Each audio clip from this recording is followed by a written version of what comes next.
you're recording. Reset. Okay. Let me zoom in because I'm blind as hell. Alright. Goth Night. Players and Starlings. Welcome to Book 2, Chapter 8, Among the Wolves. The last time we gathered, our fated four had the opportunity to experience the nation of avarice beyond they may or may not have read in their school books. Bentley found himself shocked at how competitive alphas can become when it came to securing quality beta members. Cain realized that his free-spirited and open-minded approach to life was not the standard in this community. Misty dawned on Ba's teachings about leadership and was trying her best to discover her voice. And finally, Tim learned that it was going to take more than a positive attitude and kindness to gain the attention of the Likings. Thrown into the fire, our fated four would have to learn quickly how to live among the wolves if they wished to make the best of their time here. Be sure to take advantage of the knowledge that will no longer be accessible when you return to Solstice. If you survive. Players, starting with Tim, why don't you provide us with some insight on what occurred during your text roleplays? So I didn't get up to too much, but I did get some important information.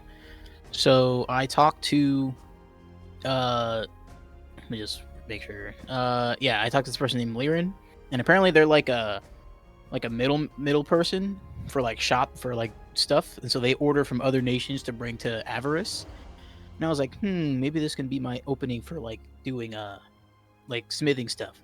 So I asked them, hey, could I get some materials? And they said no, because that's gonna ruin the economy. So I said, okay, what about if I partner with one of them? And they say yes, then can I do it? And they said, yeah, sure, probably.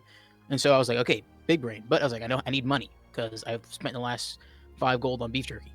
So that's when I went back to Hayden, and I was like, Hayden, how's the fishing market going? Like, is it good? And they were like, yes. So now I know I'm going to focus on fishing for money in hopes to put that money back into the business of smithing.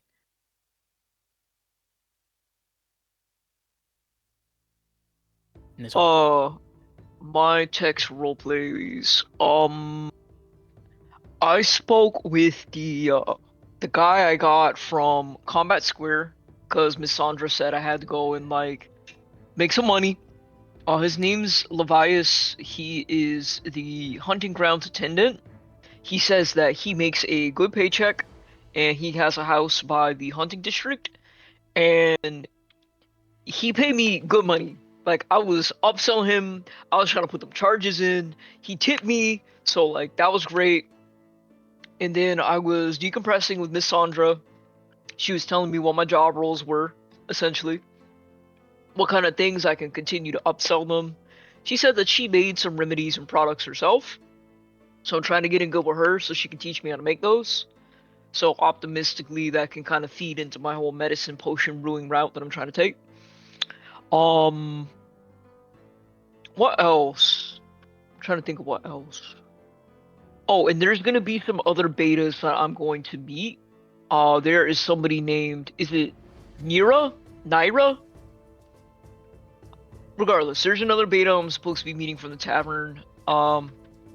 Miss Sandra thinks I'm gonna get along with them. And yeah, that's about it. You know, I'm just plotting. I'm just trying to make this cash so that we can do well here. I first spoke to Whitehorn, who was the Dragonborn, in the combat square. Kind of just got to know each other a little bit, and she gave me some very fun / embarrassing information that Razor kind of just does shit with their students. One being a common occurrence of making them go nude. God damn it. It was a regular prank of hers on her students, and that going nude could even be perceived as appropriation. cultural appropriation. Damn, I no, didn't. I didn't talk too much with her. Just trying to get the lay of the land and talk to more people. Then I went home, spoke to Ava. Ava told me very embarrassing news, straight off the bat, which is the screenshot that Ba took when talking to Bentley. Has made its way around the internet at Solstice, and has gone so far as to be put on a T-shirt that she had in her hands, as she had just bought one. Um. Then they spoke about Finian and how Quinn was also was helpful in telling Ava some things. Nothing new that Hayden hadn't already told me, but that Finian is the only way for me to learn more about this or even get it removed. That they don't know, that Quinn uh, doesn't know much of how to get it removed or much about it in general. It's kind of like a dark spot in Sea Folk history. Ava's gonna maybe talk to some mentors of Finian if she's able to help further investigate. And that was that. And then I used one of the phone calls to talk to Kai, as they are linked to 3 of the members. The first thing I see is Kai tilt down the camera once he realizes me, to also be wearing the T-shirt with my photo on it. I asked more about it because at this point it's a trend, and they said there's gonna be a group photo for the yearbook, so it's at least like a dozen people that currently own the T-shirt of Cain. I told them that I got my curse removed and was replaced by another one. They said that they realized something had happened because Panic was hospitalized randomly. And then in kind of conversing, Panic just collapsed the same morning that Cain had his switch of curses through the book. So Panic's not okay. And then what else? They talked a little about the deity and who now has a curse on him. He informed Kai of the Finian bite because they haven't spoken since then, so they still didn't know about that. And then they said, "Don't be so gloomy about all the things that were talked about. If you just keep your head in the sand, you'll be fine."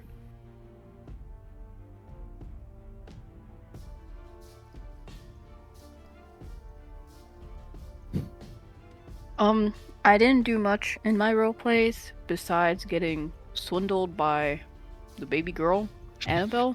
So, I ended up rolling a nat 1 for con. So, I ended up giving her more money.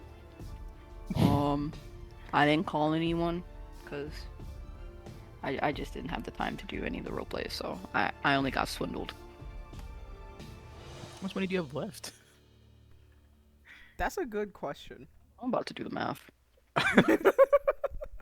she spent half the gold she bought Bentley for in one night. All right. It should be noted that the party is being plagued with the following ailments. Bentley is experiencing level 1 exhaustion, which means disadvantage on intel. Misty is experiencing level 2 hunger, which means disadvantage on intel and strength. Cain is experiencing level 1 hunger, which means disadvantage on intel. And Tim, you're fine. Yeah. You're fine. Good night's sleep and a good slab of beef jerky. Mm-hmm. And if I don't make money, I'll be beating you guys like this tomorrow. So, when it is not your turn today, please take the time to go into your notes tab and start filling out your level up requirements. And if you think you are hitting them, Remember that I am putting that on you all now, so if you don't tell me that you need to level up, then you're not gonna level up. Alright, let's see. Oh, hey, Yami! What if I want to level down? Oh, you can do that. Okay. By all means, would you like to be level 1 right now? I could take 2 points off of your stats. Perhaps con? No, I'm okay. Oh, you Just out of curiosity, you know. You know, I like to get creative. No, I'm good. Alright. Which brings us to the prelude. Okay. So, Cain, Misty, and Tim awoke with troubled minds as they each contemplated all of the challenges they would have to overcome today. The hardships that they were experiencing in Solstice had been amplified here in Avarice. They had less people to confide in, even more so now that Bentley was unavailable now. So players, could you share with the audience what your character's biggest concern is going into Avarice today, starting with Cain? I think Kane's biggest hiccup right now is just not being able to bite. And he's gonna have to really rely on Misty to feed him if he wants to get this hunger away that he's been trying to battle since his first death. So it's gonna be pretty concerning. He's just happy that he physically can't crash out on anybody.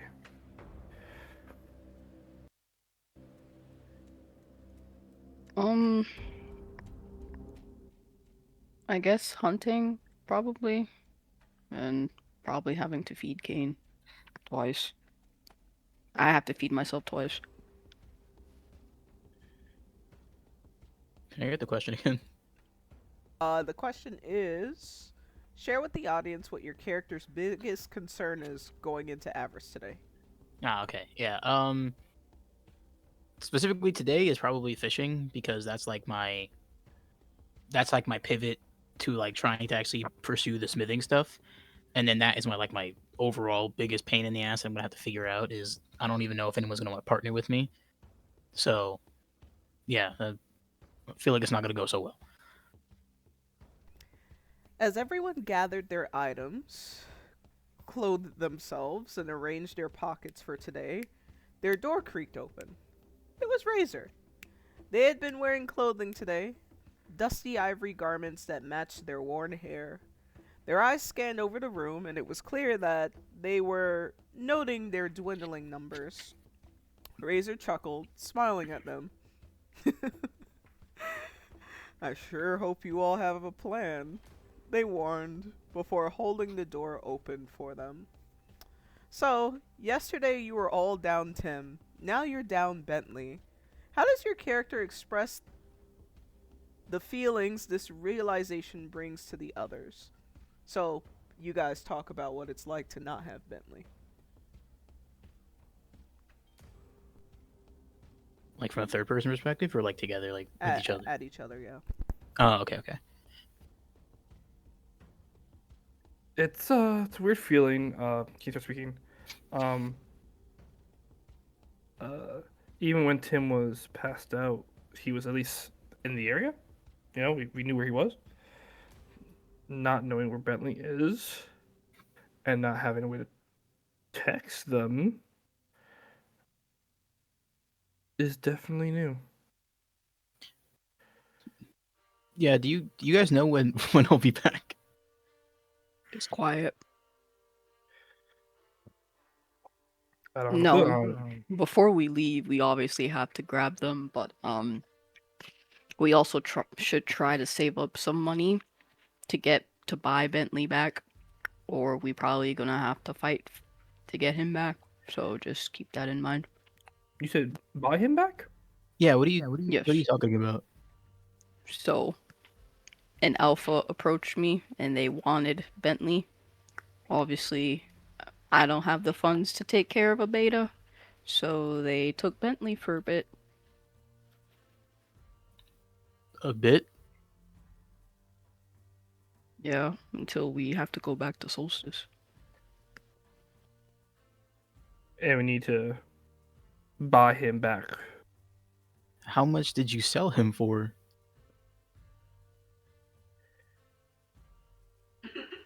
I don't think that's any of your concern.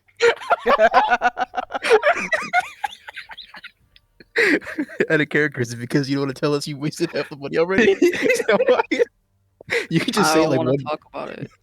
Oh, But only 120. I got gold for Bentley, and the respectful thing to do would pay the nice lady back for teaching Bentley some new skills, so Bentley can then teach his pack back at home. So, like I said, we should try to save some money so we can buy him back. And if we can't buy him back, we're gonna have to either sneak him out or we're gonna have to fight. So keep that in mind. Fight or sneak? Got it, I guess. I talked to Hayden last night at the gathering, and they said that fishing isn't too bad of a way to make some money. So, I guess I'll be working on that. He's still gonna be able to fish with me, right? Probably, I'm sure he should be free in the afternoon or something. But you should probably. Unfortunately, we're splitting up today, which isn't a great idea, but next time we'll pay for your hunting license so you can just join us hunting and we could probably make some money hunting too. So you're not alone. Well, I'll let you guys know how fishing goes, and if it doesn't seem worth it or it's too hard, then yeah, we'll triple up on the hunting. If I would need 20 gold though, so we'll have to figure that out. Yeah. Alright, so at this time, be sure to send me your updated inventories in the chat. Send a thumbs up once you've completed it. In the meantime, I don't even remember my original inventory. the I'd have to scroll. next slide is named this. Bentley had thrown himself into his culture at the expense of his slumber. He had spent the night proving that he was worth his salt to Sandra by entertaining Levias. Levias was a gentleman and tipped Bentley kindly upon his departure. It was then that Bentley learned a new local tradition. Combat Square was one of many locations within the nation that had survived the chaos of the night. The betas who belonged to the business owners of this particular location were expected to service the community by cleaning up beer bottles. Hold on. Cleaning up beer bottles, bottles that contain beer, bottles that once contained beer and they're now empty, just in case someone would like to put something else in them, beer bottles. And then there are bones and all the litter that resulted from the festivities. He could already see that his fellow wenches, barmaids, and innkeepers were sharing gossip as they completed their tasks. So Bentley, after spending a full day in Avarice and being snatched into a role, what impressions do you have of the culture you were reborn into? The one that has beer bottles for you to clean up at the moment. They obviously don't know the value of an empty bottle in this economy, but other than that, they wildin'. They all just strip naked and they just trade people here. As Bentley absorbed his surroundings that contain quite a few beer bottles. Did you catch the part where I said that there's beer bottles around for you to collect and potentially... No? What kind of bottles are there? They're beer bottles. Oh, wait. There what bottle? There's bears in the bottle? They're beer bottles. He was approached by his current keeper, Sandra. It was important to note that he was not yet a part of her pack, but auditioning for her approval. Nevertheless, she was a gentlewoman. There he is, my little money maker, she praised as she approached him. Sandra removed her flannel shirt as she had done so. Sandra wrapped Bentley in her flannel shirt as she explained his finances. Go on, give me 75% of what he gave you now, she demanded, but the last 25% and whatever tip he gave, that's your spending money. Yeah. Bentley starts dividing it. It's like, I'm pretty sure this is 25% or 20%. Oh, just double count. I could be a little silly sometimes. As Sandra was dressing Bentley in her flannel, it was at this moment that Bentley realized that his clothing and some of his possessions remained at Razor's place. Sandra had been buttoning up her flannel. She was tall enough that this shirt covered what mattered for him. This was peculiar, given that many of the other betas were still nude, if not barely clothed. Bentley, would you like to provide a folklore/culture check to pick up on why Sandra is choosing to clothe you? I would love to. Culture would be under history. Yes. Okay, let me look. I'm rolling base history. Don't you get advantage?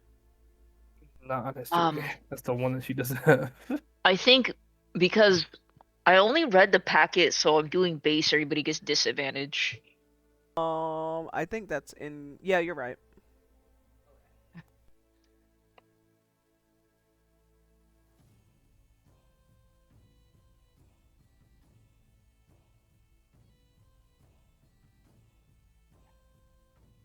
Oh, So Bentley, since Mm. you are not officially claimed or marked by Sandra, the flannel is rich with her scent, so any wandering alphas will notice that he is being courted by Sandra. So this is to keep you from getting kidnapped off the street, essentially. He's like really rubbing up in the flannel. Like, she's really nice. I don't want to mess this up. There's gonna be somebody here who's really mean. That one person that's like, I could take Sandra. Now you go out there and be nice to the other betas. You and Naira might get along really well since you're both pretty boys. She teased Bentley before sending him off to assist and mingle with the other betas. Now many of the betas had familiar faces, other than the redhead with the floppy ears and hazel eyes. She must not have been out and about during the festivities. He could see Sandra join two others that he was certain had to be alphas. One he knew from last night had been the tavern owner, Sandra's brother. He was turning a few morsels of meat on the fire. The other male he was unfamiliar with, but he was stirring a big pot of something that Bentley just knew would be good.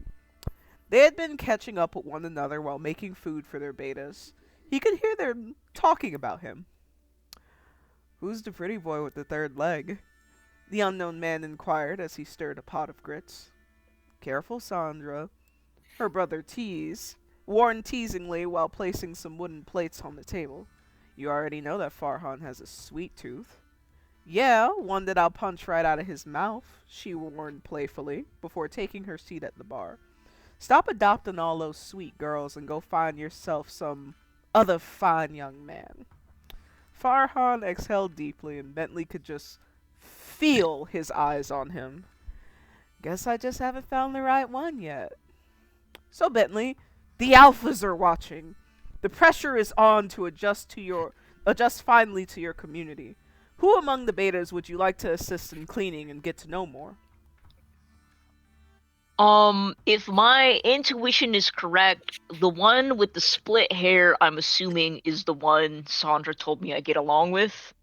Yes. I'd like to help them. So, exterior, scroll. Still scrolling. I'm on my way. Damn, there's this many people in Everest. Okay, here it is. Look at this scene, bro. Look at the stack of people at the bottom. So, as you approach this fine young specimen, the first thing that strikes out to you is that he is obviously trying way too hard. Not only is he cleaning, but he's trying to clean faster and swifter and carry more things than all of the other betas. It's as if he's trying to prove himself being one of the only males there. Hey, do you need any help with that? Oh, I'm sorry. Did I look like I was struggling? No, I'm just looking to make friends. Typically, people are more willing to talk to you when you help them with something. Oh, I'm so sorry for assuming. I definitely have this under control. I'm sorry for making you worry. No, that's fine. I'm Bentley. What's your name? I'm Naira. Oh my God, it's nice to meet you. Who are you here with? I'm a part of. Sorry, my head's just all over the place. I work I'm with Kim. Kim? Yes, Kim is the owner of the Howling Tavern. Oh, okay, I got you. How long you been there? Not too long. I've been here for a couple of months now. Oh, I'm real happy for you. I just came in. I'm here with Miss Sandra's group today. Hopefully this gonna be like a little permanent home for me, but we'll see what happens. She said I'm still in like a trial period. Yes, the acclimation period is very, very nerve-wracking. Um, so I'm sorry for holding all of the glory here. You take some bags. She's really going to be more fond of you if she could see that you're a good worker. Yeah, I'll take some bags. All right. So Bentley, you and Naira both join in on trying way too hard. At some point, like, the girls are looking at you like, bro, like, we got all morning to clean. Like, why they just... it must be, like, the macho in them. They just think that they're showing off. Hey, we should, like, just push some of the dirt their way and maybe they'll just... We know. Alright, so, in the very least, we're now aware of how Bentley is spending his morning, which brings us to the afternoon. Wait. What? Can I take some of these conveniently placed beer bottles? What makes you think that there's bottles in that area? God, I'm just really hoping that there's like a bottle there, or maybe like 2, 3. I feel like is asking for too much. Alright. So, you still have your old inventory, because you don't have any pockets on you. So where would you be carrying the bottles? I was about to say some stupid shit. Let me look. Can I put my herbs in one of the bottles so I can slot it into my small pocket? I wasn't sure how much a bushel was. I'm assuming that's like 1 or 2. Hold on, I'm trying to find the message with your last inventory in it so I can see what you're seeing. So it should be in class under hand. Oh, you just put it in there? Yeah, this is the updated one with the updated goal. Okay. So,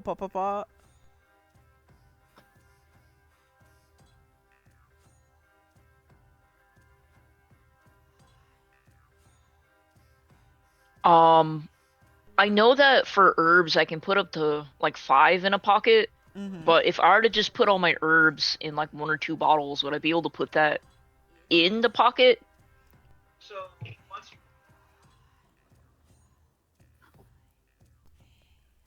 I so mean, you want I'm to here. use the bottles immediately? Yeah, I mean, I still need to do like my potion brewing stuff. Okay, so you are going to put the Griffin's Claw and the Enchanted Thistle in a bottle. Yes, I have 2 Griffin's Claw in 1 Thistle, so that would like automatically be a potion, right? Once you put a liquid into it, yes. So that's 1 bottle that's been in use. Okay, let me just put beer bottle, not beer boodle, beer bottle. And I will caption this.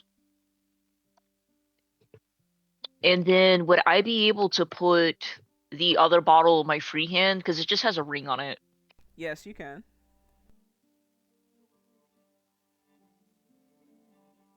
And I mean, I ain't got no water storage, so I'll take an empty one and I'll take a full one with the herbs.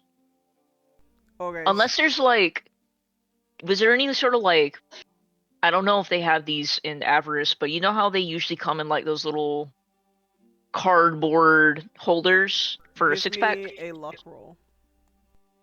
Okay. Luck. 1d20. It's thinking. It's a 20. Nat 20, goddamn. You Bentley ate all the food. absolutely find one of the crates. It has the capacity to carry 12 empty beer bottles. You will need 2 hands to carry it. Okay, I guess I'm putting that one in and getting 11 more and just carrying it back home. All right, enjoy your 12 beer bottles. Oh, we can keep these up! Yes, you can. I mean, we were just Hmm. going to reuse them or throw them away. Imagine drinking a beer bottle that somebody else drank from the previous night. That was DM talking out of character. No, I absolutely think that'd be really yucky, but like, I don't think we sterilize our water here, so is it really that bad in the grand scheme of things in like wherever we are? Fair. Fair. Now, the party came together after what felt like an eternity. Fortunately, Bentley had the afternoon off and could hold true to his commitment of fishing with Tim. As for the others, Razor remained nearby as they reconvened, but she did not seem any more nurturing than she did when she told them to bury Tim. Once again, they were reminded that all they had during this suspension was each other. So, players, you have been reunited and it feels so good. How does your character express the relief of everyone still being in good health and accessible to one another? So, you guys are catching up and Bentley runs up.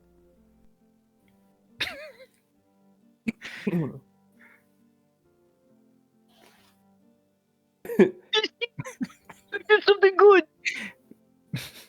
I can barely. It cut out so much. I didn't hear one thing Bentley said. I heard something good. That's why. Misty, I did something good! What did you do, Bentley? He's like rattling the glasses aggressively, like, I found stuff for us to put things in. I know you want to put like stuff, I don't know, oil? You make your stuff with oil, right? Yes. Thank you. Thank you for bringing this to me. I mean,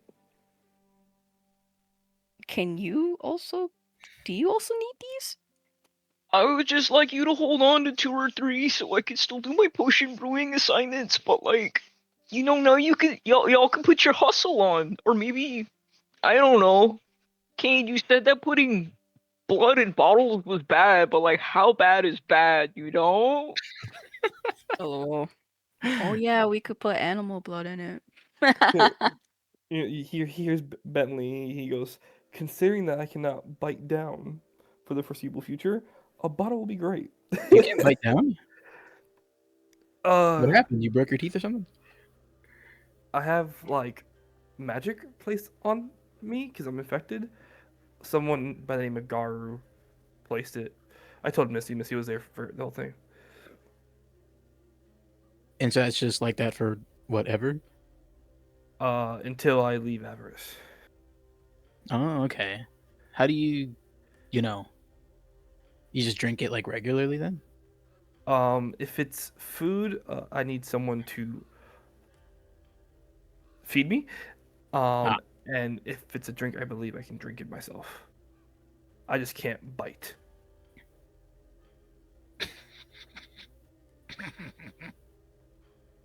I don't. I'm sorry. Oh, it's okay. I agreed to this. I didn't want to cause any further issues to the 3 of you.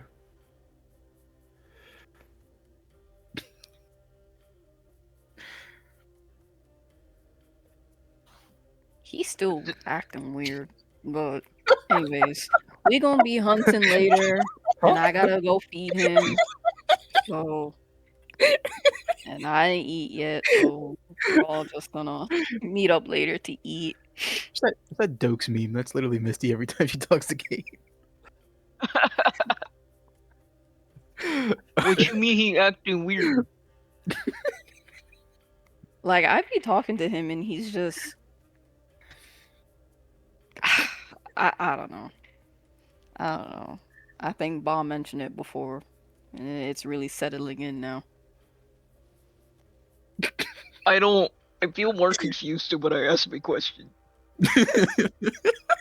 Don't worry, it's okay, Bentley. Don't worry. I don't know if we can carry the bag of bottles. Tim, what are you holding right now? I have the fishing rod to go fishing. Do you put it in your fucking Oh, wait, out of character. Do you put that in your inventory? Yes. I locked in his inventory. Oh, okay. Shit. Cain, listen. Who's gonna hold these bags? I wasn't expecting this though. Oh, you mean I can put some bottles in my satchel? Oh. Yeah, I guess we could do that. Hold on, give me a second. Do I have space? No, she just posted the inventory. DM, can we put some bottles in the bag? What bag? And if we have space in our satchel... Wait, I don't got space. Can I put 3 bottles in my satchel? My large pocket. All Of a right. Bentley bottle. All right. That's 3 bottles for Cain. I'm holding them for Misty, just so because she has no space on her thing. Yeah, unfortunately, I don't got space, so I Can can't. we ask Razor to bring them back home? Who's axing Razor? I'm good. Wait, You guys who should have heard the threat she gave me yesterday. When she gave me the keys. You got keys? Bentley, you should Like- ask Razor if she doesn't mind bringing this back. Okay, Pretty please. excuse me, Razor, ma'am? Huh?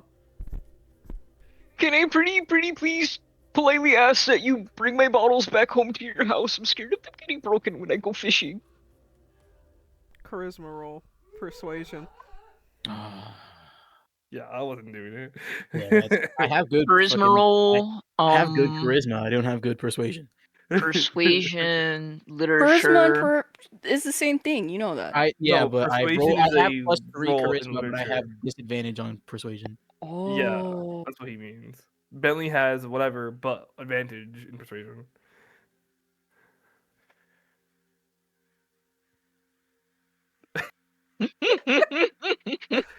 It's the baby boy. So Bentley goes to ask Razor to put it back, and she says, "You are in absolute luck.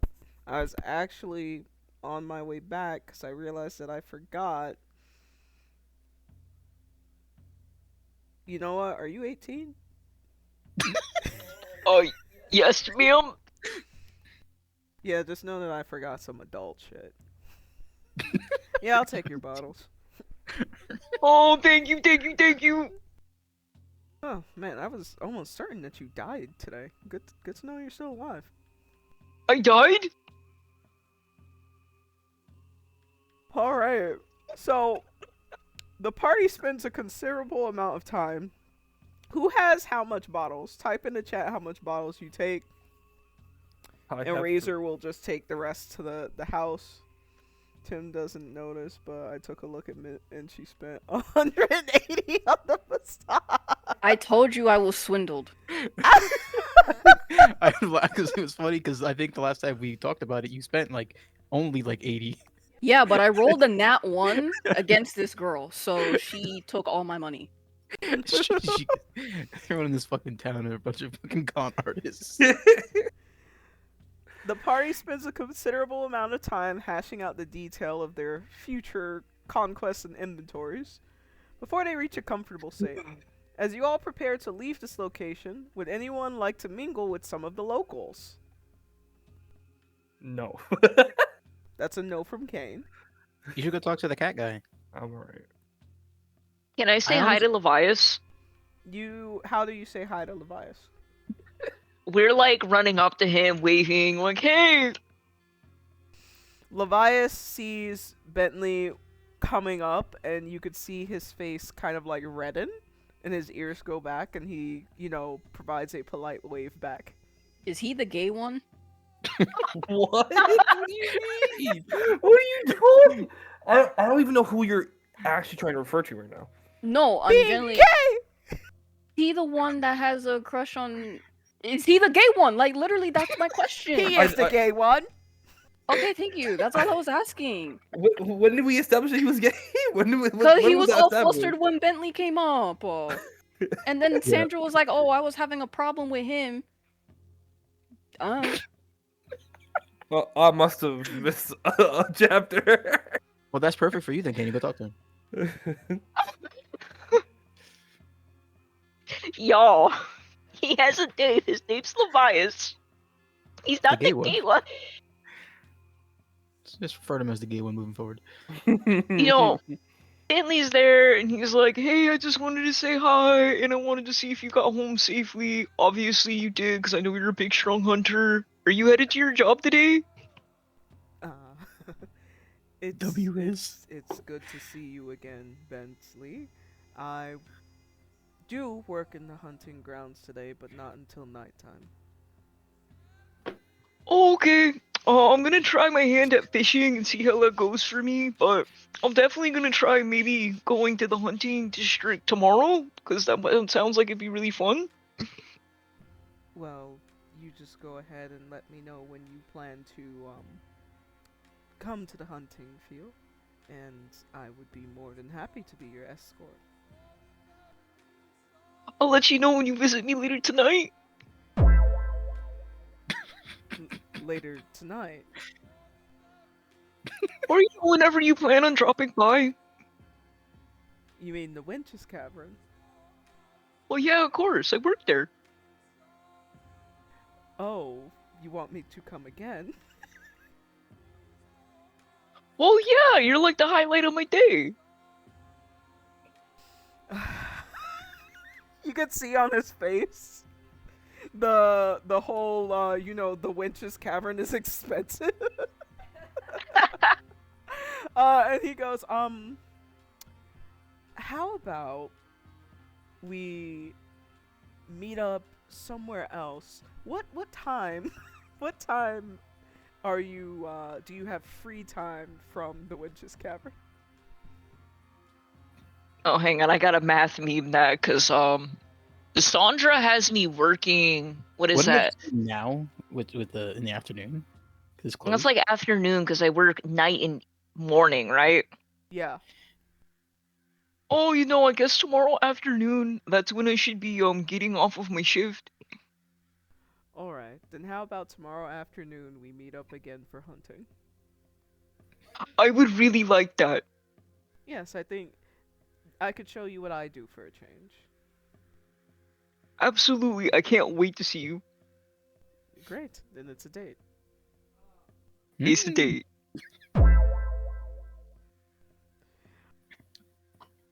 Alright, would anybody else like to make conversation with the locals? Tim or Misty? That's a no from Misty. Tim?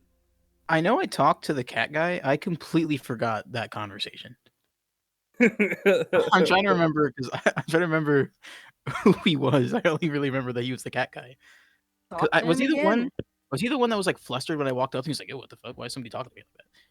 And like, he That That was was like, not him. That was not Okay, him. that's somebody- But he was that's what I'm- flustered for different reasons. "What do you mean with different reasons? What did I do?"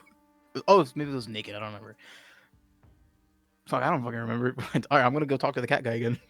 Alright, so you see Cat Tholomew, and he is currently placing some food dishes around for some of the local domesticated strays, is the best way to describe them. Just to clarify, the cat's not doing that, right? 'Cause you said I saw the cat follow you. So I just make sure It's the the cat. guy, it's the guy. That'd be really, really insane if I saw the cat doing some shit like that. Okay.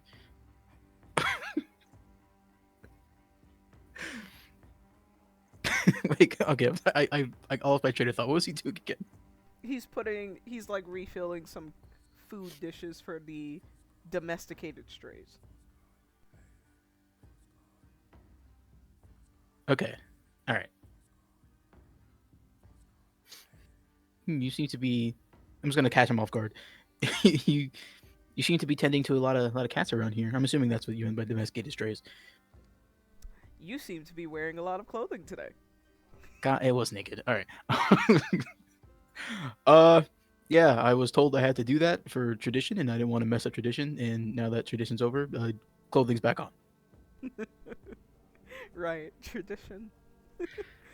But it's good to see you again. How did things go with Blizz? Could have gone better. Rightfully so. He felt like I needed to. He told me I needed to prove myself a little bit more than just walking in there and asking for like advice. So, I guess I have a lot of work to do to impress him. I figure when people get to be masters of their craft, they can make any rules that they want. But you know what? He does have a point. Not to undermine what he says, but people do respect a decent fisherman or hunter around these parts. Yeah, well, I don't think he's not necessarily wrong either, to me. So I'm taking the steps there. I'm actually going fishing soon to hopefully make some coin to buy some things to get that going, so I can, I guess, show off a little bit on what I can do. Oh, well, I wish you the best of luck. The sea can be quite treacherous. Definitely, fishing is not for me. I do not intend to go out onto the water unless I have a talented alpha alongside me. Nobody in this town is good at making fishing sound like a fun time. I was out of character. Well, I've never been fishing before, but I am going with. And he points to like Bentley. He's like, "Oh, I'm going with him, and I guess we'll see how it goes." The dude with no drawers on? Bentley's waving. Hi! I guess he wanted to stay in tradition. He waves back to Bentley. And he says, you know, I'm sure that you guys will have a very vigilant guide.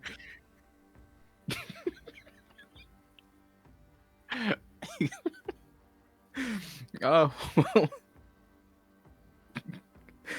well.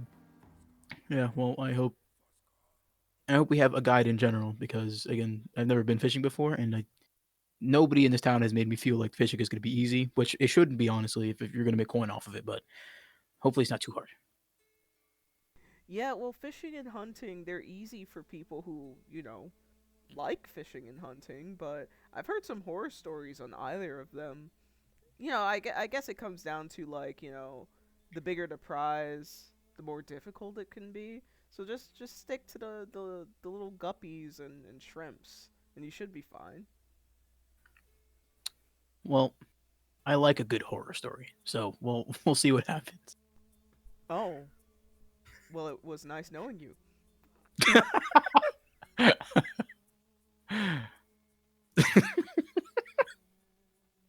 Well, you can't tell the horror story if I die, so we'll circle back to that. Well, I will be kept awake thinking of all the things that did happen to you when I don't see you again, so. Really, no, that's not helping. Hold on. No, I'm not gonna be cocky about it. Okay, well, yeah, this conversation has made me realize maybe I should stick to the little shrimps and guppies. And then maybe next time we'll work on the bigger fish. Yeah! I have complete confidence in you. Yep, it sure sounds like it. Well, it was nice talking to you. You too. Hopefully I see you again. I hope In so one too. piece. And with all of your limbs. Sorry. Which brings brings us to the fishing shop.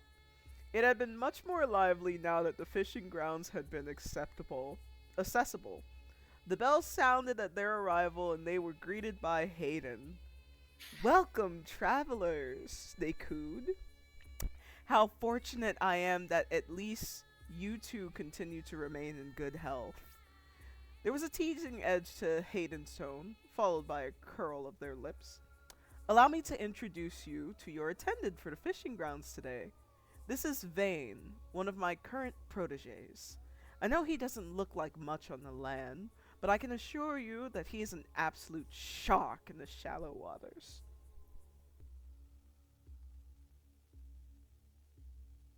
Bentley waves. Nice to meet you. No, I have full confidence in this. On a tiny side note, would I be able to buy another fishing net?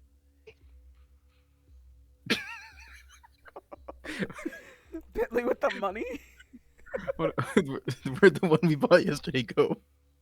I forgot it when I was working. What about the bucket and the bait? Miss Sandra said I shouldn't be carrying around the stinky bait.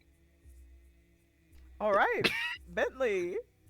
We don't have any of the shit we bought yesterday. Yeah, the fishing rod! That's the whole time. Alright. You're terrible. We're such Bentley. terrible players. We're gonna have to just carry around the fish in our hands. Yeah, y'all are, y'all really something there. It was all in the bucket. The bait and the net was in the bucket. That is true. He put everything. The only thing that I held was the fishing rod itself. Alright, so Bentley, Sorry. you want another bucket and fishing net? And some bait. So the bait, fishing net. How much was that'd that? be I forgot. 20, and then add that. Yes. That will come to 35 gold. Here you go, sir.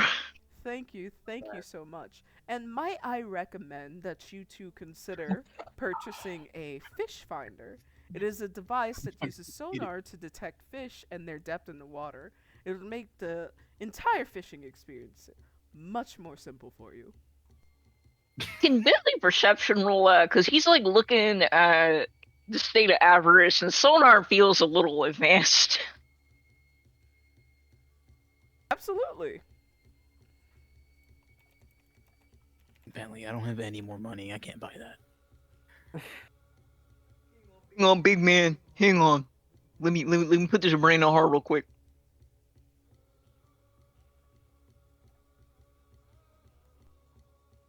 You have a feeling that he is telling the truth about the device, but you don't have enough magical competency to know how Avarice could have sonar. So, when I put it, well, how does it work? Do I just put it in the water and like, I just know where the fish are? Vane will walk you through it. It's easier to show than tell. Well, how much is the sonar thing? For you, I discounted by 50%. It will be a measly 40 gold. It's $80. A minute. Damn, I do love a good discount. Everybody scroll up! Scroll up! They posted the prices at some point. I guarantee you it's $40. I remember. You know, that's what they be doing at like Publix. It's just $40. Yeah, it's just $40. They're trying to fucking con us. God damn it. Let me work another shift at the cavern, and then I'll get back to you. But in the meantime, I'll take what I already purchased.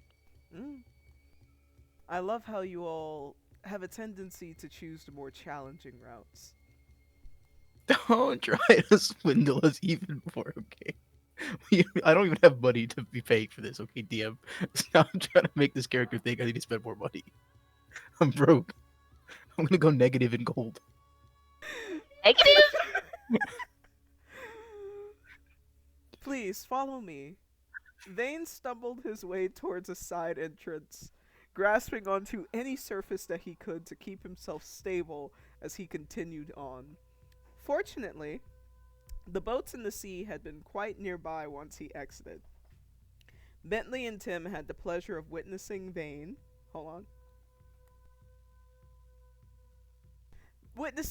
submerge himself in shallow waters where he transitioned seamlessly into motions that were as elegant enough to rival Eos. He approached one of the available boats, untethering it and holding it still as he invited them closer. Please, watch your step as you enter, he warned. Now, the boat that is available to you all had been wooden and large enough to fit only 4 people. In your past life, someone might have taken a boat like this onto a lake, but you all would be taking it out onto the ocean. Could you share with us how your character feels about this development and perhaps their history with boating? Bentley's watching the dinghy rock back and forth in what he assumes to be ocean waves. Wow, this is crazy. She sent some Bear Grylls shit right here. This shit is logs, bro. But anyways, he's watching this dinghy kind of swing in the waves, and he's not saying anything because that's not the polite thing to do, to say anything. But he feels like he's seen some better rafts in his day. He's not really a rafter. Uh, Tim doesn't have a lot of boating experience, but he's seen like movies, he's seen like stuff like that, and he's like like there's boats for lakes and like ponds or whatever, rivers, and there's boats for oceans. And he's looking at it, he's like this, like in his head, he's like this feels like this should never leave the dock. I feel like it should stay here as like as like a history artifact, just to look at, and not to actually be taken out to sea.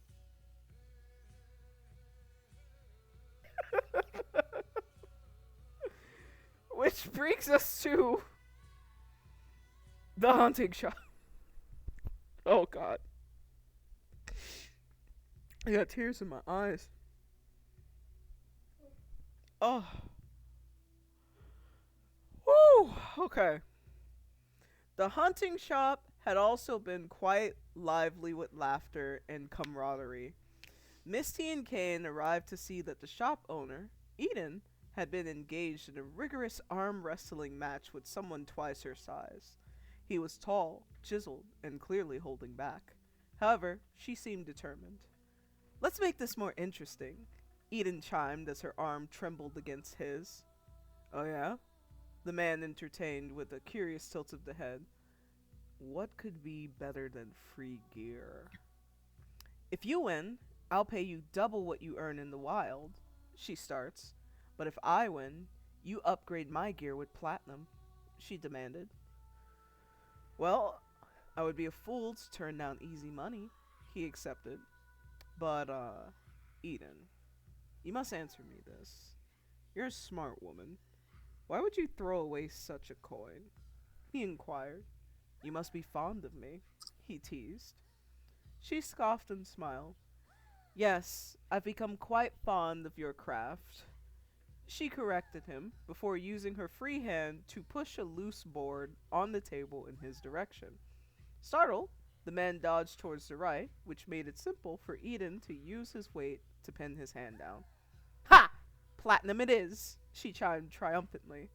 Ah! I should have known you were a cheat, he taunted while playing with the board, seeming comfortable in admitting that he was bested. So Cain, Misty, it seems that gold isn't the only currency that is accepted in Avarice.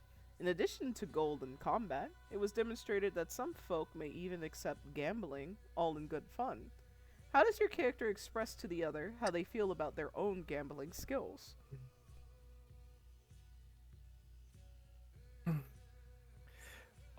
Kane looks at Misty. And I believe this is correct, so correct me if I'm wrong, DM. But hey, I think that the guy makes like weapons and stuff. Well, the Dragonborn, the combat square told me that.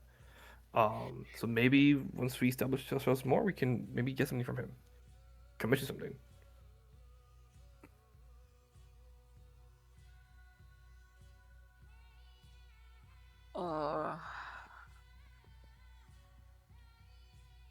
I'm sorry, because I got confused with the DM's question and then your response. You met another Dragonborn? Like, where? Oh, they were in the combat square last night. Their name was Whitehorn. Whitehorn. Whitehorn? Mm-hmm. Um, cool name, I guess. Yeah, she had a very, very big sword. Like one you see in the movies. Hmm. I'm gonna pick up a knife and we'll get on our way, I guess. Okay.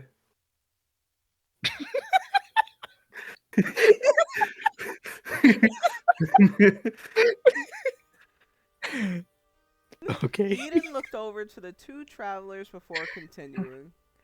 Good afternoon. You were just in time to watch me give Andre a run for his money, she teased. Andre rolled his eyes before turning his back to the counter, leaning against it. More like they were right on time to watch me be swindled.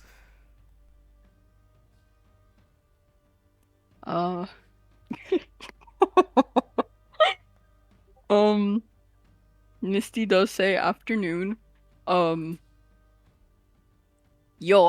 hold on. I'm level 2 hunger, so that's disadvantage on strength. So I'm not even going to bother, dog. Yeah.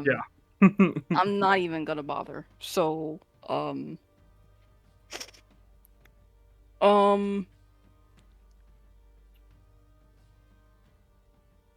I blinked. You need a knife. Right. Yeah. So like, I guess. I mean, since we came here before, can I just pick up? You know what? I don't want to just pick it up, but like, Ask for what they sell, baby. well, we asked last time. No, we didn't. Rob What are you them. talking about? Yes, we did. We asked how much.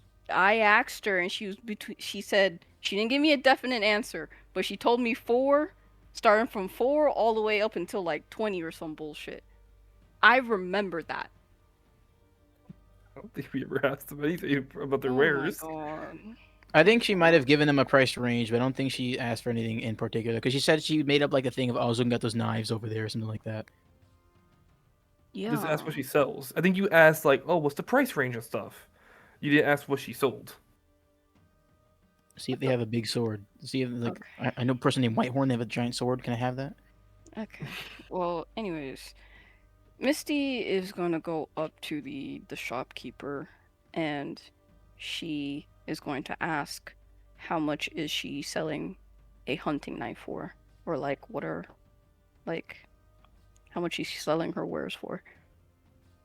Alright, so, would you say that you all are talented hunters? Yes.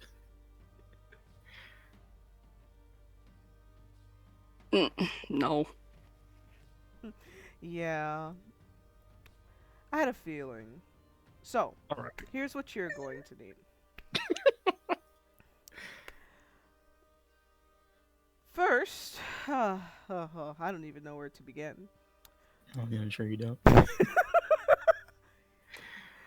You're gonna want to cover up your scent. You and your little friend, you're a little bit fragrant. So once you go into the woods, the animals, they're gonna know that something's amiss.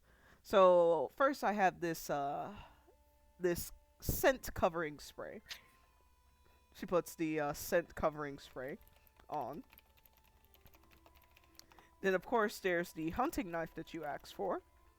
Good for slitting an animal's throat, not too great for fist-to-fist combat. And then you, my friend, are so painstakingly pale. You will stand out to any animal with eyes.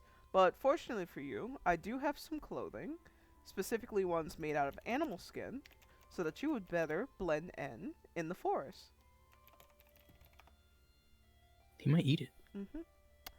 And also, it never hurts to, at your level, have a animal trap. Otherwise, I don't know what you're going to do with it. And of course, you can never go wrong by having some, especially for you two, bear spray. There's bears up there. We know Misty can take on a bear, so we don't need that. What level is Misty? I listen, okay? What Just level go. are bears? Yeah, they're not level 2. Oh, they're level 1 bears.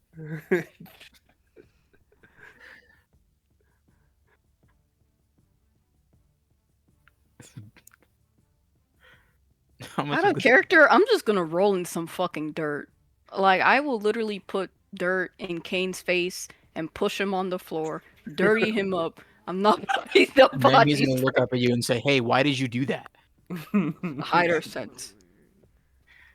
So, what do you think about buying? I'm buying the fuck. I'm not being swindled again. I want the don't know if you hunting noticed- knife and maybe the bear spray. You don't Maybe. notice there's no prices here. I know. When I see her typing, so I'm waiting for it to be posted somewhere. Okay. I don't care about the trap or the set covering spray either. I do stand out, so I don't know how good this animal skin clothing is. But if you don't want to buy it, it's fine. I have an idea for Well, you, like, Kane. no, I You're how can gonna much give have is to this go all first? to first. you for a measly 110 gold. Uh-uh.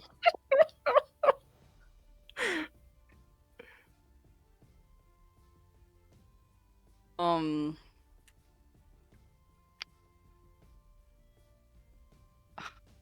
How much is the? How much is the animal clothes separately by itself, You want just the animal clothing? and the hunting knife, please?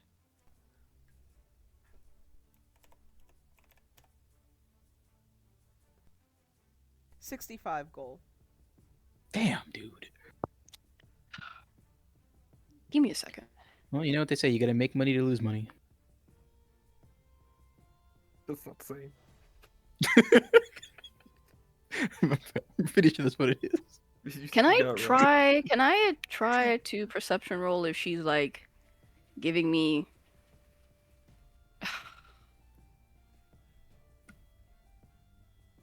The best deal, I guess, because honestly, it's not fair how for fishing they get a full list of pricing, but I just have to hear her.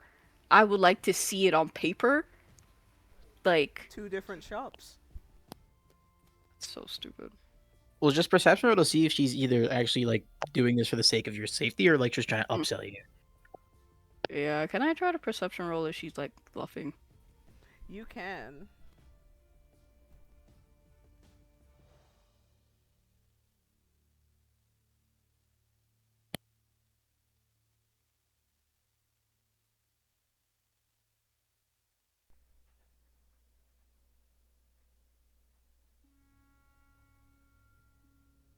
Oh, Just that's trade too Kane. bad. Sell Kane again, or just sell Kane. Get some money back. Given the conversation you had with Bentley earlier, you know that she is upselling you all.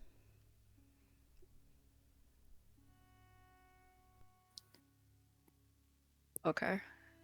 So with that information, um, mm mm mm mm.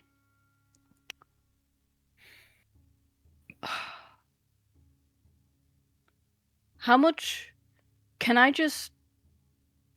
How much are you selling the hunting knife for? Just a hunting knife? Yeah. 35.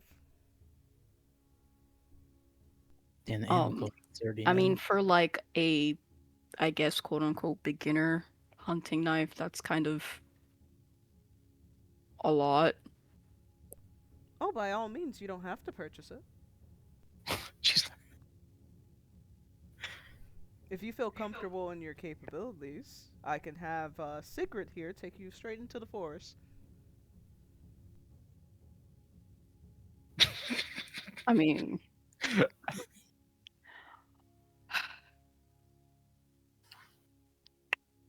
Missy's like kind of like looking at her hands and she's just wondering, with my bare hands, could I really squeeze an animal's life and feed this boy?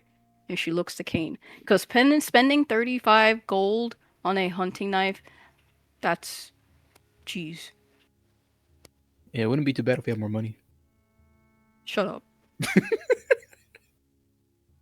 I wonder where it went.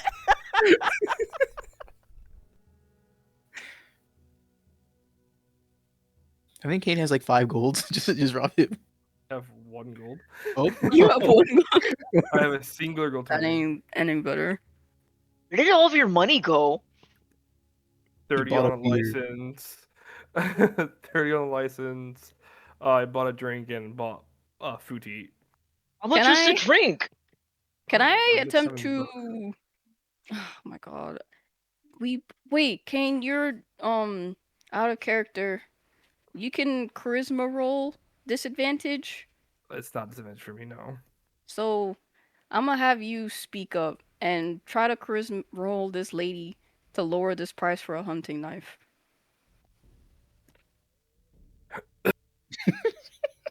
With your Okay. non-emotional self. logically speaking, Yeah. Use logic. that knife should cost about $10. Take it or leave it. Let's see what I can do.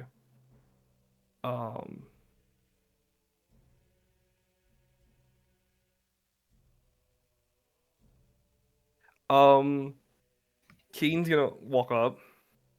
He's already nearby. He's waiting for like Misty, the leader, talk. And Misty kind of gestures to him to begin speaking, and he goes, God, what the fuck is her name again? Eden. Miss Eden. Just because we're starting off and we don't have a lot of money, could I interest you in a trade and maybe a little bit for like a discount? And he pulls out the chapstick, um, and let me get the description for the chapstick real quick. Give me a second. Makes you kiss people.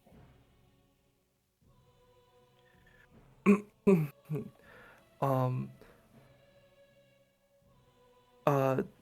this is a chapstick that boosts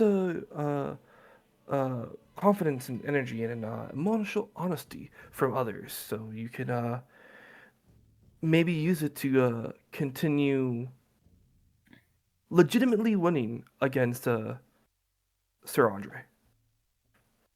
Andre going, what?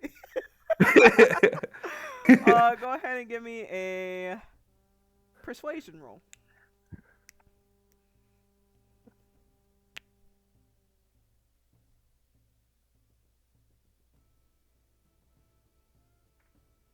Guys Perfect. suck, man.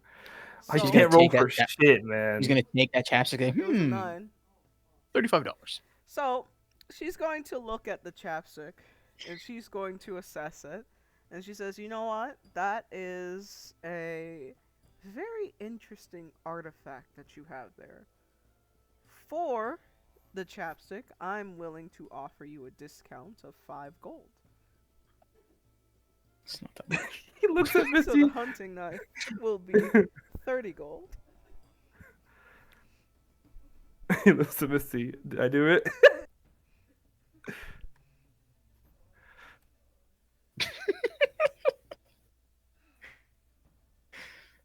You know what? She's just gonna take out the 30 gold and put it on the fucking table and take this hunting knife. You did your best, Kane. Thank you. Not from my sheet.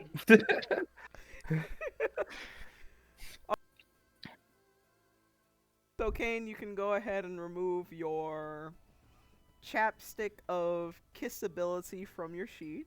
30 Yeah. gold from Misty. And you have been given a simple hunting knife. We have no more things to bargain. Like, we just got to make straight cash now. Lost all of our trading opportunities. Mm-hmm. Alright, so this here is Sigrid. She's the hunting attendant that we have on shift for the afternoon. She's going to make sure that you all don't get a little too feral out in those woods. Eden informed them. Sigrid cleared her throat before providing them with a polite smile. Good afternoon. Eden tells me that you all have purchased minimal hunting equipment, she inquires. I'm sure that you all make a pair of fine hunters, but I've seen even the greatest hunters struggle without proper equipment. So, Cain, Misty, what kind of... What is this? With your current knowledge, would either of you like to make any other purchases before you head into the forest? I can't. You don't got something for 1 gold there? Give it to her as like a tip. Here's 1 gold.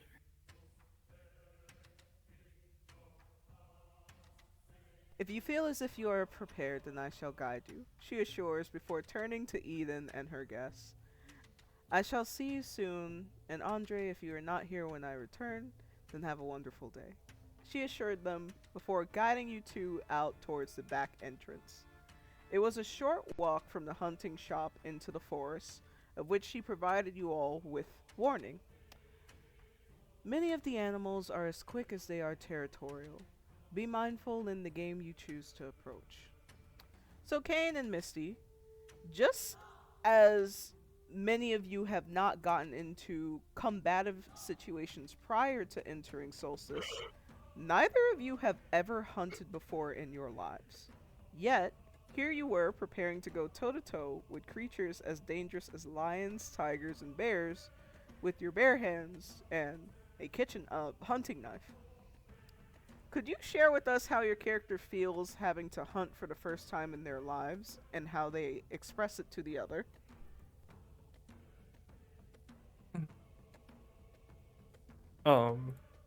As they're like beginning to walk in, he looks to Misty. It's a strange feeling being in the woods. Even before Solstice, I never kind of hunted or anything like that. Maybe some like glamping, but wasn't something I did often. So this is gonna be a intriguing day. I don't know how you feel.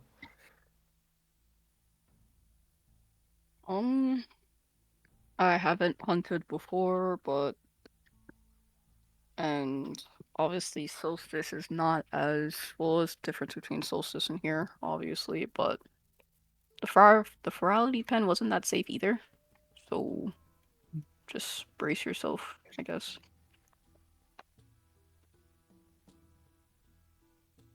Kane nods and he goes, I will do my best to support you.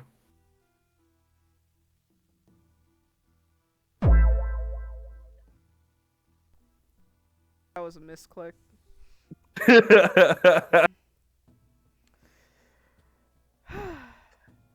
As their boat sailed into the open ocean, the world suddenly felt wider than it ever has. This is us panning back to Tim and Bentley, of course. Is he in the water? Yes. They sailed with Vane's guidance until Avarice was nothing more than shapes on the horizon. The sounds of land were replaced by the distant cries of seabirds riding the winds. The sun's rays would occasionally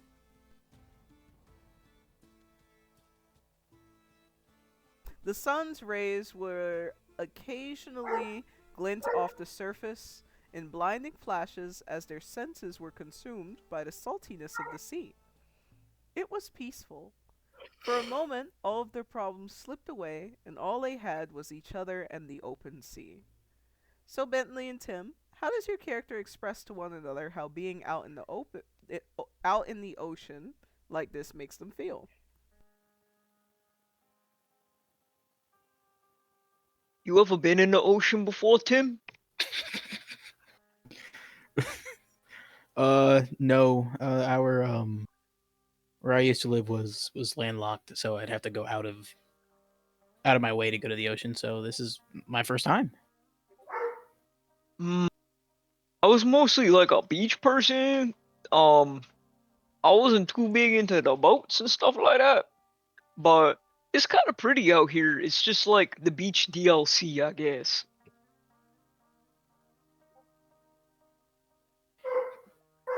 Yeah. I I've been to like lakes before, but I never really did anything there. I spend most of my time on like on my plot of land that my family owned. It feels weird being so far from people. It's kind of nice though. All I could hear is like the waves, smell the salt, feel the sun on my back type stuff.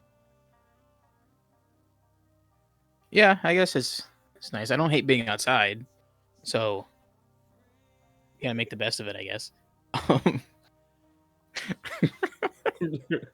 Um, I'm sorry about the original bucket, but I could definitely bring the additional ones. We could both get our little buckets, and you have a little extra net if Misty and Tim, not Misty and Tim, if Misty and Cain decide they want to come out here with you too.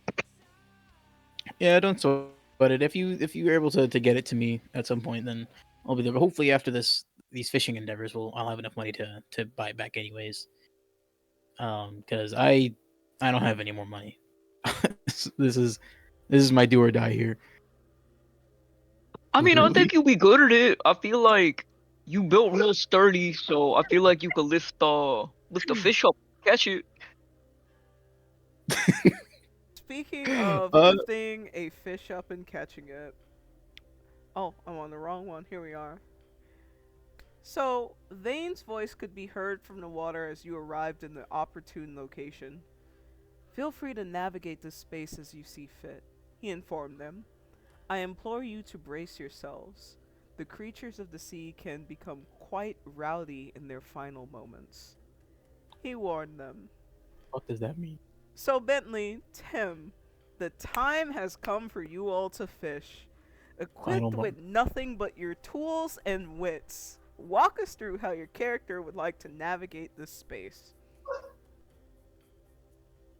Okay.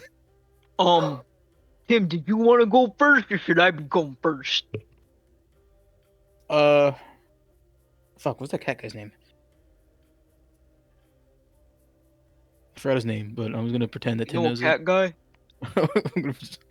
I was talking to somebody earlier, and he said that we should start off with shrimp and guppies because apparently this place is not so friendly. So maybe the net would be not too bad at a first try to see if we can catch some stuff. Okay. I could definitely throw the net out there. I ain't trying to catch no barracuda or nothing. I just want like I don't know, like an anchovy, a few anchovies, put like in a can, maybe some hot sauce. Um, okay. So in Shark Week, they put chum in the water to make the fish come up to you. So I'm gonna put some of the bait in the water, and I'm gonna wait a little bit, and then I'm gonna throw the net over it, because there should be some fish trying to eat it, right? That sounds right. Yeah, that makes sense. I feel I like the don't think maths on that, right? it. I mean, I don't. I can't. It might attract other kind of fish too. So I guess we gotta be weary of that because I don't think tiny little anchovies and sardines are the ones eating bait out here. I mean, if you see me go overboard, just grab onto me and we'll reel it together. And if I see you going overboard, I'll like hit the deck and grab your ankles so you don't go overboard too. Okay, sounds like a plan. Okay, so Bentley's gonna put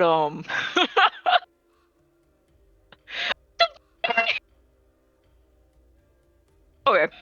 So Bentley's gonna put some of the bait in the water, and then he's going to be using the fishing net to try and catch the fish he assumes that's going to come to eat it. All right. Could you provide me with a survivalism roll? Yes. Which is which is Oh, boy. science.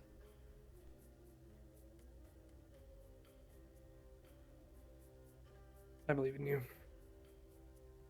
So Tim is in a Bentley, Please. Bentley, you throw some bait into the water, or sorry, you throw your fishing net into the water, and at first you don't get any action, but you're like, you know what, that's okay. You start sprinkling a little bit of your bait over there, and you start to see some movement around your net. So, can I wait with your roll? Let me do a roll of my own. Can I get a strength roll, please? Out of Oh, boy. curiosity, would we be able to like switch places? Like they throw the net in the water, then I grab it, and then they use the fishing rod, and then I try to reel it in if they catch something. Absolutely. If you want to do the strength roll for Bentley. Because I have disadvantage in fucking in science rolls. So at the very least, I'll have a Yeah, +3 in my strength. yeah, man. If you want to pull this net gonna be heavy. Yeah, I'll give it a try. Hopefully we got something good. It's just base strength. This is just a strength roll, yes. All right, don't let me down. Okay, Tim.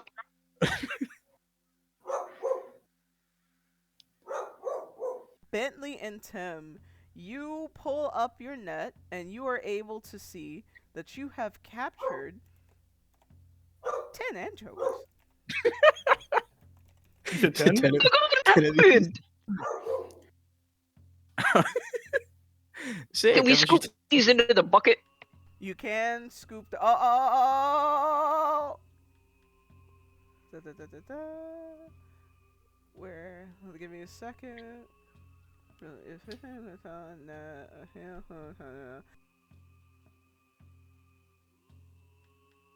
You met the conditions needed. You can just put them in the bucket. Oh my god, Tim, we can make a pizza. yeah, we can. How much does So this exciting. bucket hold? All right. Oh, Well, the anchovies are small, so let's see what you catch next, and then we'll decide. Here, you look like you did a pretty good job with that net. So I'm gonna just hand this over to you. And he hands him the Oh. fishing rod. Let me know if you catch anything, because I'll try to reel it back in. okay. Does this fishing rod have like a hook? It does. Okay, so in Animal Crossing, I'm pretty sure. Wait, no, in Animal Crossing, you put the bait out in the water first too. Do we Yeah, have more? I mean, it worked the first time. Bentley's gonna bait the water again. All right. Bentley uses the last of his bait to bait the water again, and then you're going to throw the fishing rod out. Yeah. Juicy survivalism.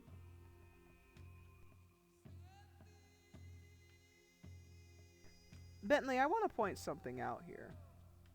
What did I do? You should be rolling base because you're having disadvantage in intel. Should I roll again? I'll allow that 15 to slide because it's the first one. Okay. I gotta watch y'all now. Y'all be sneaky. Alright, Bentley. Something is starting to pull on your rod. It's pretty intense. Tim? You're going to Tim? need to do. Are you gonna hand it off to Tim? Give me the roll first. Nah, Let's are do you a gonna double. hand it off to Tim first, bro? Tim, I'm scared. Tim! Can we do a double strength roll? A double strength roll? Yeah, let's pull it He together. wants to team attack So you're it. gonna just try to yank it. Well, you I gotta don't know- reel it. I don't know how to fish. I don't know No, if you this is they a got a little wheel. You gotta spin the wheel. Is this a strength roll or not? I don't know what this is. What am I rolling for You this? got that. He's gonna the reel, and it's like you just spin the little handle thingy. Which will be a dex roll. Fuck. That's why I didn't want. That's why I didn't want to roll. I was trying to figure out what it was before you handed it off to me. What am I supposed to know? Oh, god damn it. Oh my god. Can I try and save him?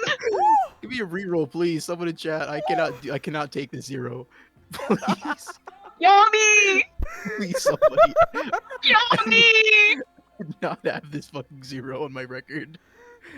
Does anyone in the chat have a juicy reroll for Tim in this moment? Please. Yeah. Please.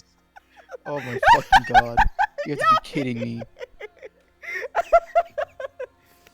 Can you save Tim? Jesus fucking Christ. Just all you have to do is say that you grant a reroll to Tim. He's gonna need. How am I saving him? Y'all got Yummy panicking in the chat. I grant him a reroll. All right, Tim, go ahead and give us your dex reroll. Not with. Oh my fucking god. Not with advantage, but I got you. Don't worry, when we get the channel points. You have to be fucking me. He rolled a 1. Woo! No, I'm leaving. I'm never playing this game again. Ow! Yo, Tim, you don't have a lot of luck with rerolls, bro. What the fuck, man? Well, you went up a It's point. not even. It's not even disadvantage. It's I rolled base. It's the pain.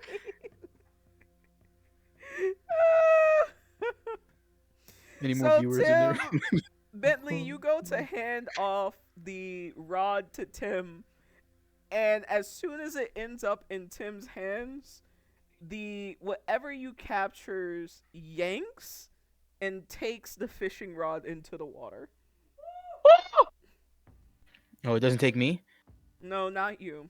Oh, I don't even get. I could not care less. Wait a minute. Wait. No, thank you. He's jumping after it, dumb. That was her fishing rod. Yes, Bentley, it is. you though. can definitely jump after it if you want to.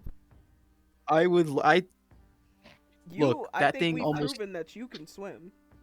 Tim, grab my ankles. I'm never standing for this.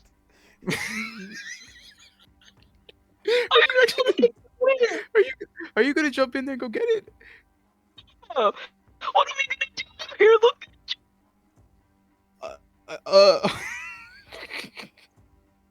Okay.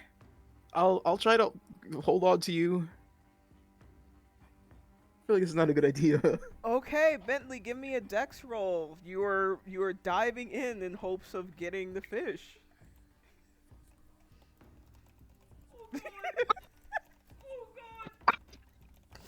So Bentley jumps in to the water, and you know, fishing in the aquarium is one thing, but there's just something about this magic water in a different world that just, maybe it's his panic, maybe his anxiety. He's flapping around. He's floundering a little bit. He's staying afloat. He's doing a panic doggy paddle around the boat. I can't find it. It's gone. Tim Nemo 1. We'll get a new one here. Let me help you back in the boat. Fish us. It's fine. We'll get another one. Didn't Misty pay a lot of money for you? Tim, I'm gonna be honest with you. I was talking with Annabelle last night. I don't know how much money she has left. How much did she get? I'm not at liberty to discuss that. This seems like a great time to see what's going on at the hunting grounds. Oh god. Oh, They got 10 anchovies. We're gonna eat tonight. That's all that matters. the forest enclosed our young students in a canopy of shade as the scent of damp earth, pine, and old leaves filled their senses. Cain was out of his element. However, this place was a sliver of home for Misty. It reminded her of the Ferality Pen enclosure of which she frequented. Only this time it came with no supervision and no second chances. The deeper they ventured into the woods, the further the sounds of avarice became. As the two of them began to contemplate the kind of prey that was realistic for them to pursue, they couldn't help but realize that there was a chance that they could become prey too. Cain, Misty, how does your character express to one another how being out in the wild like this makes them feel?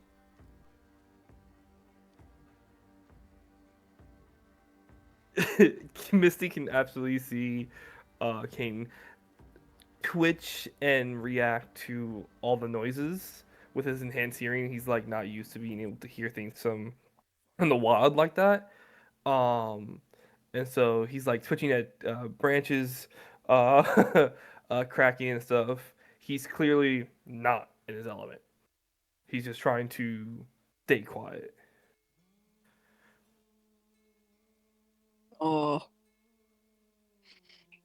she's like looking around and stuff, and she's like, oh, kind of looks like the Ferality Pen back at home, just less scary. Well, I take that back. I don't know what's out there.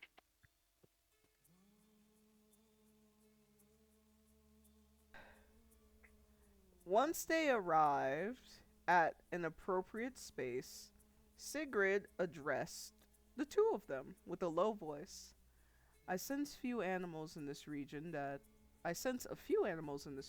are appropriate for you all, she informed them.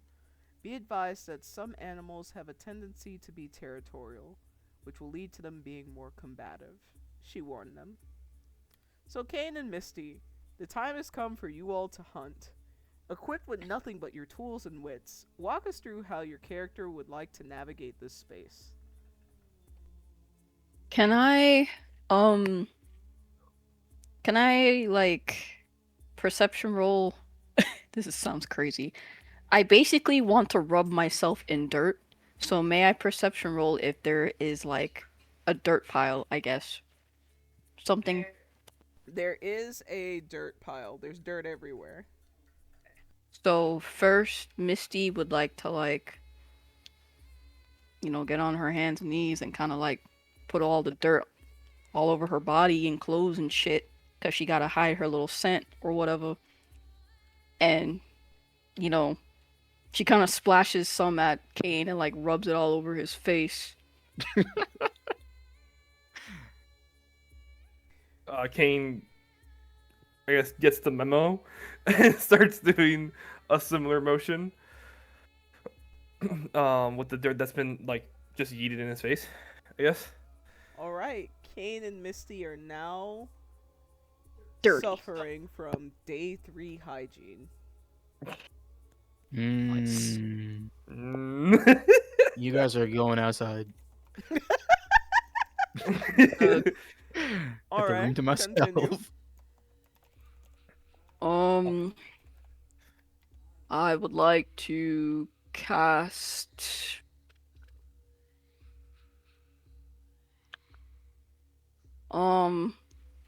What the hell? Can I cast magnetism You on myself? all right? So go ahead and give me that juicy magnetism roll. Well, I have a question. Wait, where the fuck did it go? Does this? Is it?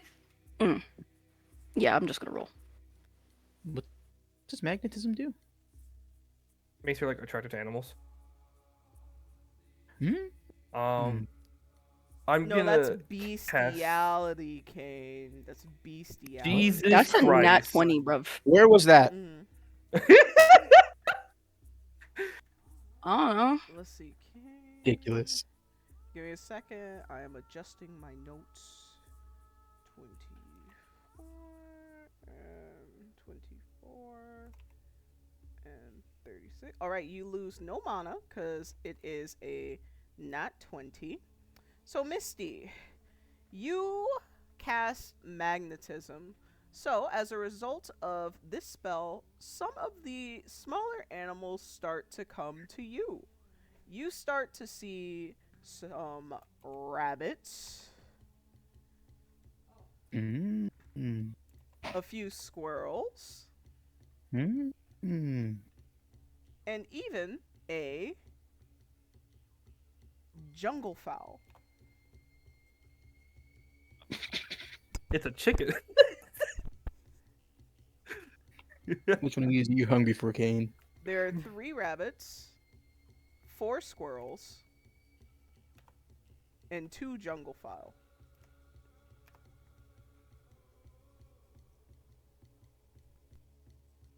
Intriguing. All right.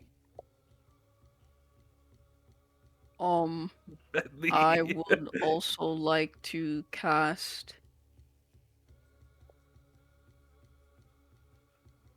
Can I cast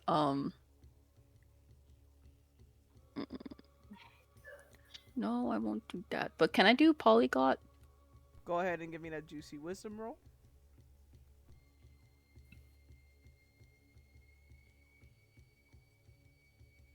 When she casts that, cause she can just talk to any animal, or does that to be specifically like the one she's looking at or something? Oh, I think it's the an animals animal. around her. All Yeah. right. Okay, so there's any animal here That surrounding. Okay. is 6 MP, so you are at 14 now. That doesn't seem right. What's your That- mana? What? 28. Then what the fuck was I looking at? Oh, I was looking at your... Okay. So you are now at 22. Alright, so that you have drawn the animals to you. Now you could speak their language. They're basically doing a variation of, what is this? What does this bozo want? What do you want? What'd you call us? What's going on? Oh God, I started to get flashbacks with the mice. Mices. The 28 Um, mice that you fed to Prometheus. Yeah. Damn, this is part 2. Part 3. Just ask Okay. them to follow you back to town and just put them in like a slaughterhouse. So Misty casts, the magnetism and the polyglot, and she's like looking at all these cute little animals that are surrounding her. Well, getting curious about her, and she's like, ah.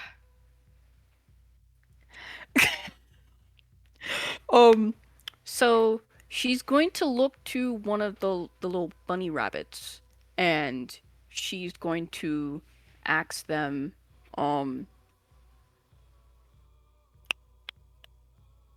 she's going to ask them.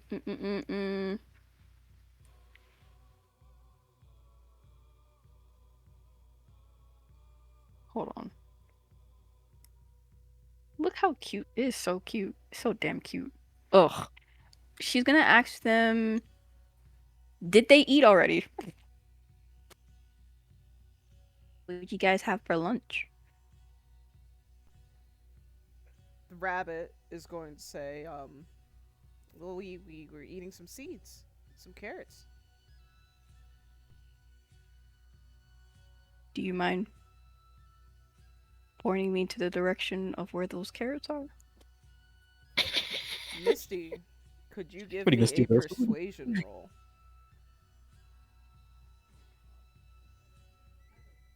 I think that's literature.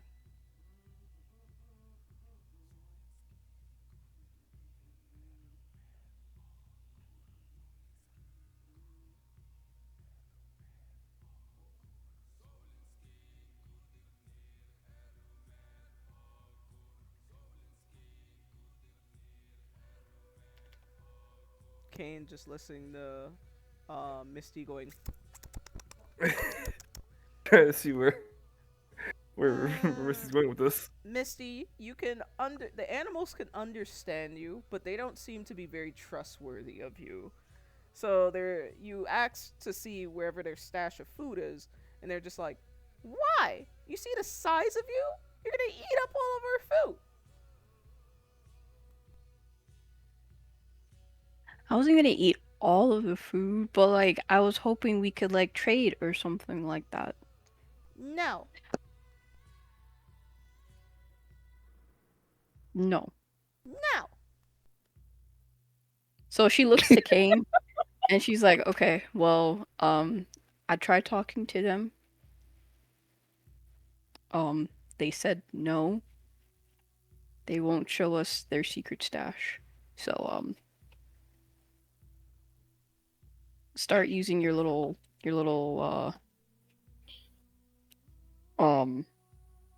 know, where you hold things with your mind. Okay. And he looks to one of the rabbits and casts his levitation. Hey, where's your food, guys? Oh, you don't want to show me? Okay. That one right there. Animals start talking. That one right there. It was him, officer. You want to tell me now? So Cain, Where, let me ask again. Where are those carrots at? You want to tell me now? Cain,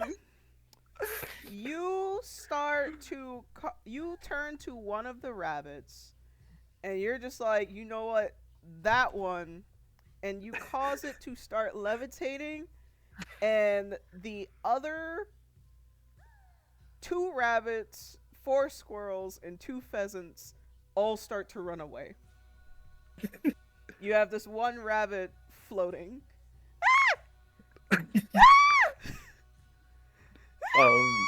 It's stuck. Stab it. Yeah, unfortunately, since you didn't want to tell me where the secret stash was, the whole shebang. So she uses the hunting knife that she has and, cuts it so she could feed Cain. Give me a strength roll. We got 10 anchovies. Kane's already ate. So he's not Wait, eating any of my anchovies. Using the knife, right? Well, yeah, the knife is dex, so do I still roll? I don't think all knives are dex. I think The one you and posted Kat was nice. specifically said. Oh, right. Go You ahead and should've just give me a taken- dex roll.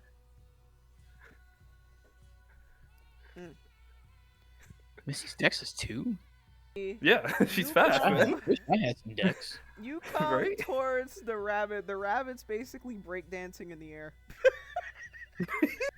How's that possible? Is he not holding it still? Freaking it out. Yeah, No, he's he's holding it in the air. He's not holding it Yeah. still.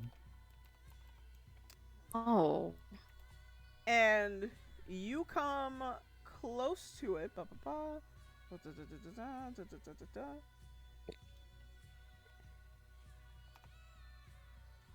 And it bites you, dealing you Bitch. 4 damage. Damn, Really? that's a strong ass fucking bite. That's a strong bite. Now I'm stabbing it again. Shame it. Fuck you, rabbit. What's that? 26. Wait, can you not like squeeze it? Like, what do you? Let I the can creature in hold. the I air? can throw it. I Hey, can't slam squeeze that it. shit I don't. on the It's floor not as like Yeah. hard as you can. It's not like the Force from Star Wars. It's just I'm just holding something. Oh, just wondering, cause man. I'm at least I'm not there yet in the levitation to start squeezing shit. What the hell? Just gonna keep biting you. Another bite. I can. Do you want? I can try to slam it.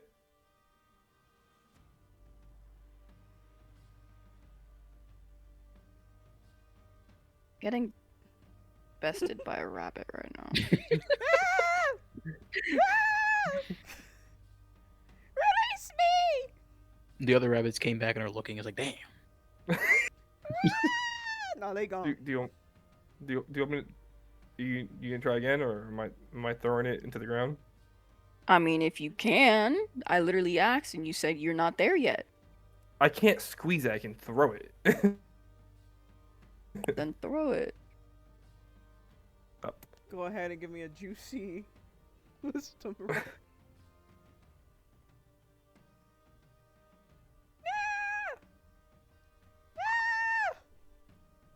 I'm throwing it down, by the way. So I'm not throwing it away from us. Okay.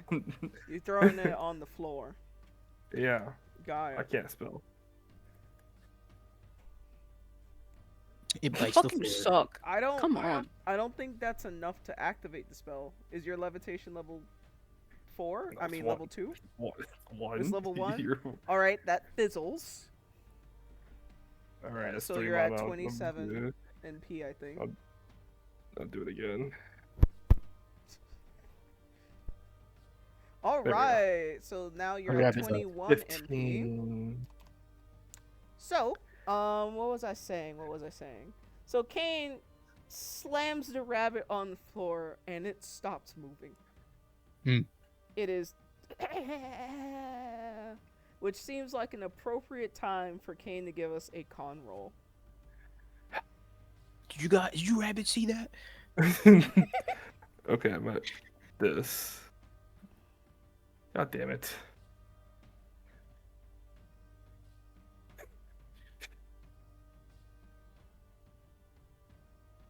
All right. So you guys have successfully killed a rabbit. Putting it in my bag. Alright, You where's mean that put the fucking... blood in the bottle or something, or drink it or whatever you gotta do. I can't bite. You'd have to, like, tear it open in my mouth. Well, at Oh, least right, now, if right. you do that, you won't get bit again, unless the Yeah, rabbit so comes back from the since dead. Since it's dead, can I slice the rabbit, like, and put the blood in Cain's mouth? You Mm. may. Cain. All right, Cain, open wide.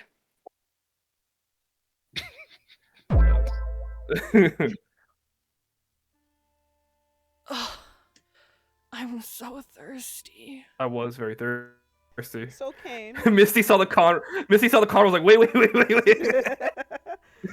So Cain, this is enough to satiate your palate. However, it's not the same. It's not the same. If anything, it's kind of pissing you off. This rabbit's pissing me off. Well, I'll put the rabbit in my the body, like the meat, in my in the satchel, so I can cook it later. Because I didn't bite to it, so I didn't infect it. That is true. That is Um, true. And then I look at Misty. Thank you. Shall we continue? There's a dead leaking rabbit in your satchel, man. Yeah, man. We're in the woods. What the fuck do you mean? I'm just saying, man, whatever's in there is onion rings. Bottles. Gotta sterilize those bitches. Which brings us There- back to our fishers. I want to go back there. Oh. So, with your fishing experience at sea coming to an end, how does your character discuss their highs and lows with their fellow partner?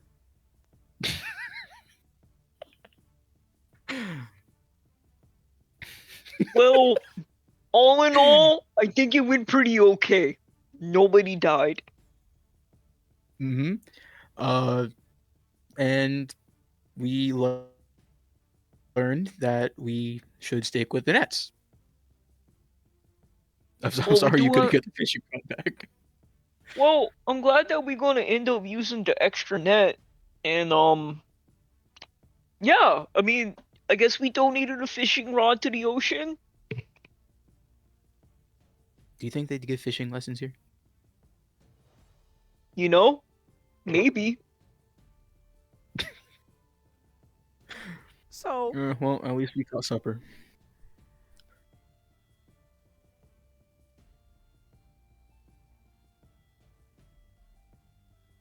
the journey home was as peaceful as the trip outward. However, Bentley and Tim were met with a realization. Neither of them were athletic.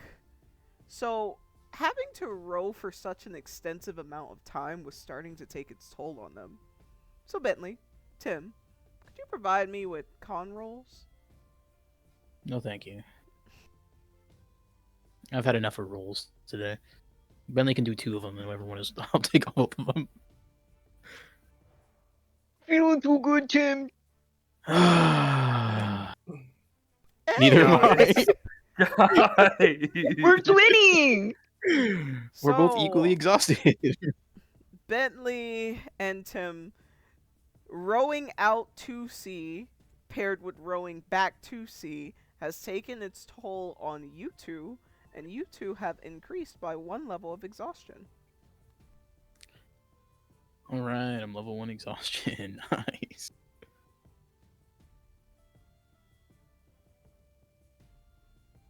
Now, What do you get for level 2 exhaustion? I believe level 2, if you go into the about section, it'll tell you. I think it's Thank you. Dex. That's Dex, yes. Yeah, it is Dex.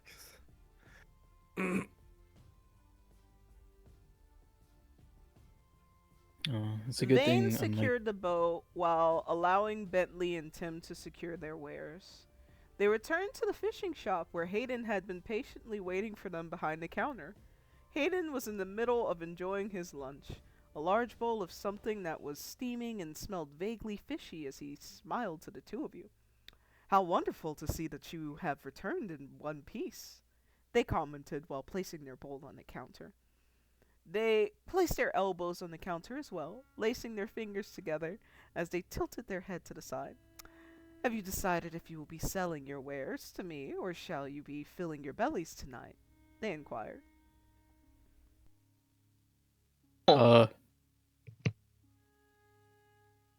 Where you got Well- sulfur? Do they feed you?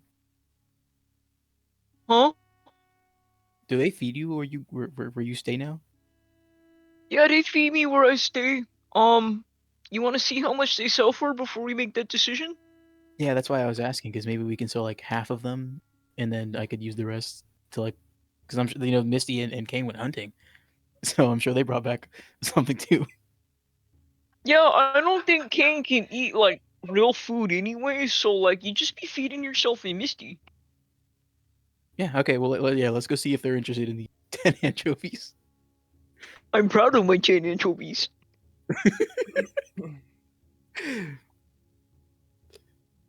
Okay. Well, we caught something. "Oh, by all means, let me see." Bentley picks the bucket up and puts it on the counter like we caught 10 anchovies. She says, "Get out." Whoa, Hayden! Hayden, back up, bro. Hayden, you need to chill with that. Hayden's like, "These aren't anchovies." "Ah, I see that you've had a fruitful fishing experience indeed. Yeah, we lost our fishing rod. How unfortunate."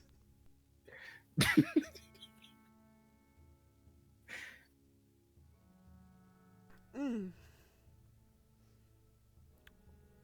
Why? Yeah, why? This is 10 anchovies. You should be proud of yourself. You know, it's my first time fishing. I'm really proud. Yes, most first-time fishers don't catch a thing. So this is That's what I'm saying. truly an accomplishment. I don't need a persuasion roll to fucking tell what's going on here. Okay? No, you gotta take the niceness where you can get it.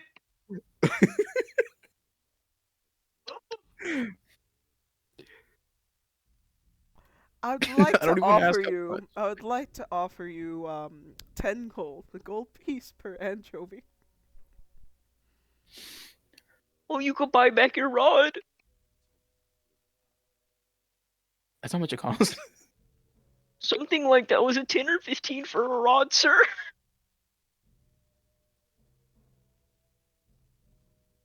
Um, TM has tears in her eyes. Hold on. For a rod, yes, it was 10 gold. Oh, Tim, it's up to you. I Oh, don't mind what you do with the little anchovies or not. I'm gonna kind of miss them. They're kind of cute in a weird way in the bucket.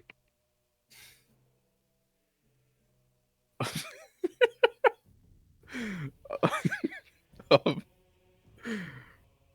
um, well, so I have I have an idea. What if we keep these 10 anchovies for food just in case they didn't catch too much, and maybe I'll just come back out here with another net, and I'll sell those. Yeah, I mean, like, you can do whatever you want with them. I think this would be a great snack for you and Misty. I'm also realizing I'm gonna have to come back here a little later and roll a survival. I'm not throwing the net in the water. Got this, big guy. I'm so fucked. Yeah, I think we'll hold on to these for supper. These are pristine anchovies right here. You got to eat the fresh. Oh, absolutely. I completely understand. While it is. While it pains me to have to let go of such a ravishing catch, I hope that you all thoroughly enjoy your anchovies. Thank you. Thank you so much. I will. Maybe we'll catch 15 tomorrow. I hope so.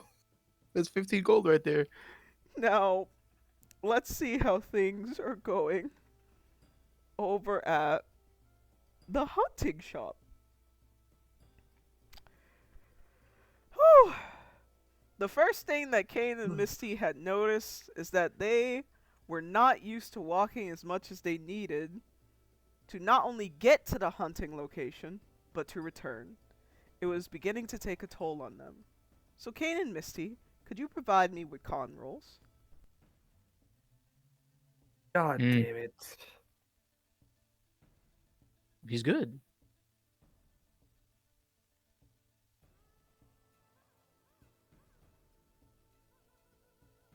Mmm.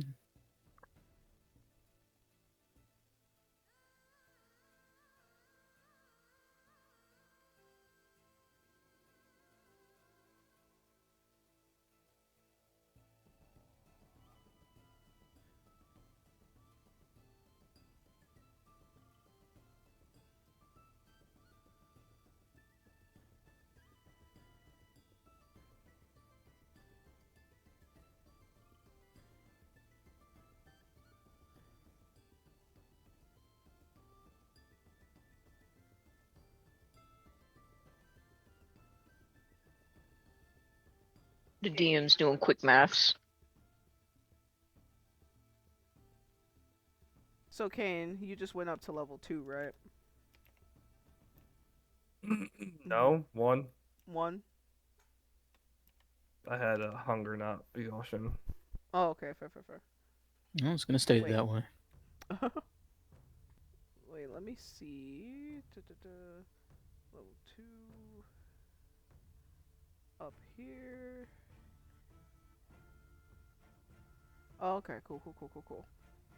So these are the stats after the first round out in the field. Alright. So, upon return, Sigrid waved to Eden, who returned the gesture. "I'll be taking off for supper now," she said. She grabbed her possessions from behind the counter before making her way towards the exit. So, Cain and Misty, with your hunting experience coming to a close, What does your character discuss with their fellow partner about what they've learned about the process and themselves? He looks to Misty.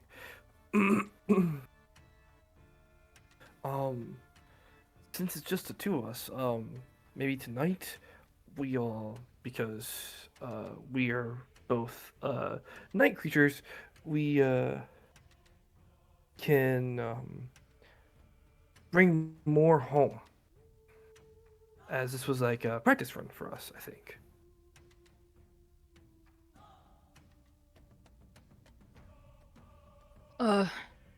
Yeah. At least you got something to eat, so you should be okay for now.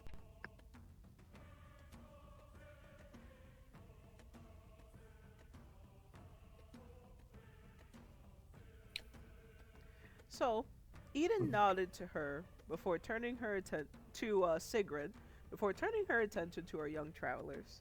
She chuckled at seeing how disheveled and dirty they had become, before crossing her arms over her chest. Looks like you two had one hell of a time, she taunted. So what do you have for me? Cain walks up with Missy and he pulls out the rabbit. We killed a rabbit.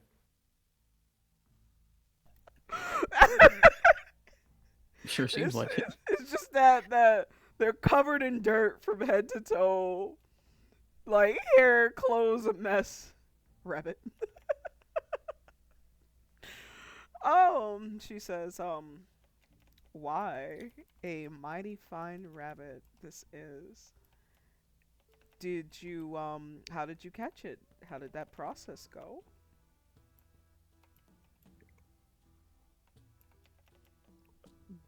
I picked it up with my mind and then slammed it with my mind. I see, I see. I suppose that can be considered an effective method for a vampire such as yourself. So, will you be, consuming this?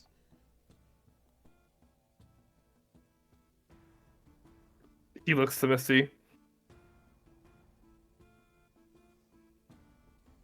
Are we reselling it? No. You gotta eat again. That's like your dinner. Or whatever. He's already drained it of its blood. Well, you will cook with it later. To feed me.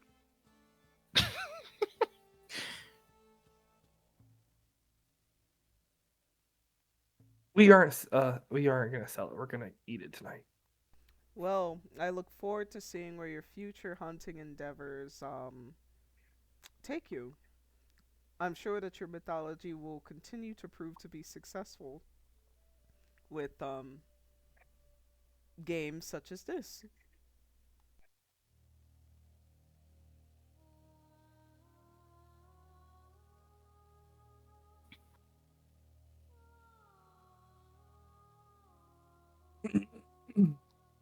Thank you, Eden. We shall see you later. So, this brings us to our... Why'd you say fuck? We'll go over that later. Oh, okay. This brings us to our evening sequence. Exhausted and hungry, the party reconvened with one another in the commoner's district, where Razor had been present to check in on them, though she hadn't made much of an effort to make conversation. So, we have Bentley, who is currently suffering from level 2 exhaustion, Tim, who is currently suffering from level 1 exhaustion, Cain, who is suffering from level 1 exhaustion, Misty, who is suffering from level 1 exhaustion and level 2 hunger. How does your character express their hardships and triumphs with their fellow members of the buddy system?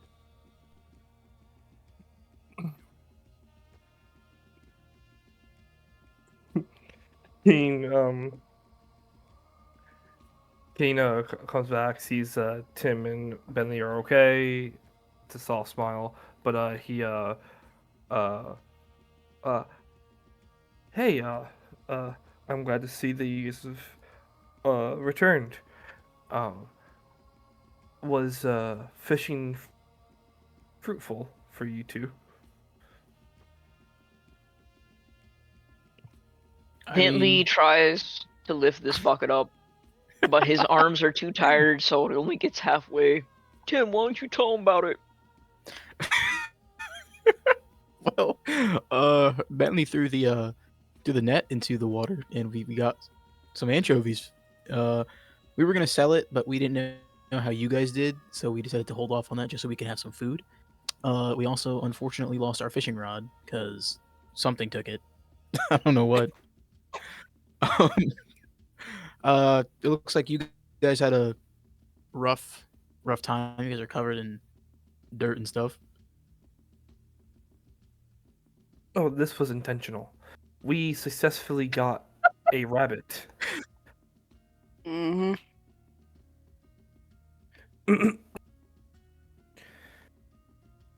Did you all know that they make you paddle out there or back? Oh, Yeah, that me and was. Misty walked a lot.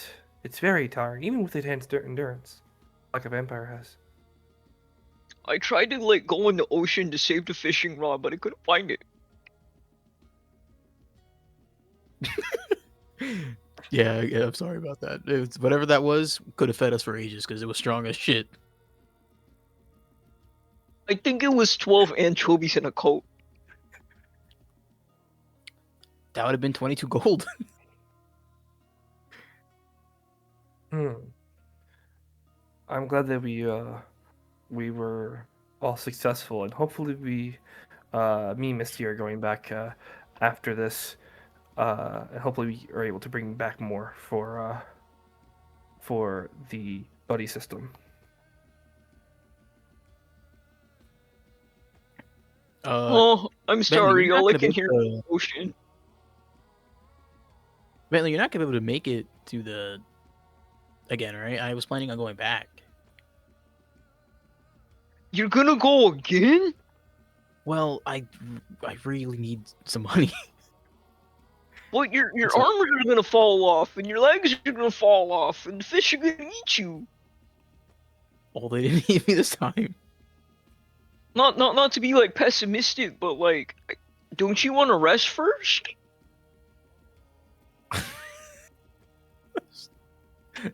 Is there even time to rest? I don't even No. know what. Well, we'll cross that bridge when we get there. But I could, if anything, I can sleep later. I think I need to learn these fishing tactics. Well, you didn't want to get the bucket of bait first? I mean, like, man, I'm sorry. I would have had this stuff pre-prepared for you. Time are you going? You're going at night? Just gonna scroll on real. Yes, granite. I'm pretty sure I'm going at night. Don't you We're think all that's gonna. kind of spooky? You think there's nighttime fish? I don't know. I don't see that good at night. I figured you couldn't see that good at night either. I didn't think this through. I mean, obviously, King, I feel like you're gonna be competing with less people for the fish. Maybe that's when the fish come out and they like, I don't know, fish around or something. So it might be a good strategy. I would just be kind of scared. Um, hopefully I don't get lost at sea. Okay, I would hope that Zane or somebody makes sure that doesn't happen. I'll talk to them when I get there. But if we coordinate next time, I could probably try and go with you again. I did promise tomorrow to meet with Levias about going to the hunting grounds so he could show me around. And I have a little extra money, so I might get a permit there just to see what that's all about and kind of like learn more about the culture. But yeah, I was kind of hoping we make enough money today so we can get permits to do the other stuff. But I guess we'll figure it out. Well, I would join you, but we did not make enough money, so I don't have any money to pay for a permit, unfortunately. Well, when I was at Hayden's shop, you were there too. I was bartering and we bartered some like information out of him. Maybe you could barter for a permit. I don't have anything. Oh, well, there's plenty of stuff laying down around on the ground, like all the beer bottles and stuff. You think they take beer bottles for a permit? I think if you fill it with cool stuff, they think about it. I guess I'll have some. I guess I have to find some cool stuff to fill it up with then. And so, after spending some time catching up with one another, the party rearranged their items and prepared their wares together. There are a few people present in the commoner's district. Would anyone like to make connections? Misty. Go, Misty, go! What? Misty. That Whitehorn. That's the Whitehorn person I was talking about. Who's Whitehorn? And then,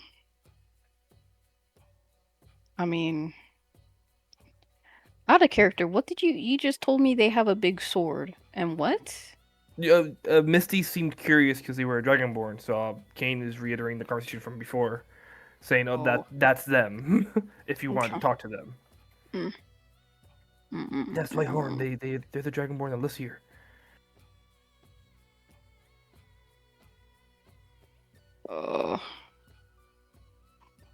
You should introduce me. Okay. Kane's gonna get another spanking, dude. Cain takes Misty to Whitehorn. Alright. Whitehorn is currently walking. How would you like They're to always- interfere? Excuse me, Whitehorn? Sorry What? to interrupt. Whitehorn slows in their walk and turns to look over their shoulder to the cultural appropriator Kane. Right. Sorry to interrupt. My friend wanted to meet you. This is Misty.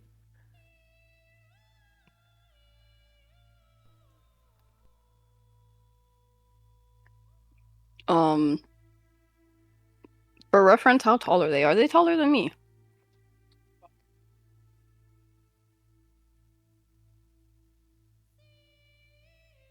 They're like yin and yang. It's like looking at. Yeah, they're like yin and yang. Whitehorn is not taller than Misty. Whitehorn caps out at 5'11". Oh. They're a baby. Well, probably older than her, but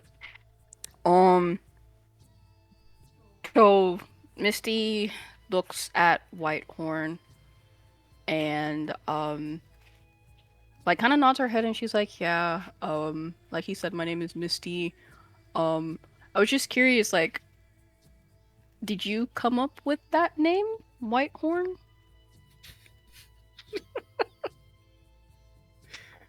It's nice. I think it's pretty cool.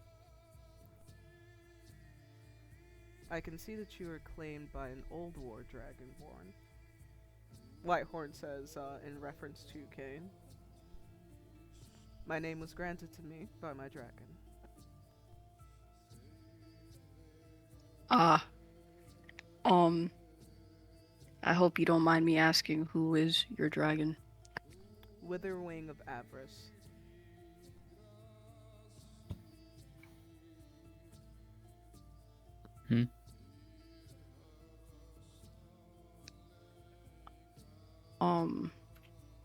So I'm guessing. Oh, Witherwing. Okay. Okay. Are they the Witherwing? The Witherwing. The Withering. Are they like part of the interior city, I guess? 'Cause I don't think I've You're the first Dragonborn that I've seen. Dragonborns are not native to Avarice, as this is a Lycan nation.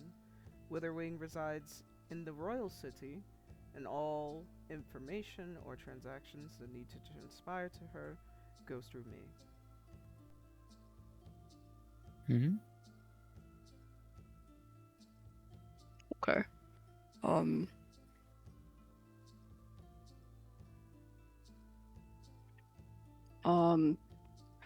Where are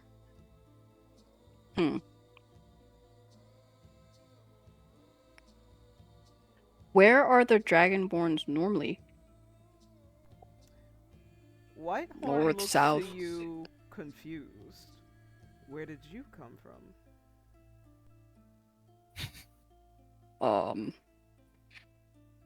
She doesn't know how to. It's like she's thinking about it. She's like, I don't even know how to answer that, cause like, Misty's like thinking about it. Well, clearly I'm not from here. I guess a different realm. A different realm. Mm-hmm. Right.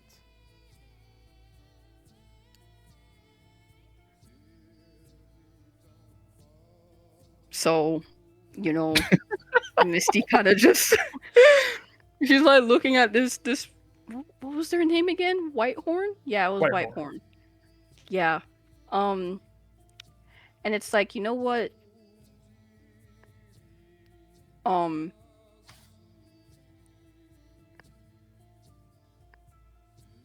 Do you like hunting?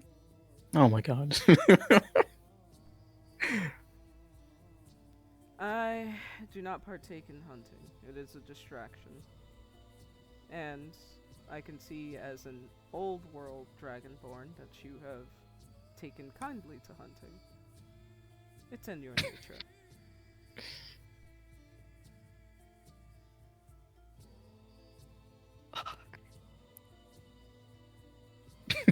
So I'm sorry, but I'm just like really curious. Like I would like to know. I didn't think there was like a difference. Like what else is in our nature, I guess, besides hunting, sleeping, eating. Well, all creatures are required to sleep and eat. But old world dragonborns tend not to have a purpose other than to exist and assert themselves. They also have a tendency to be aggressive, particularly the females. Oh yeah, that makes a lot of sense. Mm, okay. Well, thank you for the little thank you for informing me of that. I guess I will see you around, maybe. I could see now why the vampire is so uncultured. Neither of you seem to have a grasp on your own culture, which makes it fitting that you would try to appropriate the Lycan culture. I find that to be quite curious. Curious to Racist. why we. Well, can you reiterate what is she curious about? They curious about. Why are we appropriating culture? Cain? Uh,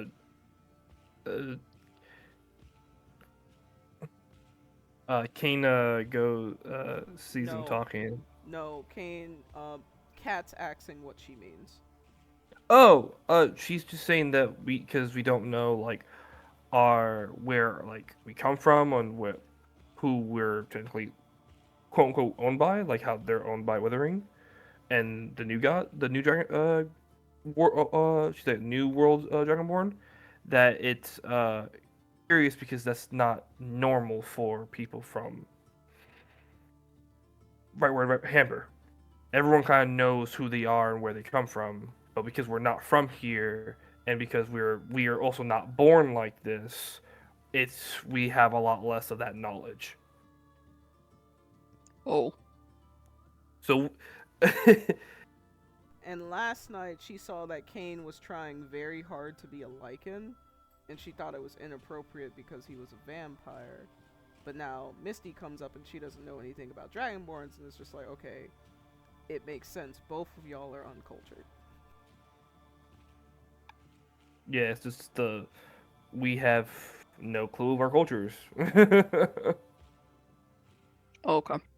All right. So Misty will respond with what is she gonna respond to this?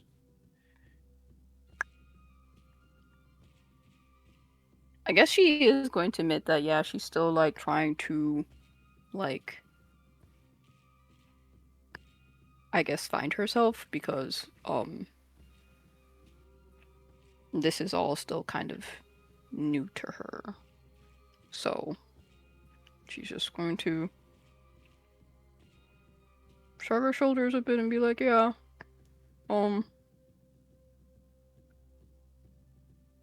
I guess like right now we're just like trying to get as much information as we can and like try to understand because we just came to be, I guess. What do you mean you just came to be? Like, we weren't born here or like this. She like kind of gestures to herself. It'd take all night. And I don't know if you want to hear the long story. Provide me the story in 20 words or less. Okay. Give me a summary. Let me see if I can help you with this. Okay. Let's see. Can we hear their conversation? Bentley can. Bentley, what are they Um, saying? Out of character, would you consider this reincarnation? No. No, I don't think so. We reincarnated as Um, our own selves. So, I think it'd be more so resurrection. Like second chances. I think this is So about second before- chances. Misty and Cain really get into that, Bentley's kind of like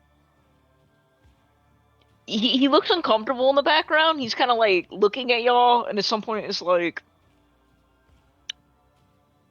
he's kind of like gesturing for you to come closer to him, and it's like, hey, I think I'm having some issues with my anchovies in the bucket.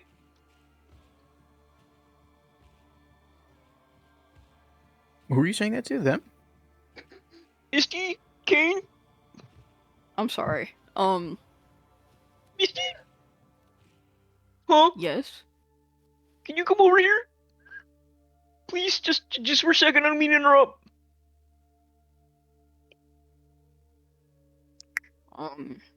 She looks to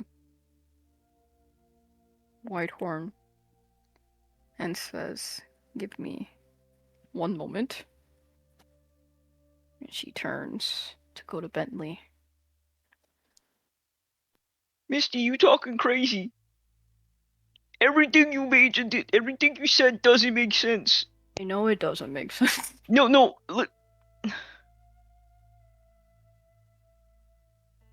Everything you said doesn't make sense. Alright. We What doesn't came make from sense? a school overseas. And I'll just leave it as that, I guess.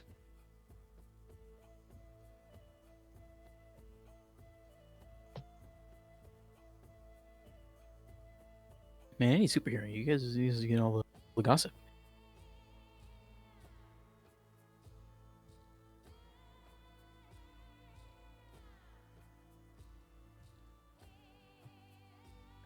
Whitehorn is still waiting for you to return to them. Okay. Bentley, are you... That was all? Yeah, I think the anchovies calmed down on my bucket a little bit.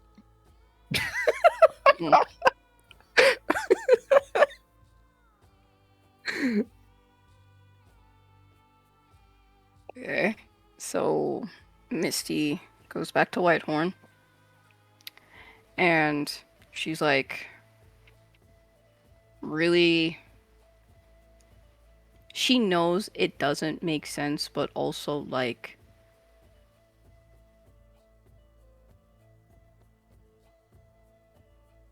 she is curious about other Dragonborns, so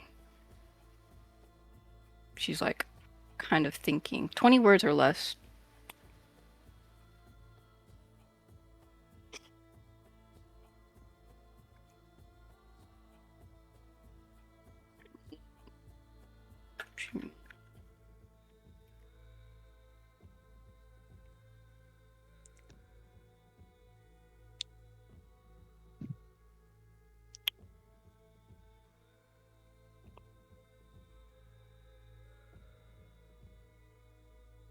Okay.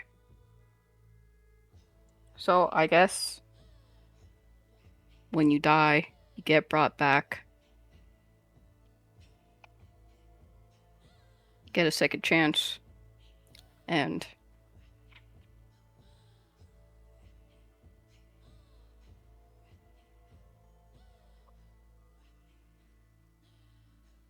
no, I don't like that.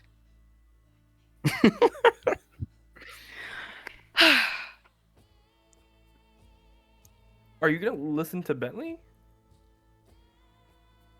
That sounds crazy, but like, what am I supposed to say now? That you came from a school overseas, like Bentley said. Oh, I thought they were saying. Okay. Alright, so. Y'all want like 2 minutes out of character to talk to this because I think the message is getting lost in translation. Yeah, you can always talk out of character. Okay, so out of character, like Mr. Thorne said with cultural mnemonics, when you read the packet, it gives you a little excerpt of the history of this world. The things that happen in the rift are very unnatural. And it seems like they're kind of trying to keep the rift separate from things inside the rift. So going around introducing yourself as like people from the rift, I don't think everybody knows about it, and I don't know if everybody should know about it. So you're like talking to Whitehorn, and she obviously has no idea what you're saying. So it's kind of like in that packet, there was no mention that these people have any sort of history with the rift. So Bentley's just been saying, oh, you know, I came from overseas, that's why I don't know anything. And if they're going to ask him for a country overseas, he can't give them a name. So it's just kind of like leaving it alone. So, like, you're trying to have this conversation with Whitehorn, but he just doesn't know if that's, like, something that you can or should do. So for him, it's just kind of like, hey, yeah, you know, like, what you're saying doesn't make sense because these people don't know what you're talking about. And then he doesn't know if that's, like, a secret or not. But he also knows that, like, when they talk about Razor, they don't talk about Razor being from like the Rift. They just say, "Oh, you know, Razor's a part of Avarice. Razor is Avarice culture." Even though we know that Razor's mom is the headmaster of the school. So it's kind of just like Bentley doesn't feel like that's information that y'all should just throw around. So for him, it's just kind of like, "Hey, you know, let me tell you, like, let me try and have this conversation without alerting everybody in this nation that something is really fucking weird with us because everybody has enhanced hearing."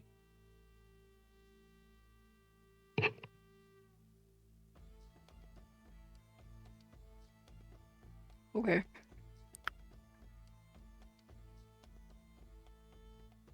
Cain, do you want to say anything? Oh, it's just, well, essentially, you don't, to add to the point, you don't have to, like, fully switch up. You can just say, me and the people I run with are not from this side of the world. We come from overseas, like Bentley says. We're from whatever you want to flavor it. Um, the otherworldly stuff, how we've been into like kind of like three different worlds: real world, Solstice, which is like in between, and then this one. That shit they don't know about. Like even back, for reference, Gavin and them said they were from a place near Warwick's hometown. Like even they said they were from like a random nation and not from Solstice. Um, so it depends on what you if you want to give them that information, it's another thing. But if you're trying to just make conversation and kind of get to know Dragonborn culture, you don't have to do that. You can just say, I was never taught because I'm from overseas and I don't know what this is.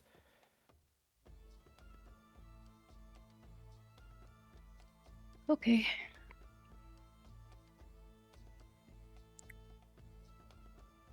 So, back to character. Misty is just going to say that she and her friend are from overseas, and that's why they're not familiar with the stuff.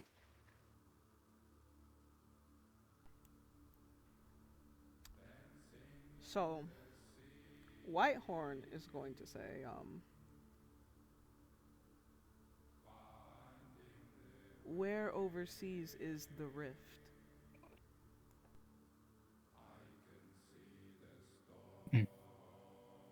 Did you say the word rift? No, I Misty didn't. did. Oh, okay. Yes, you did. You said Did you're I? from the rift.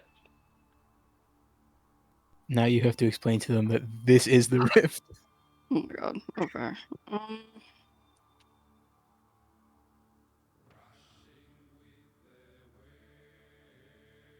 That's why I hate talking, dog. I hate talking so fucking much.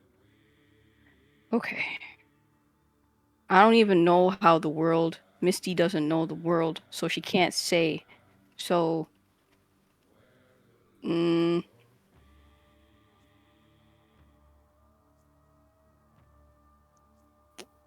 she's probably. I'm not good with direction, so I'm gonna say maybe north.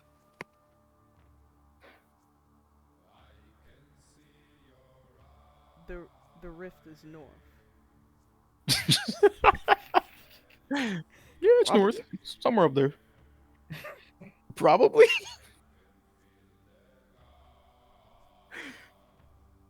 Misty,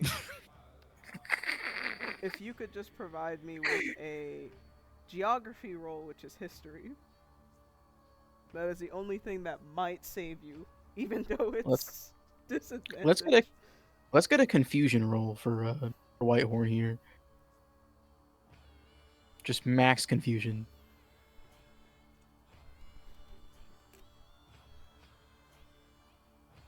All right, you confirm when she asks if it's up north. You're like, yeah, north. Go ahead. There's a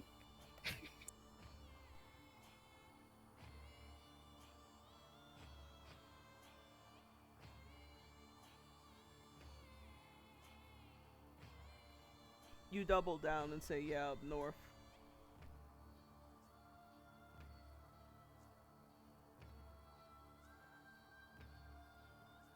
She's unsure.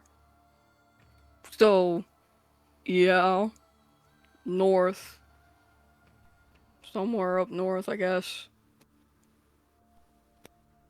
So, Whitehorn is going to say, I find that to be quite curious, considering that north of Avarice is both Cruelfeld and the Wilderlands, of which most dragonborns and vampires are derivative from.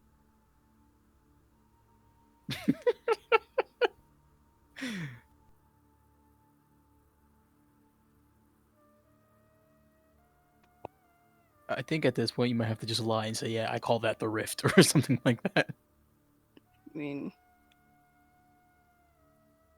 yeah, I guess.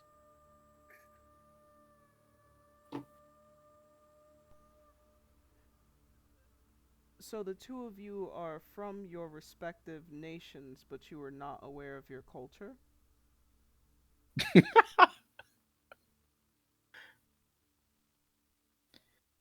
We all look like a bunch of frauds.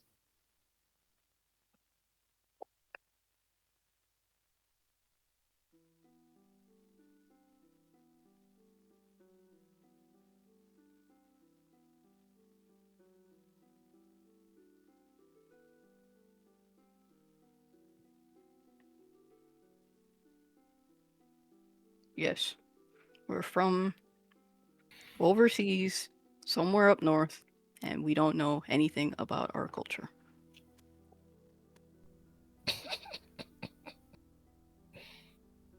They're... Hmm.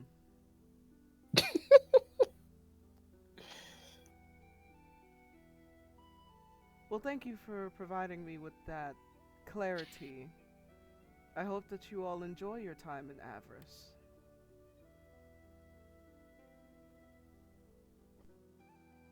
Can I Thanks, perception roll Whitehorn. that? You may. Let me look at the thingy. That's Intel Dex. I believe that is science, which is intel. So I'd be rolling base if I'm doing disadvantage for the exhaustion, but I have advantage with science. Yes. Got it.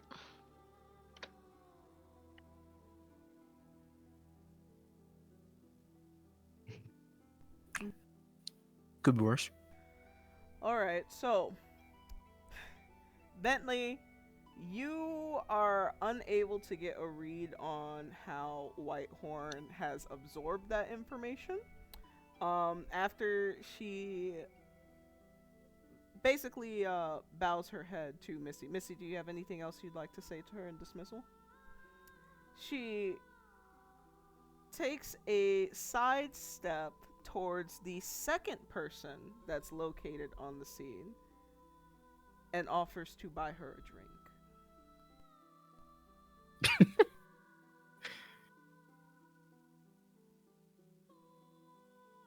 Mm,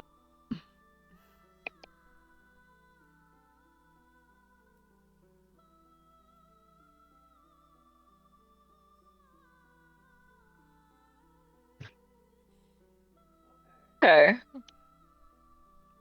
Kana looks at Misty. Well, that was Whitehorn. Maybe we should go eat before we go hunting again. I know you're probably hungry. You haven't eaten yet. Hey, gang, we're all gonna talk when we get back home, okay? You don't come home. I think I'm gonna come home. You said you think you're gonna come home? I think I'm gonna come home at some point. We all need to talk. We all need to decompress. Alright, so Bentley, let me... Oh, so this brings us to our next scene, which is the Howling Tavern, where our Fated 3 have decided that they would be purchasing some food.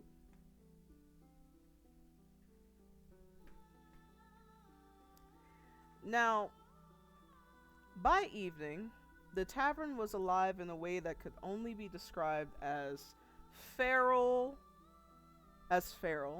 Laughter rolls through the room in deep rumbling waves, punctuated by heavy mugs set down hard.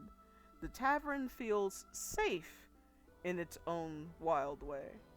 The stench of alcohol and charred food caused all of their collective bellies to growl. It was time to finally nourish themselves, and they definitely needed it. There were three individuals that were servicing the facility: the beer boy, Naira, and girl, Manette, that were serving drinks during the full moon celebration. They seemed to answer to the man behind the bar, who was tall, dark, and aged like a good brandy. "Heyo!" he chimed as the students entered. He was currently stocking more bottles for his beer boy. "Grab a seat and have some fun," he chimed. So, players, how does your character express to the others how they've been struggling with their hunger?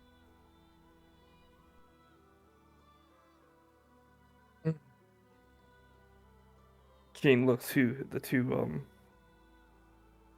buddy system members, but more specifically looks towards Misty and goes,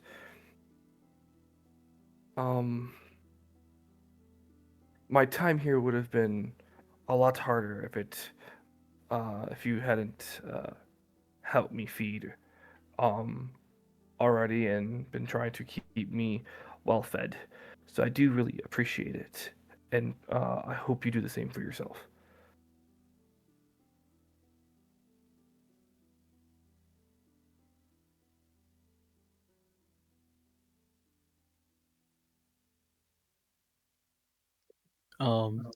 Yeah, I mean, I got the 10 fish too, so we could cook that up at some point. Yes, when we get back to the common sleeping Mhm. area, I'll that and the rabbit.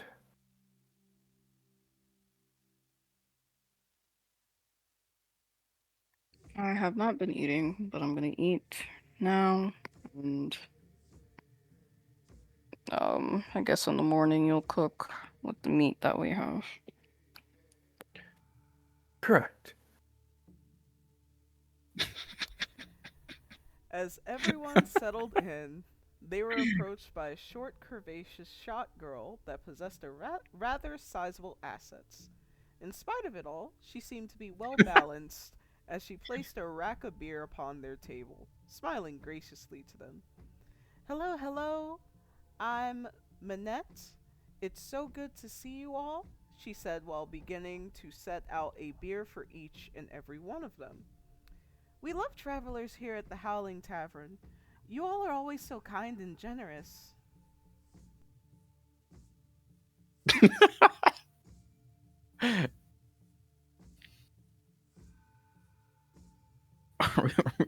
Hello, Manette.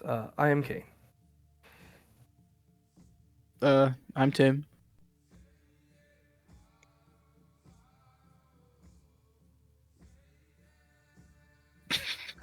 Um, I'm Misty. "Well, it's a pleasure to meet you all, Cain, Tim, and Misty. Misty, you must be the Alpha. You look so strong and poised."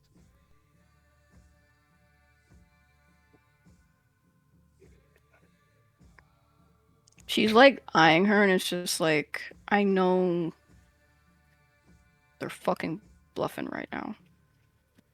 Perception roll. Get away from me.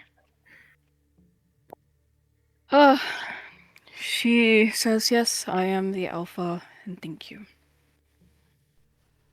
"No problem. Now, allow me to make some recommendations. A large, sizable dragonborn such as yourself will find all of your nourishment in our lovely wild game platter. It's as filling as it is tasty. It's also really good for your skin. I'll put you down for that," she noted while writing down the order before looking to Cain. "And I remember you. Kim told me about your raw order at the party, which is precisely why I made sure to keep a lovely, raw rack of lamb to the side just for you."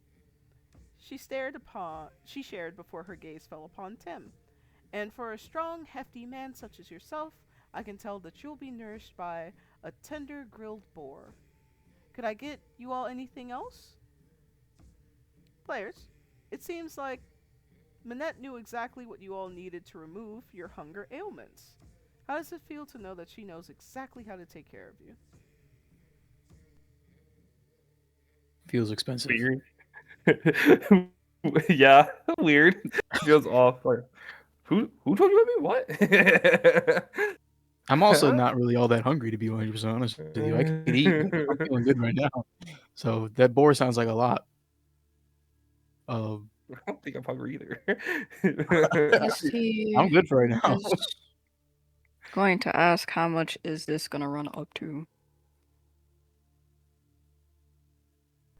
We can hash that out after you guys have had your meal.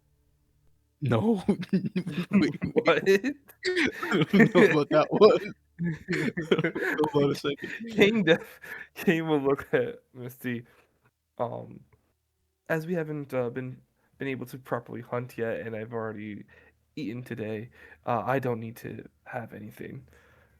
Are you sure about that one, Kane? Animal blood is not filling.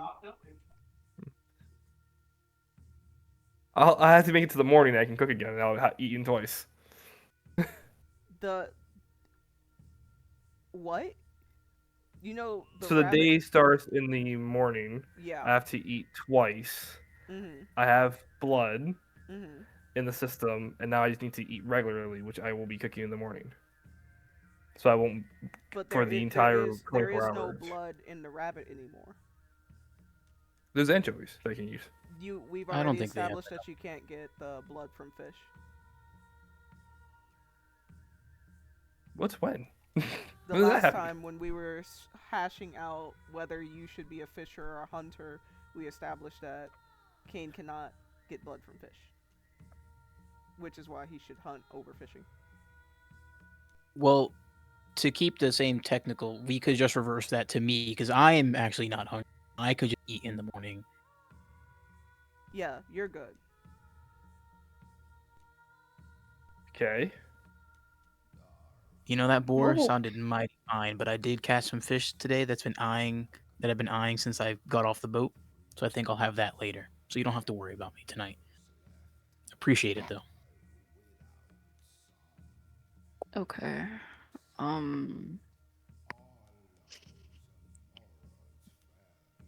Out of character, what was her name again? Minette?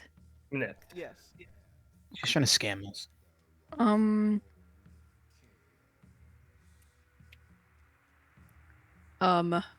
Minette, if you can, I would still like to know how much it would just cost for me and, Kane here, since I will be covering for him. Well, for the two of you, it will be 75 gold.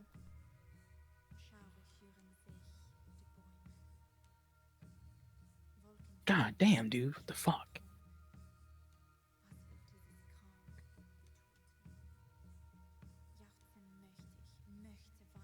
That's a lot of dough.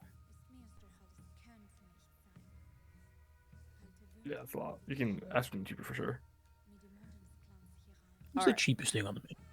I see it in the notes now. So, Kane, in all of the notes, it says that animal blood is not as nourishing as human blood. So, everyone has to eat once a day, but you're technically not eating. You're just kind of satiating. So, to get your fill, you need 2 servings of animal blood. Yeah. Which you had at the party last night. And that was when you were already starving because you hadn't eaten in 2 nights. So you're actually behind on blood. Okay. So what would he be after if he eats this? If he eats this, this would be his second time having animal blood, which means he is going to finally be full. Until the next day. Okay, so And then did so the the next time math. he had- I will just. She said 75. She's not getting a tip then. Maybe an extra 5, I guess. But like, just to be fucking nice. But like. So yeah, Missy says, okay, that's fine. Thank you. Great, I'll go ahead and place those orders for you. She shared before turning to do just that. So players, as you wait for your orders to arrive, is there anything that you would like to discuss with each other?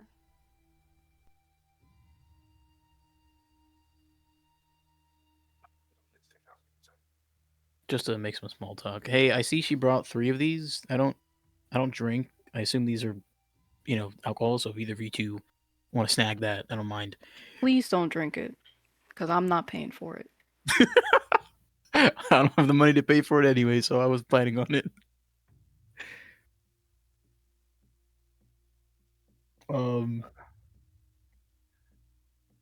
You said you two were going to hunting at night? Yeah. We are going to try our hand again since we're both night creatures. Yeah, I was thinking the same thing too, but apparently Bentley's not going to be able to make it out. I guess he has work. So I'm going to be fishing alone.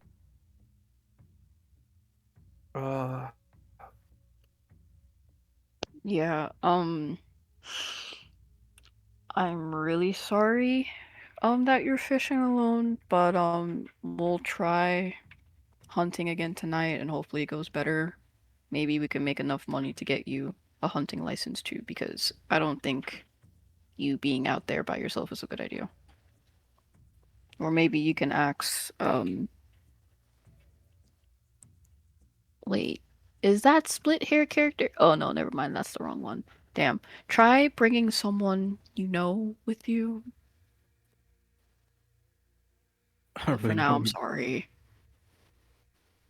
I don't even think if I knew somebody, I'd be able to get somebody in time. I think I'll just have to see how it goes, and then worst case scenario, I'll just only go with Bentley, and if he can't make it, then we'll pivot. Sure, I can find something productive to do. Funny that you say that, Tim. As you gaze around the bar, you happen to make eye contact with someone that you have spoken to before. Yeah, see, I saw her before, but then you said that the other person talked to her and says go get a drink. So I was like, okay, I guess I don't have to talk to her this time. And it's funny that you say that because after getting her drink with her best friend, she is seen grabbing a case of beer from the split-haired shot boy and approaching you all's table. No, thank you. I'm gonna go. No.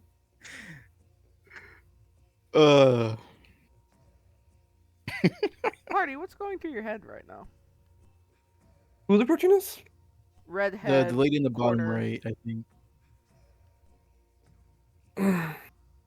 I have no idea who. Sorry, I have no idea who this woman is. Oh yeah, I talked to her the other day. She was coming out of here. Was she friendly? I'd say so, give or take. Misty?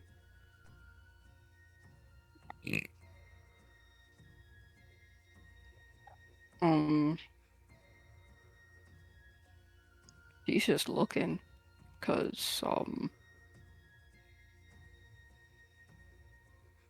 in her mind, she's not spending anymore. Great. Great. So, this person approaches the table with a crate of beer, about 6 beers in the crate she took from the boy. And she puts it on y'all's table. She pulls up a chair. And she slumps into her chair. And she says, "Well, if it isn't my little shy boy," she says, God damn it. referring to Tim. I hate this stupid guy. It just sucks.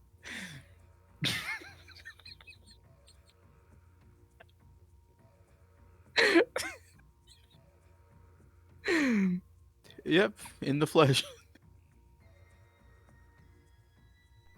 So, I take it that the 3 of you are a little pack. That is correct. And let me guess, he's the alpha? She says, pointing to Cain.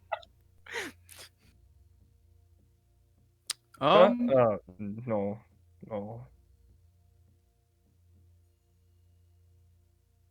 Well, it can't be the shy guy, so it must be the Dragonborn. It's ridiculous. It's because I want to do the fucking helicopter. Oh, Who just goes around and she's the helicopter one? I thought it was the... Yeah, no, it was her. Oh, She's it's the redhead. I don't got my glasses on. Your glasses on. You have them there. Yeah. Oh, yeah, Missy just like looks to her, says, "Yes, I'm the alpha of the little group here." Great, great. Yeah, I was just talking to my best friend over there, Whitehorn. She tells God. me that you guys come from overseas up north. That's what we're rolling with. Yeah. Mhm. I just find that to be a little bit funny because, well, there is no sea up north.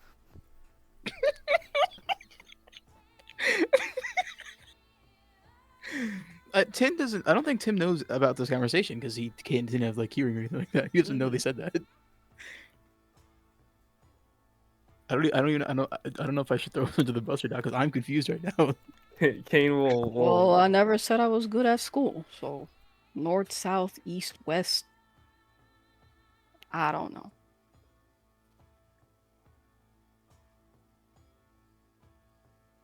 Is that what she said in character? No.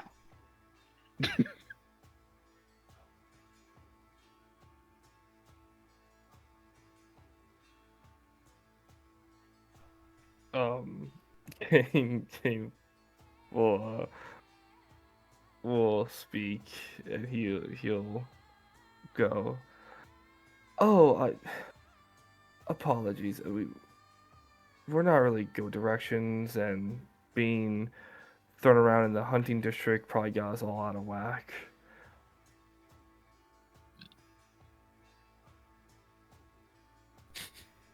You know, there's a couple of things about you all that wasn't really adding up.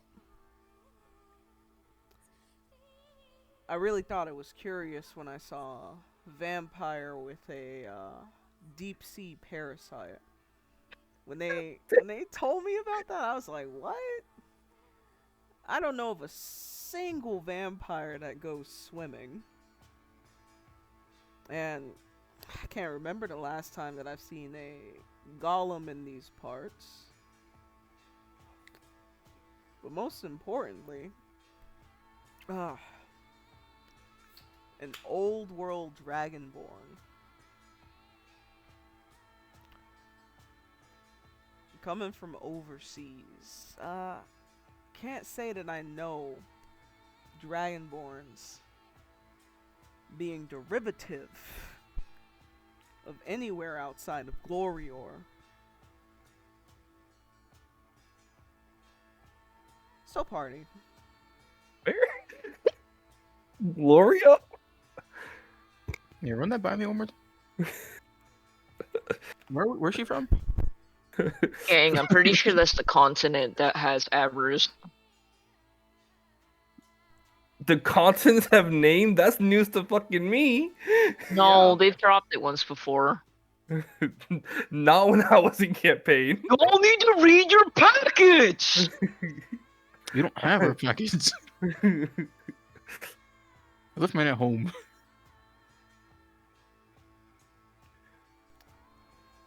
So I figured I have some questions for you all. While we wait for your food, we should have no problem keeping up a casual conversation, right? Yeah? Yeah, sounds pretty good, Brett. Yeah. He still has no idea what this conversation is going from because he was not there for this.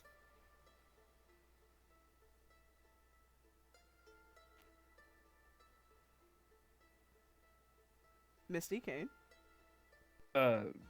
Cain sits. I guess they're having a conversation. He can't do anything about it. Yeah, I mean, I'll answer what I know.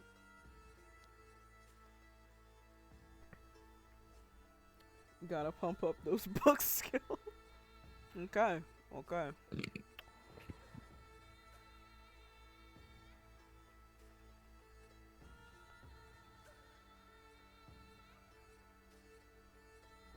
question for the vampire.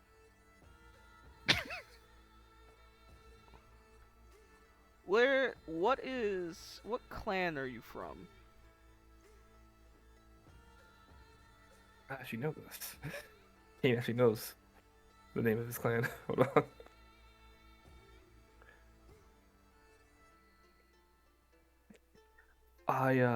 I belong to the Lorvain clan.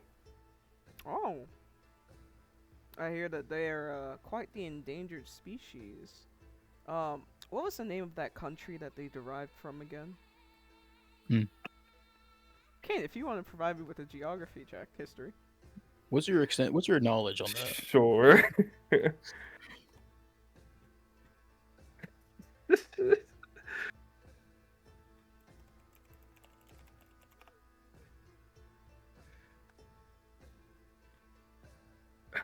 All right. Could be worse. Great.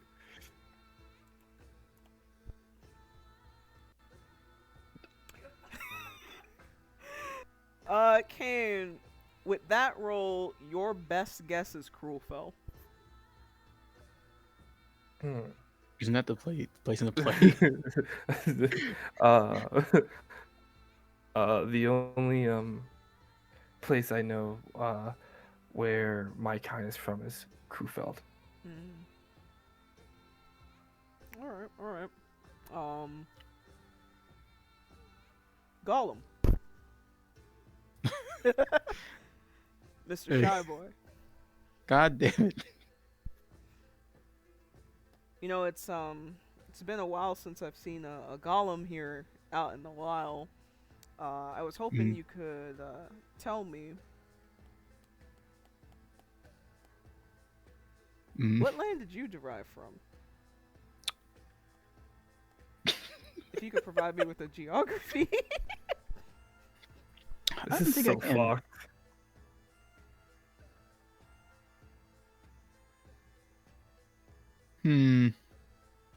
What's a geography roll? History. Intel history. What am I doing? Hold on a second. Ugh.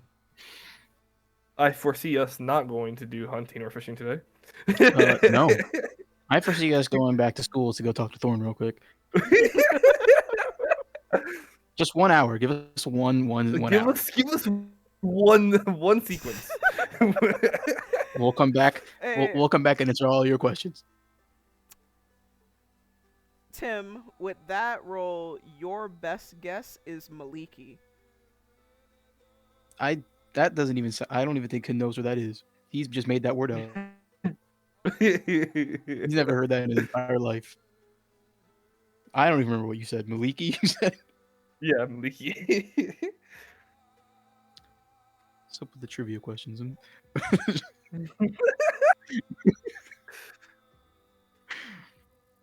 I don't even know how to word this.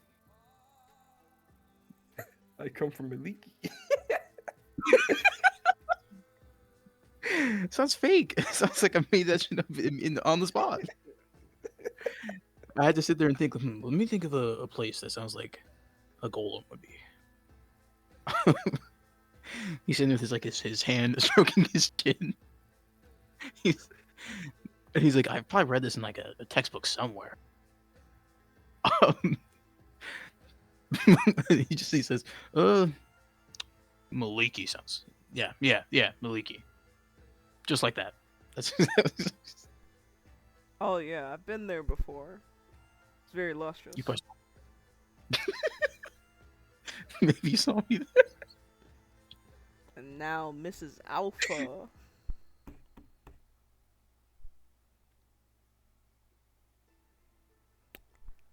How are you doing today? What the fuck, man?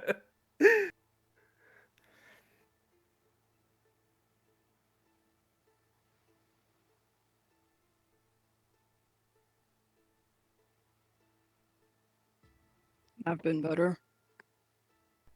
Why is that? He's so hungry.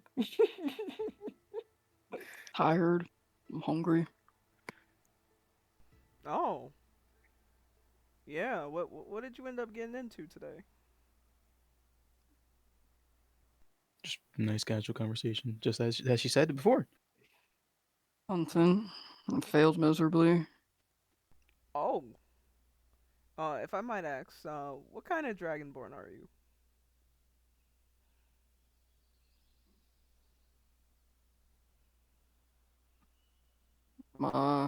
Shadow Dragonborn.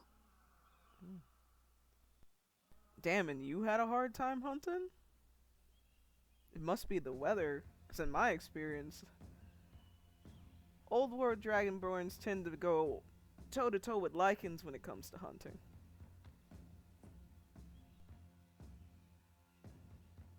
Maybe it was the weather. I don't know.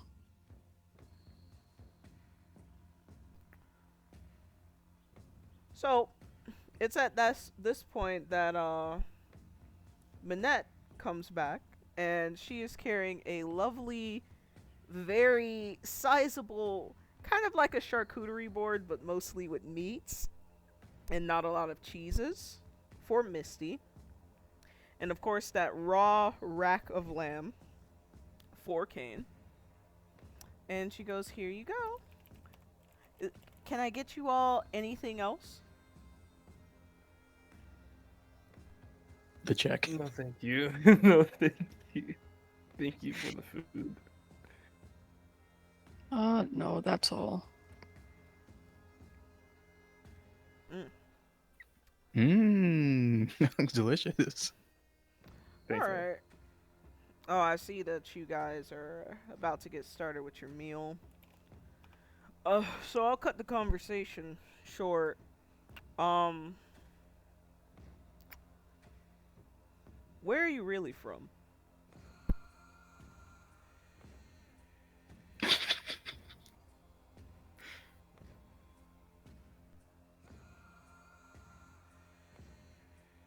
Even if I wanted to answer that question, I didn't write that much lore for my character, so you'd have to give me a Michigan? Michigan with you crazy off rip. Like, where the fuck is Michigan? I don't There's no- know. I didn't pick a state. Alright. Fucking, I'm from Canada. You know where that place is, man? You ever heard of football? So, players, it seems like your conversation with Whitehorn has become your conversation now with Gala. She. Sorry, it's Bentley reacting to the plate. She seems to be a little bit suspicious about the diversity of your group, along with your intentions. Sounds like culturally monics to me. How would you all like to proceed?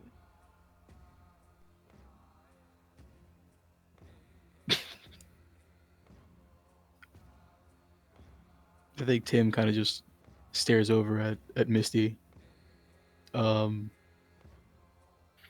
Because he didn't even know this conversation happened, and now he's being brought into it. And I think he's gonna just try to figure out what he should say, and so just kind of just stare at her. Because he doesn't know if he should mention Solstice.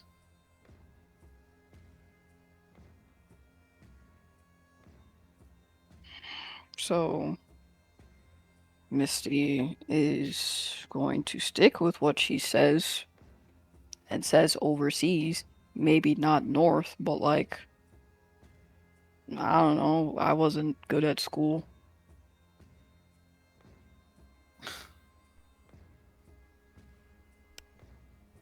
Misty, please give me a deception roll, which I think is literature.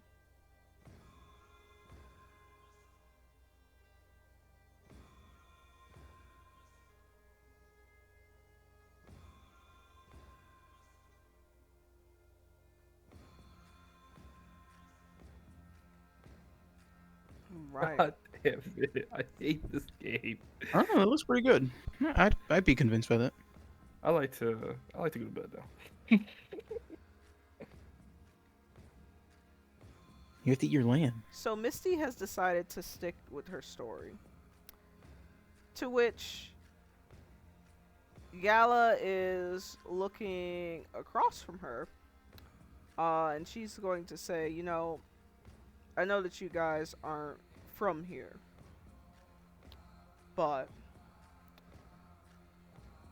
around here, I am called Gala, the Skull Crusher.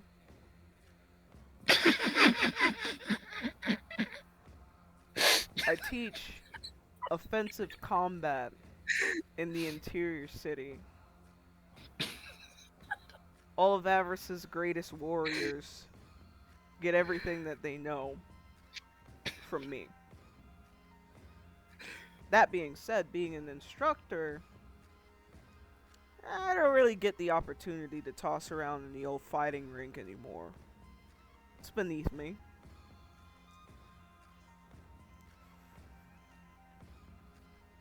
But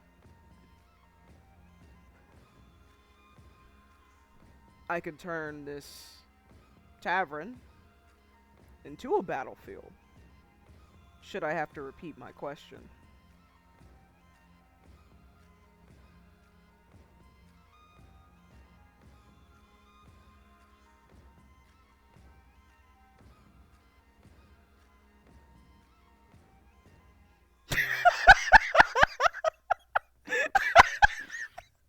Why does it look like Tim? Um.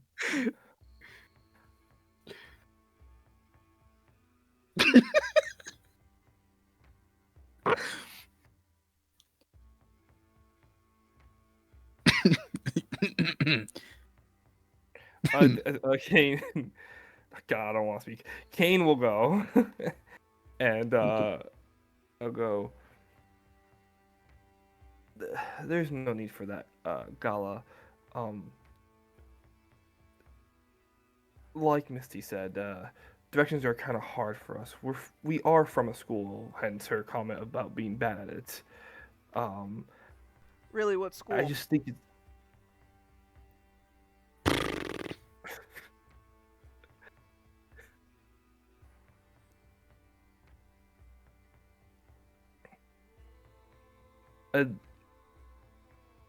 Okay, out of character. I'm just gonna say Solstice and be like, "Hey, we're students of Razor."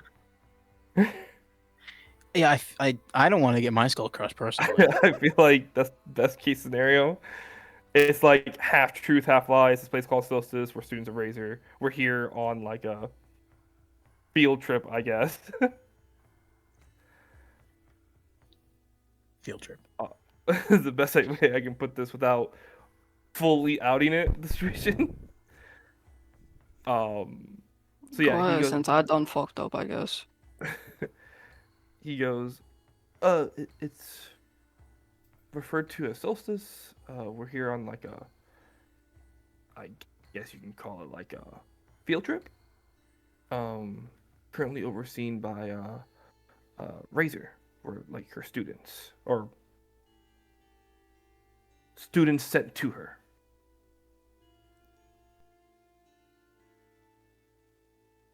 Last time I checked, Razor was a lone wolf, and this one here was your alpha.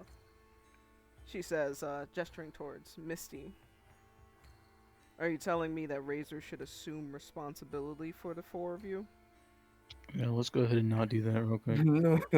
No, we are a group, and Misty is the leader of it. And the school we come from is referred to as Solstice.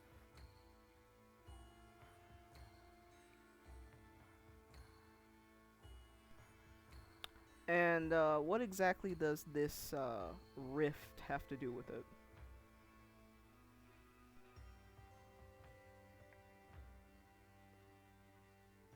I guess that could be another name for it. It's why it's kind of weird. We don't know where it's located within the world. Hence why we say overseas, because we're not from here. We don't know where here is. other than this is avarice.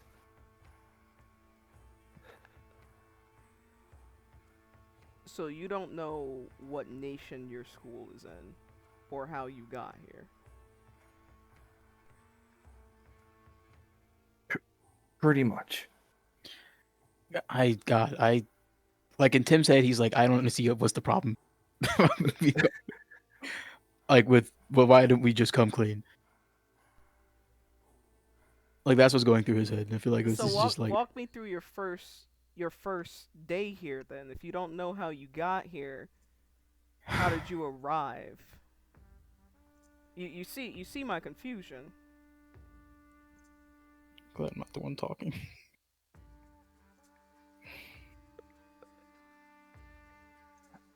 I'm about to start drinking. Not prepares holy water. How does she crush them? Cain will continue. I guess magic. I honestly can't fully explain it myself. It's way out of my, I guess, realm of knowledge. But once we got here, we were taken to a gate, given our avarice licenses, and from there we've been trying to learn about where we are. You skipped over the part of how you arrived. You said once we got here. Where were you when you got here? I can't remember. Where were we? I think we just spawned like in Razor's house. Is that correct? I think so. I can't remember. I think the portal led to her house. I actually can't remember. Fuck. Yeah, I think we were in her living room or something.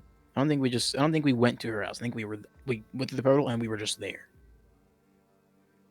Yeah, I think in character. I think it was somewhere near Razor's house. We kind of just plopped there.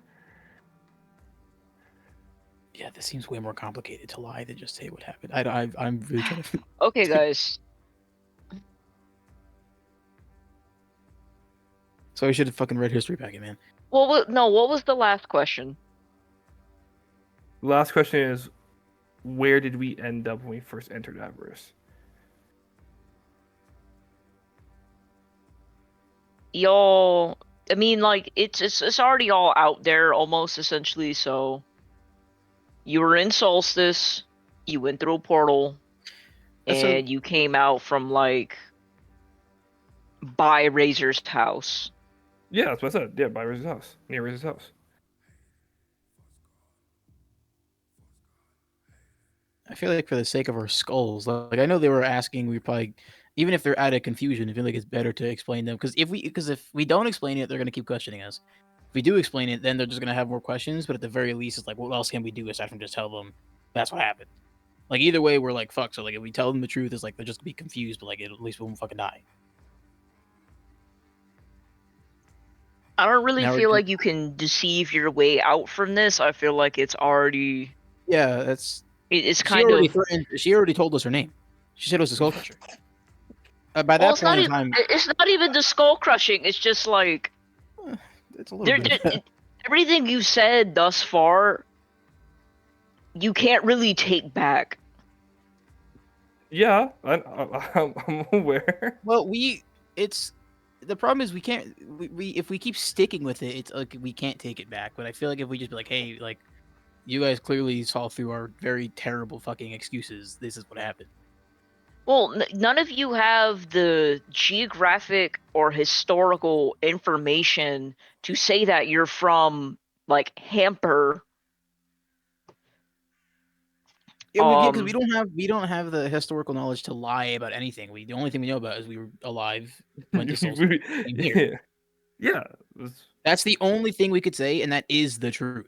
That wouldn't sound like an outright lie. That would be the utmost confidence because that is literally what happened. That's the only thing we could get away with saying because that is what happened.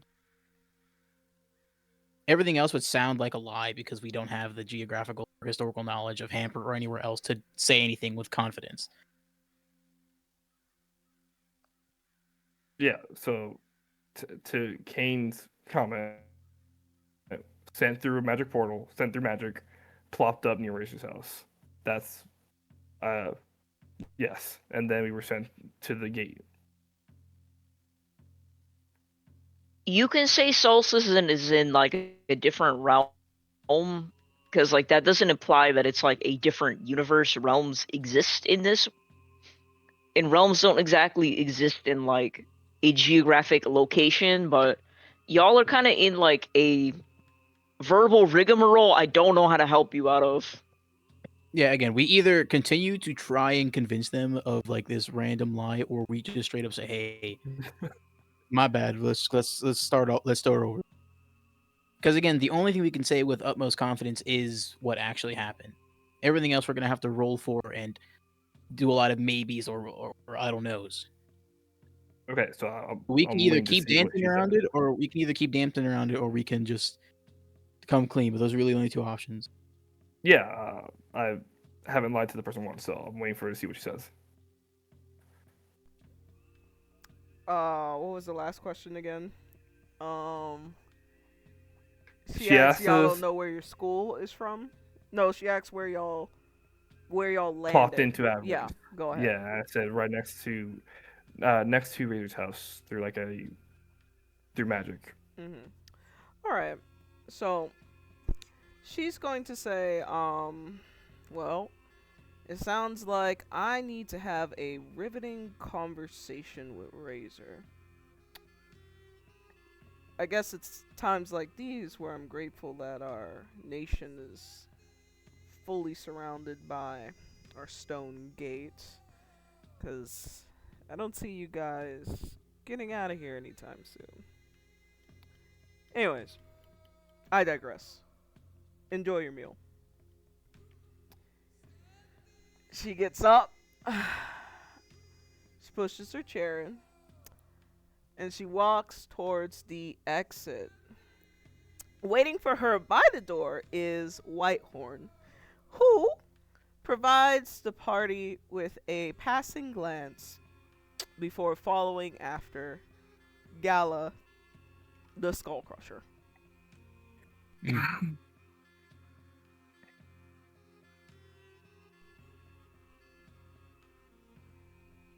She was a lot nicer the last time I talked to her. Now, the tension in the hearts of our party members aside, we are going to take a moment to go over to Bentley, who has no idea this is going on. Bentley has returned to the home base, where, what is this? Where am I? This is slide here. Bentley returned to the home base on his own to get some much needed rest. Given that he was currently being courted by Sandra, he would spend very little time in this space other than to use the tablet. Even now, he was still navigating Avarice and nothing more than Sandra's flannel. He would need to spend this time resting as well as considering what items he wanted to claim, just in case he was unable to return for a few days. So Bentley, are there any crafts that you would like to attempt before turning in for the evening? For Razor's house, I know there's not like a bathing area, but does she have any water? I mean, she has a garden. She might have like a faucet somewhere or something. Yeah. It's Well, 7. you know, in older nations, if they don't have water by their house, they have to go to like a nearby lake or stream and carry the barrel from there to where they need it to be. So Avarice is like that. Or if she does have a garden, she's already poured it on it. Unfortunately, there is no water in this area, but you may be able to find some in the cavern later on. Yeah, that's fair. That's fair. Let me see what I have left. So I use my thistle, my 2 griffin's claws. I have the bushel. How many herbs come in a bushel? 5. 5? All right. That's 5. I'm gonna put 3. Oh God. Nemosat sprigs in a bottle because we still have the crate in here. And he's also going to get his clothes, and he's going to start slotting some of the things back into his pocket. So he's going to take his spell book, he's going to take his restoration crystal, and his pliers. Okay. And from there, he can't do those crafts. Crystal care. I'm trying to think if he can do any crystal care. No, I don't think he can do crystal care right now. So he's gonna call home. And who would he like to call? He's gonna check in with Ezra. Okay. So the phone connects to Ezra. Let's go here. Ba, ba, ba. And Ezra seems very surprised to have received a phone call in the evening.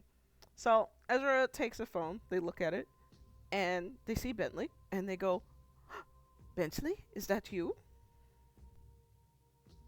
Ezra, it's me. I'm sorry I'm late. Bentley, I thought you were dead.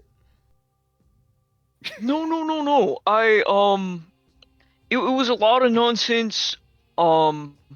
I'm in like a new pack situation, and it's not bad. They're teaching me things. They're going to teach me how to do like grooming and basically like some cosmetic stuff. I just have to work at certain parts of the day. So I'm available in the evenings, but I'm safe.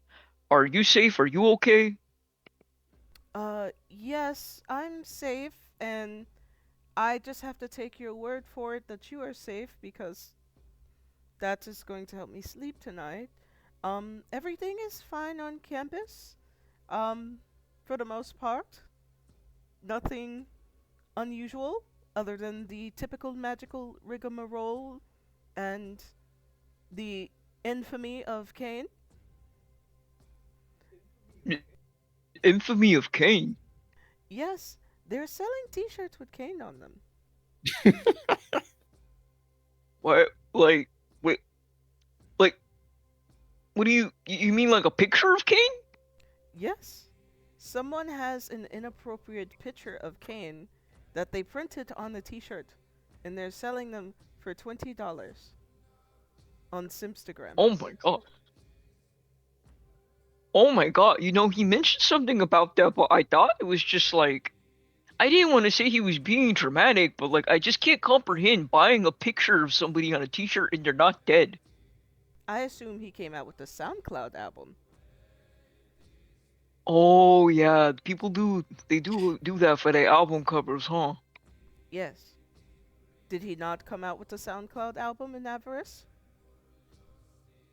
Well, they probably have to put it on like God, I don't even think they got vinyl here. You probably have to like go out there and perform it each time. So it wouldn't be like SoundCloud, I guess it'd be like Singing Cloud? There's really no place to record anything here. Oh, I see. Well, do you want one? I haven't bought one, but I know that's a person in your buddy system. Um, I guess like that's a supportive thing to do, right? I would assume so. If Marcy was on the t-shirt, I would buy it. Who's selling the t-shirts? Yeah, I guess I would like one. You could just put it on like I don't know. You could put it in my dorm if they haven't knocked it down yet. Oh no, your dorms are still intact. I think that there's a snake man in Misty's dorm. Oh yeah, she mentioned something about that. Like her snake just kind of like grew a body. Stranger things have happened. Yeah, I mean, the school itself is kind of weird, so I ain't too surprised. But I'm happy you're doing okay, Ezra. Okay, and I'm happy that you're doing okay. Let me just sell some of my items so that I can afford this T-shirt. Oh, Whoa, whoa, whoa, whoa, whoa, baby, sweetie, sun kiss. No, don't You worry, ain't gotta do Bentley. all that. You already said that you needed it, and it's limited print, so I'll just sell a few of my items and I'll get you this T-shirt. No, no, no, no, no, no. Just talk with the person who's selling it. Say I'll give him an IOU, and I'll pay him $40 when I get back. Well, I will try my best to barter with them, but if they say no, I will be selling something. I don't want you to have to sell anything, or talk with like the headmaster and see if they'll just deposit my money into your account, because I know you're gonna be responsible with it. You're gonna do what you need and buy what you need. As a DM, or as myself, can I just say, imagine if your fucking girlfriend went to the fucking registrar's office of the college you attend and said, "Hey, my boyfriend said that you could deposit all his money into my account." And they and Okay, they but and they like, and they did it. I mean, Chacha kind of did that, no? she I combined mean, our. yeah, but Cha Cha's crazy. They don't want to mess with So Cha-Cha. how Bentley sees it is you're basically locked up in jail, and Ezra picks up that jail call. You know, the one where you have to like press blank to accept, fees accepted, and then you pick up the jail call, and he's like, "Baby, just let him deposit some money into your account because he got jail money that he's trying to send to his baby mama." So it's just kind of like he wants her to be taken care of. When you call Ezra again, we will see how that situation goes. I'm gonna cry my little eyes out if they're not dappled in Gucci and dripping in Prada, please. Which brings us to after Bentley's restful sleep. Night. The night sequence. HI. Here we go. Now, the evening was nourishing for everyone in different ways. Once again, they found themselves coming together before they separated for their different activities for the night. One thing stood out to them in this instance. Oh, wait. This is the wrong one. My bad, guys. Downloads. There we go. There was one thing that stood out to them on this night. It's that usually Razor would be there to check in with them and the rest of the group.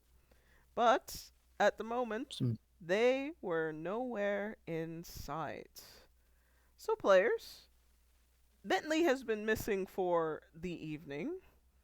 How do you catch him up on the events that happened during your eatery?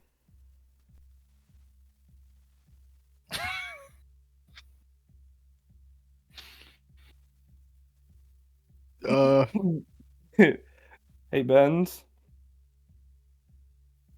Why you look stressed? We talked to the Skull Crusher today. The who? Yeah. Secret's out, buddy. What's What do you mean, what wait. secret? We have one secret. Shut don't Misty, you're the only fucking person I trust in this group. Please walk me through what happened. Please. Who Well, is that the would Skull be- Crusher? And do they know our address? They know Razor's address.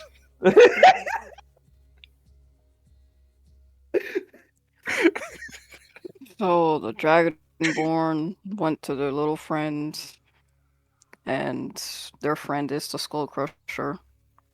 She asks us where we're from, asks us all these questions. Obviously, we tried to refrain the truth, because maybe that would be best. But Razor's names got mentioned, so Skull Crusher's gonna talk to Razor, and maybe we'll end up staying here longer than we should. Baby, honey, sweeties. I haven't been mentioning our situation because, like, oh god, what's that word Dorn's always using? He really like, it's his favorite word. The History. cultural mnemonics. We History don't. word. I don't know. He uses it like a term. He like smushes them together with the little hyphen thingy. That Anyways, term is still 2 words. you're not helping. It's the. You want to talk so much and we're in trouble again. You know, Misty, I'm starting to notice this weird thing you're talking about with Kane here. I don't know what you all are referring to. Anyways, our situation doesn't exist in this universe. Like nobody knows this stuff because like it's like so you know in the South nobody trusts the government, right? What?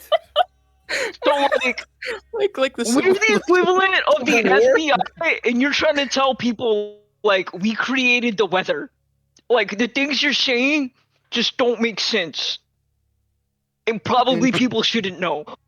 And so, out of curiosity, if somebody called the Skull Crusher comes up to you and they start asking questions, do you continue to lie, or did we do the right thing? So if we're using this whole FBI analogy, if I'm down in like the Rust Belt, I'm not gonna go flipping around my badge talking about how I just drove in from Area 51. So like there's certain things you just kind of admit because you're just gonna put yourself in a situation where people either don't trust you or they're gonna get really mad at you because you're actually a part of something they think is bad. We don't know if where we're from like exists here and if people have like a reference, and then we don't know if like they do have a reference and maybe we have beef, you know? I don't know if this mission stuff is a secret. You didn't answer the Well, question though. If someone have named done the Yeah. same Question? thing? Would you have done the same? I'm confused if we made a mistake or not. The if mistake Skull Crusher was came up to you shouldn't have gone around talking about it to begin with. in But, my That defense, you know, still did not answer the question. Now, you're not helping. obviously, Bentley is crashing out. Now that the whole party has dividends of the stress that is to come, this seems like a great time to go hunting. I want to point out in my defense, I didn't say shit. Cain and Misty, unbothered by the strain of earlier hunts, have decided to spend their night testing their might in the field once more. This time, they received a little less pageantry as Eden looked up from her current conversation. She gestured to Bentley's little friend, Levias, and pointed to them. Levias approached them, smiling confidently with his arms crossed. Evening, travelers. I am called Levias, and I shall be escorting you through the woods tonight. Fair warning, though. The nocturnal creatures tend to be bolder than those in the daylight. I suggest you restock your wares for a simpler time. So, Cain and Misty, do you feel confident in your own capabilities to take on the nightly creatures, or would you like to restock on a few items? Alrighty, money. I'm ready to go. And Miss? No. Okay. Please follow me, Levias encouraged as he held the door open to take them for yet another taxing walk through the forest in hopes of finding meat. And, just like that, Bentley returned to his shift at the Winch's Cavern, where he was first met by Sandra's guiding hand. She wrapped her arm around his waist and pulled him close until his face touched her bosom. She lowered her head to whisper, as if her voice wouldn't carry to all of the enhanced hearers in the vicinity. "Right on time, BB," she greeted.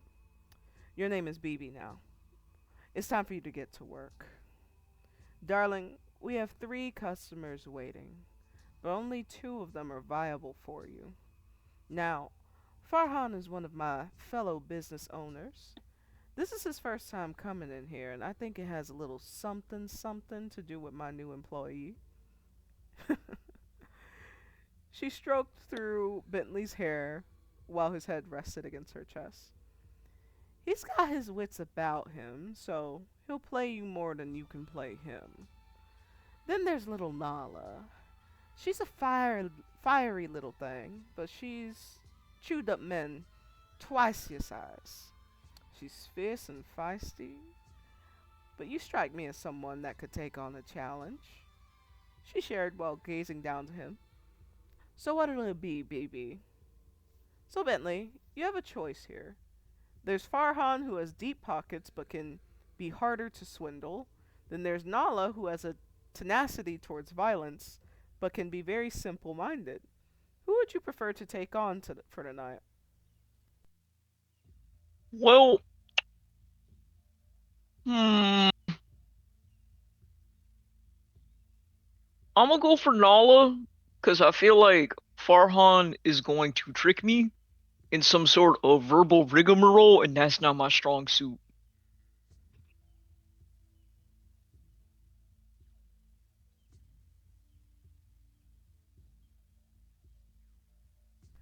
"All right. Excellent choice, BB," Sandra praised, before finally releasing him. She gave him a smack on his ass before sending him off. "Go make me proud." Yes, ma'am. And that brings us to the fishing shop. Now, it was on this night that Tim decided to, once again, carve his own way. In spite of how his buddy system stressed the importance of sticking together, he decided to venture to the fishing shop alone. Moreover, he decided to venture out onto the open water alone. Guys, I don't even have anything. Bentley still has the bucket, and I lost the fishing rod, and I have no money. Oh God. Going You had to home. put it in your pockets, man. I'm dead ass about to crash out. Please, I'm gonna gang. go. I'm gonna go home. You guys take IOUs here. When he arrived to the fishing shop, Hayden greeted him kindly with their usual smile. "Welcome again, travelers," their voice trailed as the door shut behind him, noting that this time he had not arrived with his little friend. There was a pause, as if he were expecting Bentley, Cain, or Misty to come through the door, but they never did. It was at this moment that Hayden cleared their throat before leaning over the counter and lacing their fingers together patiently. "Well, I feel the need to mention, for no reason in particular, that my fishing attendants are present to protect the ocean and only the ocean, my dear traveler. That being said, this is Coraline. She will be guiding you into the ocean tonight," they shared. "Tim, Hayden seems concerned, if not amused, by the fact that you wish to travel into the open ocean at night alone. He's even absolved himself of responsibility should something happen to you. How does this occurrence impact your sense of safety?" Well, my sense of safety was already destroyed when I talked to the cat guy, and then it got even lower when whatever was eating the bait just took the fishing rod completely. And then it got even lowered a little bit more when I found out that Bentley wasn't going to be here. And then I forgot that Bentley had all the shit, and so now I'm here empty-handed. And so the only possible way I'm going to get fish now is if I dig my hand in the water and hope something bites, and I pull that shit up. It's gonna just Got eat my that. finger. So I'll in put it your in- satchel, it says crystal. So maybe trade in that crystal for a fishing rod or some shit. I don't know. Ask them. But the last crystal had something on it. I don't have it magic for this crystal. You We'll have still your charge spell it, book don't as need- well. You can just put Could I magic do in it, that? or Could I just give them the instill? crystal. Could I instill magic before I trade it? By all Just give it to him means, first. by all means, do what you like. I only know I know 3 spells. I don't know how many. Hold on. Let me check.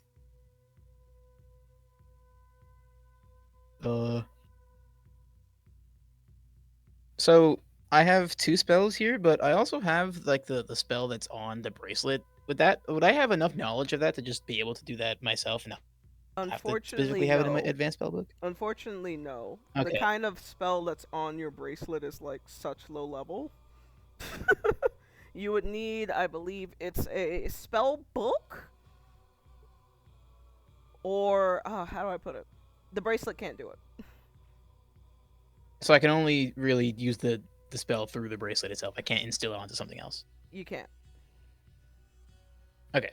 So I only have those 2 spells, which they probably don't give a shit about because one of them is Terror Grasp and the other one is just hearing better. So fuck. This might be good though. Maybe they can put their own spell on it. This sucks. I want to go home.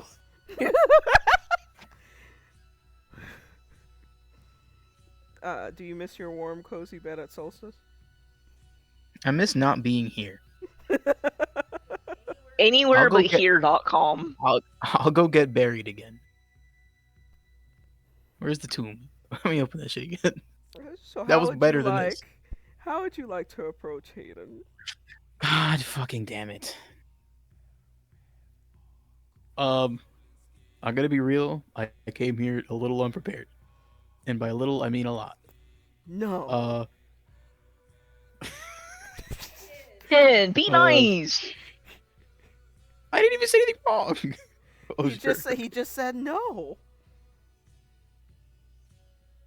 All the equipment that we had bought was left with Bentley. Why am I here?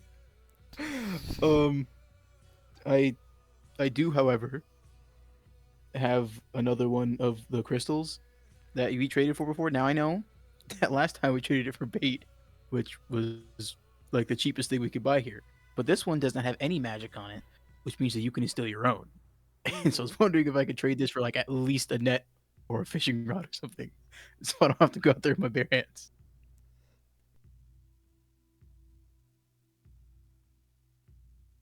Well, it seems that we found ourselves in quite the interesting situation here. My heart bleeds for you, little golem. Mm. And I'm feeling quite Mhm. generous. How about I provide you with a fishing net in exchange for that crystal and the ring on your left hand? Whoa, whoa, whoa! Hold on now. Which ring is that? I don't actually know. Ring I don't think I number 1. named either of them. I don't know which one that is. Which one does it do? It's the I first have- one in I your have- inventory. I have one that does nothing, and then one that turns me into like different like helps me transform. So is he Well, they asking don't- for the nothing one or the transformation one? Well, that's the thing is I could technically speaking just cheat and say that number 1 is the nothing one because I didn't think I was gonna have to be in the situation, so I didn't think I'd have to specify them. Number 1 is the one that's in your inventory first, like on your character sheet first. Yeah, I'm gonna just assume that's the Tintanium or that's the tin one because I can. I could just do that spell. I don't need the ring. It's just then it's random. And then Well- Titan and Stein are gonna beat my ass when I'm in the middle of trying to transform, thrown on the spot. Since you started developing your relationship with them, don't they just kind of swap you back into the Yeah. place you need to be as needed? Yeah. But like at the same time though, if you're not comfortable trading it off, I totally get it, but I also feel like Well, I guess I have part to of explain your- to them what it does, because it'd be like, hey, this is specifically for me. I mean, if you want it, but it has a spell that helps. Oh, then I have to explain to them the fucking the personalities.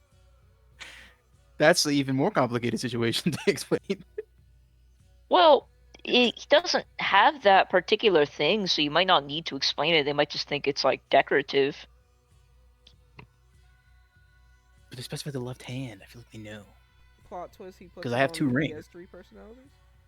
Oh my goodness. Each is meaner than the last. So what do you say? Do we have ourselves a deal? I'm gonna look so weird doing this, but I'm gonna say, can you give me a second, real quick? I have to think about it. He's gonna turn around. he's, he's, he's gonna say, "Hey guys, that's the ring that transforms between us." So I don't said you guys have on accident. I don't know if I should do that. Stein is going to say, on a scale from 1 to 10, how desperate are you? Because if we are to return to Solstice, we can just make another ring. And it's not like Well, we I can't have transform. So in this situation that I trade the ring, and I have to transform at a certain time between now and Solstice, and I accidentally bring you guys out, are you guys okay with that, or should I just cut my losses here? It depends on the situation, says Stein. Fuck.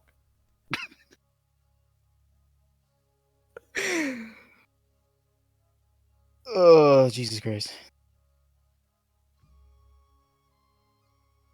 Do you think I can give them the other ring? I don't know why this one faster than the left one. So Titan is going to be like, either give him an alternative bargain or decline. If you don't want to give it up, make a counteroffer. God. Just coming here with problems. Never to say hi. Oh my god. Break. He wants to just spend time with you, Tim.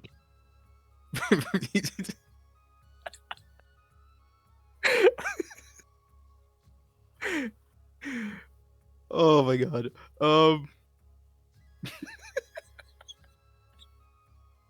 He doesn't know my eyes are rolling. He doesn't know that. He can't see. He turns around. It's okay. So, I have 2 rings, and I know you asked for the one on the left hand. What if I give you the one on the right hand? Throw in your shirt and you have a deal. What? Why is that your counteroffer? Why is that- Well, I Yeah, wanted choose the one, ring- man. I wanted the ring on your left hand. You're offering me the one on the right. The only way that it can balance out is if you give me your shirt. Why is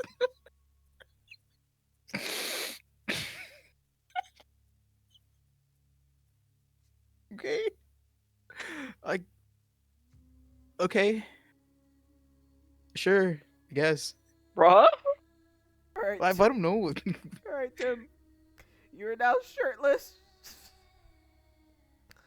You can remove ring number 2 from your inventory, as well as the crystal. And you now have, what did he say he'd give you? And my shirt. And your shirt. A fishing. He said he'd give you a fishing net. I didn't think I'd have to specify a shirt, but now I'm shirtless. Bro. You just stay naked.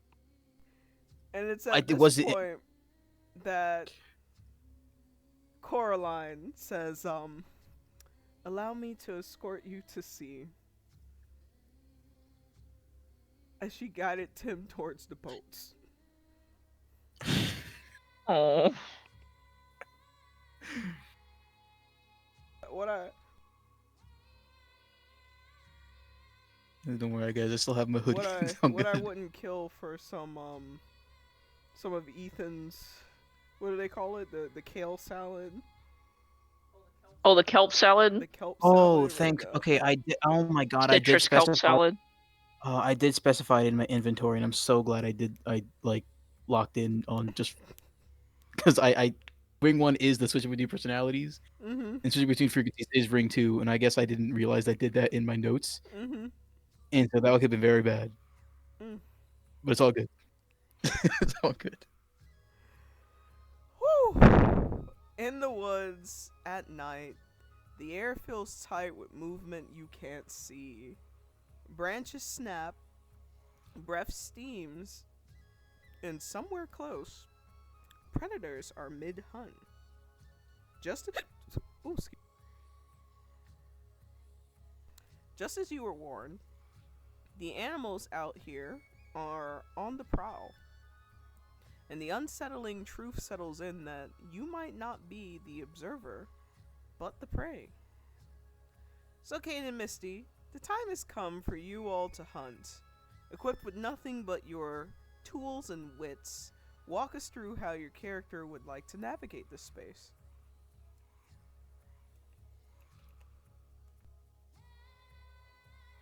Cain. Okay, okay. 1, 2, 3, 4, 5. 1, 2, 3, 4. 1, 2, 3, 4. Okay, yeah. So I going to use my No, do I do that? Missy, should I use my enhanced hearing to what's it call it? So Don't you I already can have hear. enhanced hearing?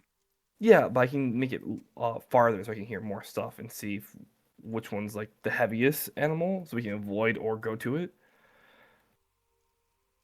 Okay. Okay, so I'm gonna do that. I'm gonna do my enhanced hearing.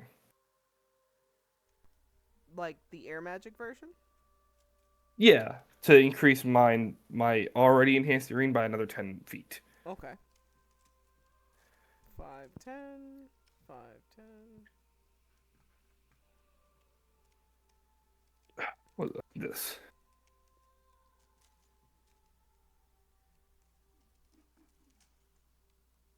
Mm.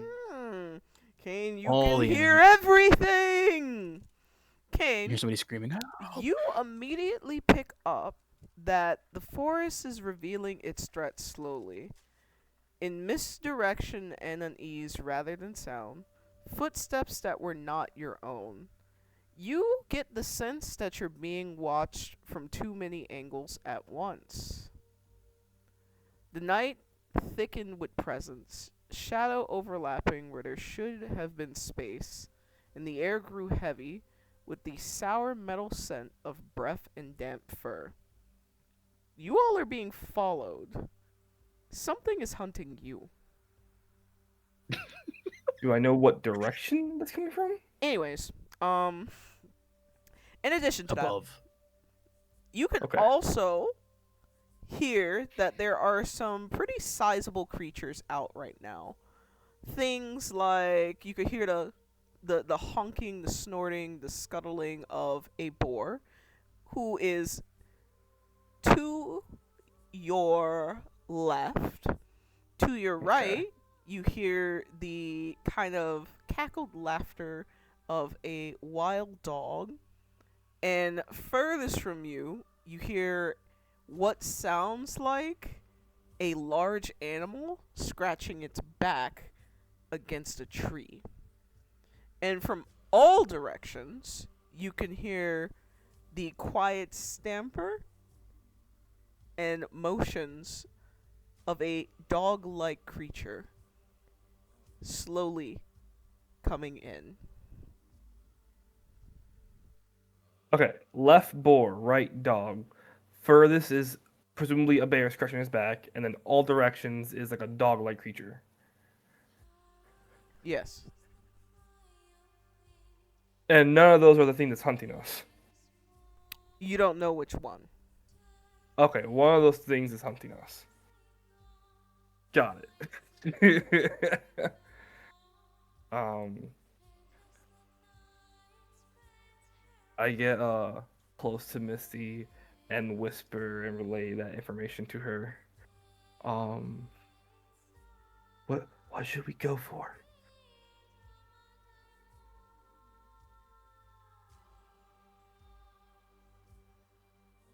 Mm, I guess maybe I'm thinking maybe the boar or the wolf. You would just have to hold them.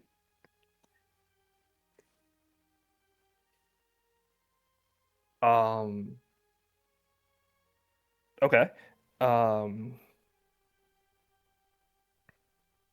um, sounds good. And I can't see any of these animals, right? You can see none of them right now. None of them right now. Mm. Okay, can I point to the direction where the dog creature, the first one, the one that's like close, the one that can tell where they are?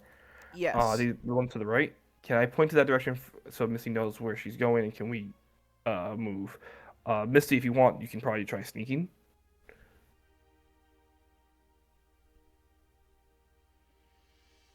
Yeah. Um, I'm looking at this real quick. I do have dark vision. Um, can I Try to- can I use my passive? I can use shadow meld. When Mm. in dim light or darkness, you gain +2 to stealth checks, so I'd like to attempt to sneak.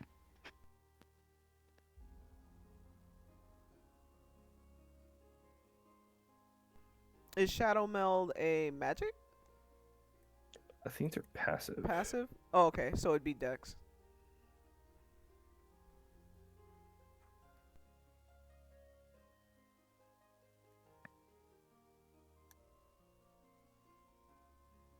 All Yes. right. So you Okay. all successfully. Well, Cain, are you moving? I know how far it is. Um,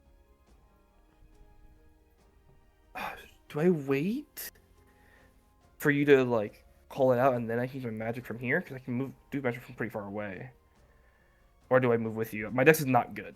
My dex is pretty fucking You should bad. just wait then, and then use your um levitate. Okay, yeah, I'm just gonna wait until Misty starts tussling with it and then I can use my magic. All right, Misty. Upon approaching, you are able to see what looks like a wild dog. It is currently feeding on the carcass of a rabbit.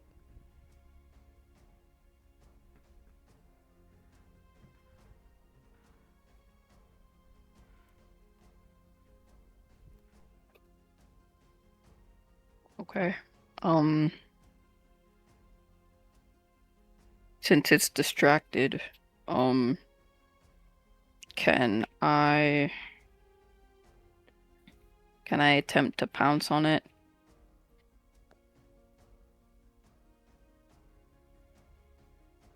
No. Yeah.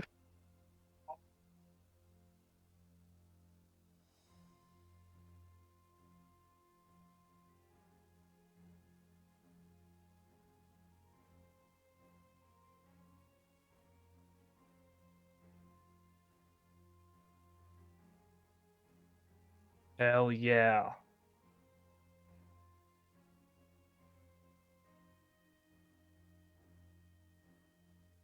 So I know we make the joke a lot, but that looks like Cookie.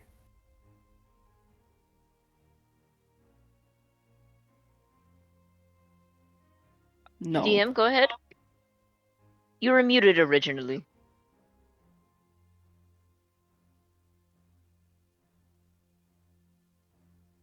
All right, here we go.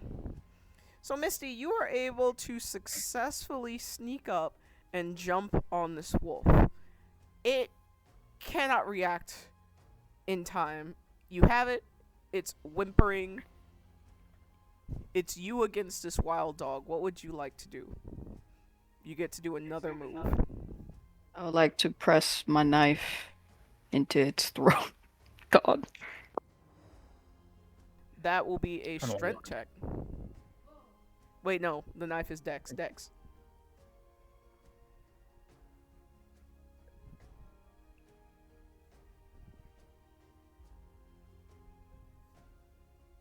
Wait, what happened here? What's... Mm-hmm. Ba ba ba. Animals, exterior. This, that.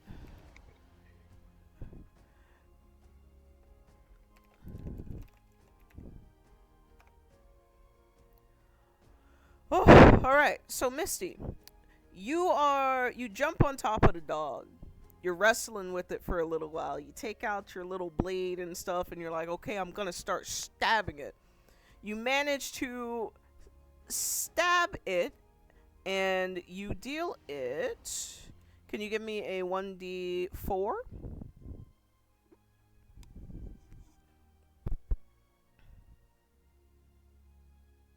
You deal it 3 damage. It is not going down as of yet.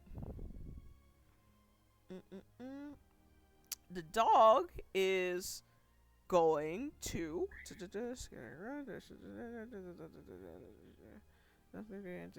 Okay. It is going to bite you. It is attempting to fight for its life. Is there anything you'd like to do? You could see the teeth coming.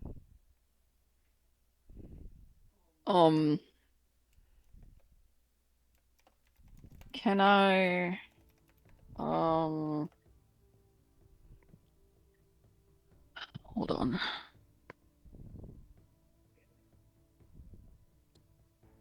I should have had Cain just hold this shit in the air and toss it. Oh.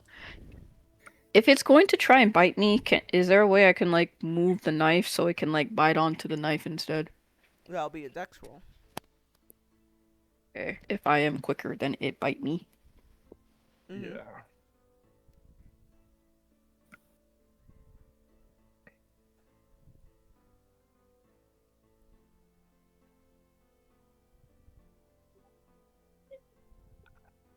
All right.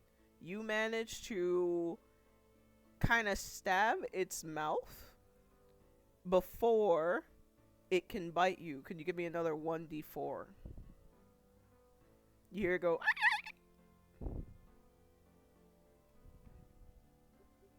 Dealing it 2 damage. It does not go down as of yet. Now, it's going to be competing strength rolls between you and the dog to see if you could keep it grappled. Y'all have gotten more 20s than I've gotten the entire game. Tim, your time will come.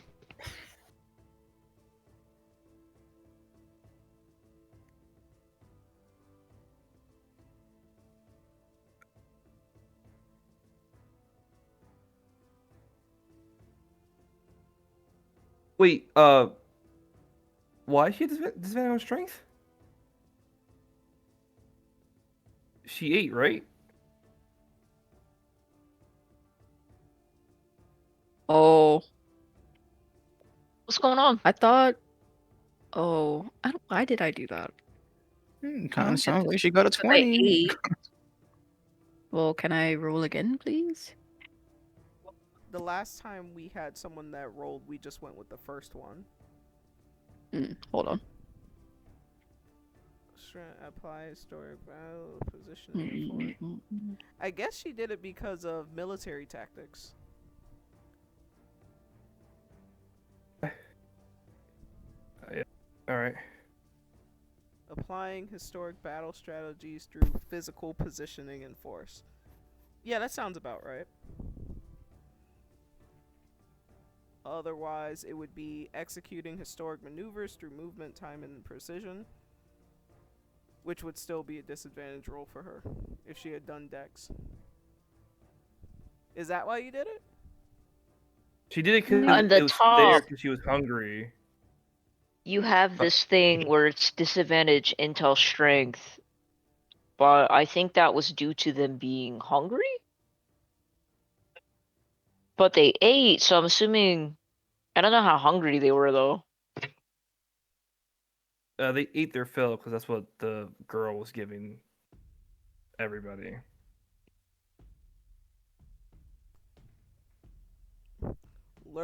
The lurker guy. That wolf must die. Reroll. Must die reroll. Yeah. Okay. And compete against a wolfy wolf. The other guy. All right. So the wolf manages to get free. Fuck. Can't get it. Yeah, it's time to hold it in place. All right. So download JPEG. All right, Misty. The wolf manages to wriggle itself free. Its mouth's bleeding. It's hurt. It's sad. How would you all like to proceed? Fish don't be making this kind of noise, so like I feel like I got the better end of the stick here, to be honest with you. Well, you're about to be fishing at night. Don't worry about that. Right. Yeah, I'm gonna try to hold it in place. Okay, with your levitation, go ahead. Yes. What's happening here?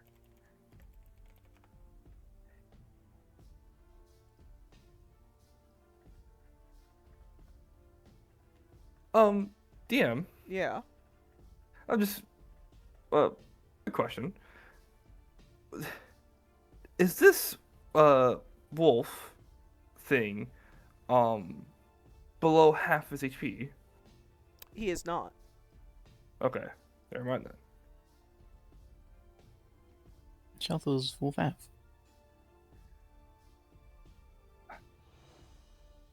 I can't spell, man. All Man, right. 3 gone. Misty, would you like to do anything? Because Cain has failed his roll. Can I, oh my god. Can I attempt to jump on it again?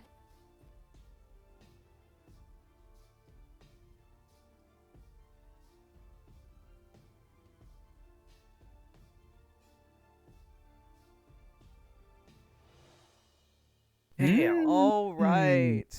Winning right now. That's so stupid. To get away. Let me roll for the dog to see if it gets away. He dies on the spot.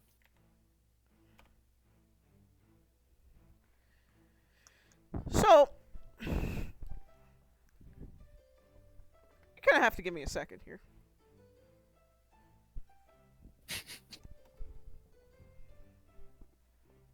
You're gonna have to give me a second here. Bum, bum, bum, bum.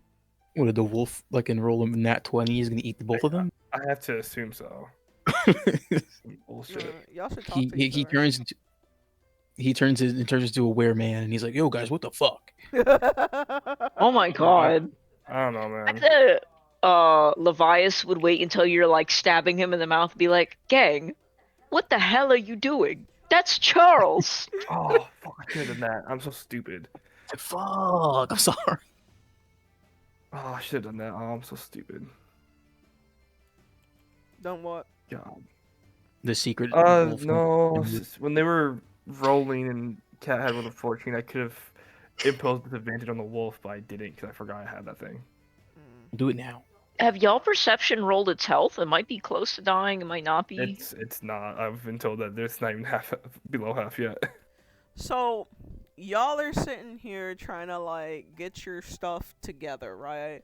You're just clicking away, like, oh, Misty, I'm fizzling. All right, I'm going to try and jump on top of it. And she goes to jump, and it's just like, the thing does the little ankle breaking maneuver. And she's like, fuck, Yep. it's getting away. And it zooms off into a bush. of which you hear it go. And from that bush emerges a wolf. Hmm. He called for backup? And it growls. Oh my Misty's God. direction. And it growls. She hears the growl from the front. Pale eyes caught in the moonlight in the widening ring. And the truth revealed itself. A pack of wolves had closed around them. Silent, patient, and very much aware that the hunt was theirs to finish. Cain, Misty, what do you do? Weave.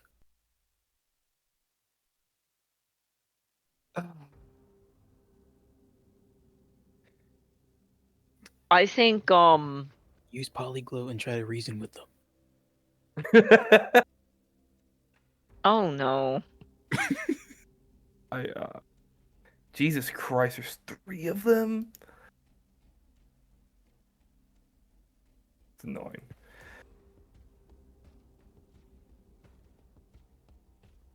Sounds like we're going empty-handed tonight. Oh, again.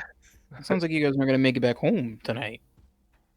I don't think you should bite off more than you can chew. I feel like the rabbits and squirrels and things were like that were probably of level. I don't feel like these wolves and that little wild painted dog are of level. Every situation Yeah, is of level. Well, Yeah. how do I say this? If the rabbit's level 1, these might be like level 2. Why aren't we level 2? That's such a mood, bro. I God, I want to. Okay, yeah, it might be time to leave Missy. Yeah. We don't, I'll we don't attempt to have leave. we don't have the facilities for this.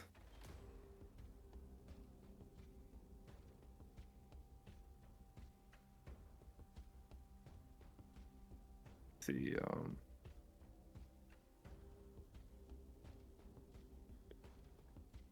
yeah, time to go.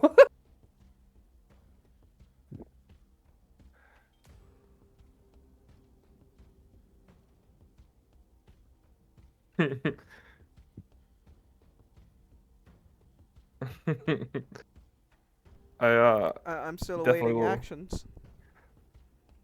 Run Yeah, I'm away. gonna dex to try to get out of there. Because we're not winning that. Are you guys sure you want to run? Maybe like a chase. Can I I'm this is gonna be fucking stupid. The it was said that the fucking first dog thing died, right? It's a dead body now. Yeah. Okay. I want to pick it up and have it so I can just bring it with me with my levitation. Go for it. You gotta use levitation real quick. Say, hey guys, hold on a second, and then run away. I'm taking the meat. Where's the Chris Pratt dinosaur gif? Real quick?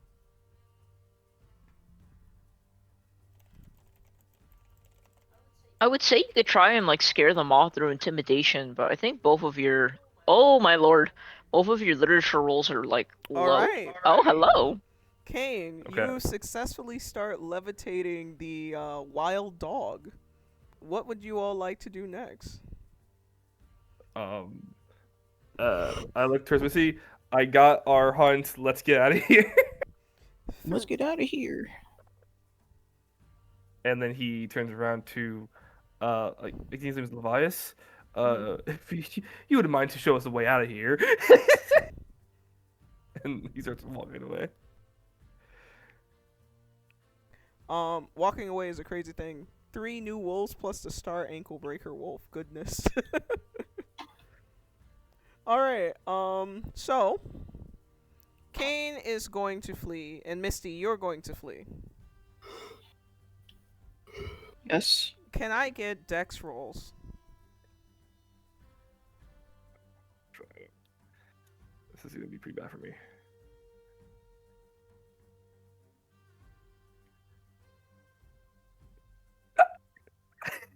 You says you.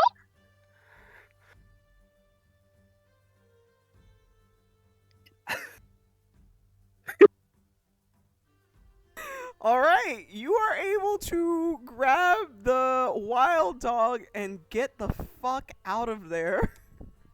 We escaped. You guys are like running past Levias, and he's like, "Oh, calm down, calm down." I think that was a complete success.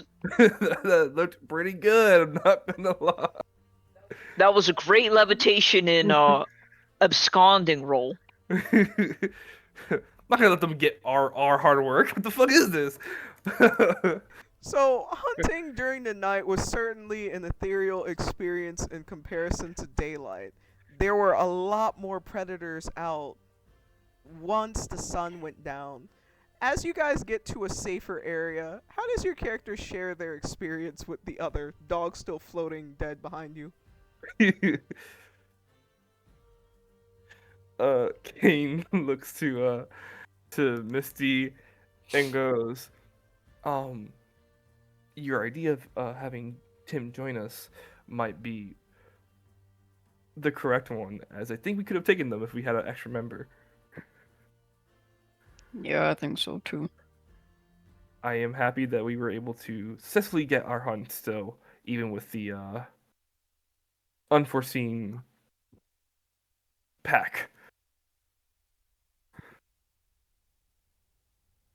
We're gonna. Oh my god. They gonna be so mad. I'm not gonna turn on Polyglot. I don't want to hear it. They're probably cursing at us. Yeah. But I'm glad we've had 2 successful hunts today. We have done a great job together, and hopefully the future days continue.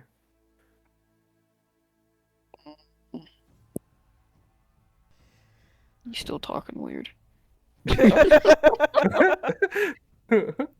Just What- give him one good lick, Misty. What do you mean? No, I'm not having this conversation with you again. Cause you're gonna be like, that's what I said. Or whatever. Okay.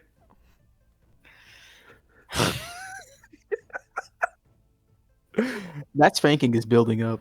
And I'm gonna Every time you say okay, it's done. I'm definitely.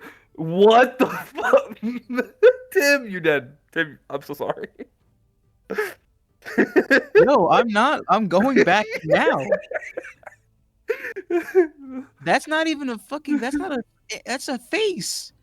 That's not a. That's not a fucking shark. I'm going home now. He wants to go home now. Lady, take me back to the shore. It's over. The net isn't gonna catch that. Out on the open ocean, Tim peers over the side of the boat and is met with nothing but endless blackness. A depth so absolute it feels like the water is watching back. As promised by every cautionary tale, whatever moves beneath the surface is hunting too. And it's impossible to shake the feeling that you've already been noticed. Tim, the time has come for you to hunt.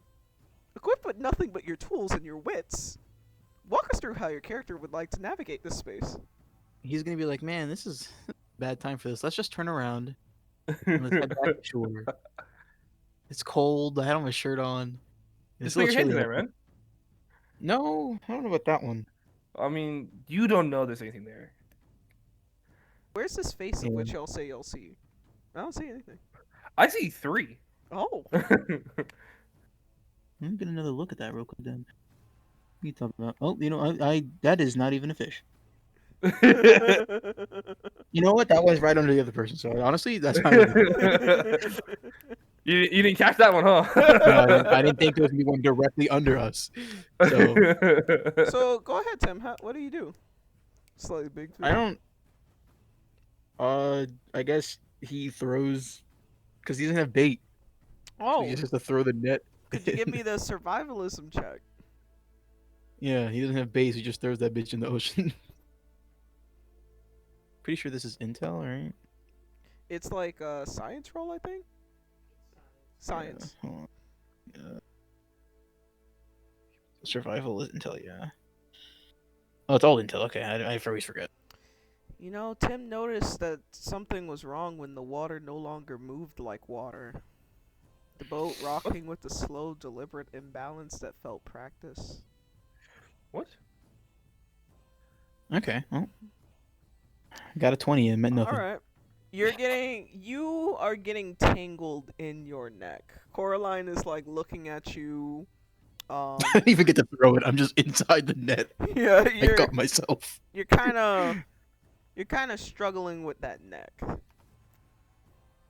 Do I get to do what? Do I get to try and get her, or am I just that's it? I'm done for the day. The sea beneath him seemed to thicken, the darkness below refusing to reflect even the faintest glimmer of starlight. Tim, why don't you run that back? They didn't get this stuff, by the way. I didn't see a face in the woods. They got a bunch of wolves. That you know of. Okay. Something but- was hunting us. This is some BS. What am I doing again? You're gonna see Finian out there. You're fine. I don't want to see him. He gave Cain a disease. Yeah, Well- but he bit me and I did, naughty things. You're gonna be Who- fine. You did. He bit you before the naughty things, didn't he? Not. It happened in tandem. What am I? Another survivalism roll, unless you have a blanked different out. plan. Leave. What do you have a skill you are good at? Not fishing. Are you good at math? Yeah. Let me hang on. Math. I'm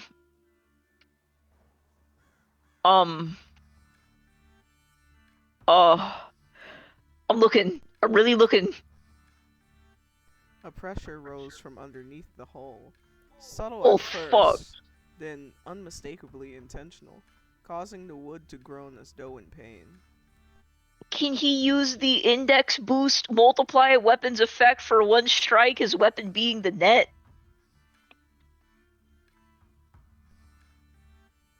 Are you reading Plus the one damage? old? Are you reading the old? Yeah. math I'm, skills? I'm reading. Yeah, go to the about section, D. I don't know Okay. if I Let me rephrase. But can I? I'll try this. Can I Nature? do investigation, deducing solutions through logic and evidence? What are you trying to investigate? The water. I think it should count as technology. He's just using primitive technology to accomplish what he's trying to do, the technology being the net. You guys are getting closer. Your answers are not satisfactory yet. Technology in tandem with nature.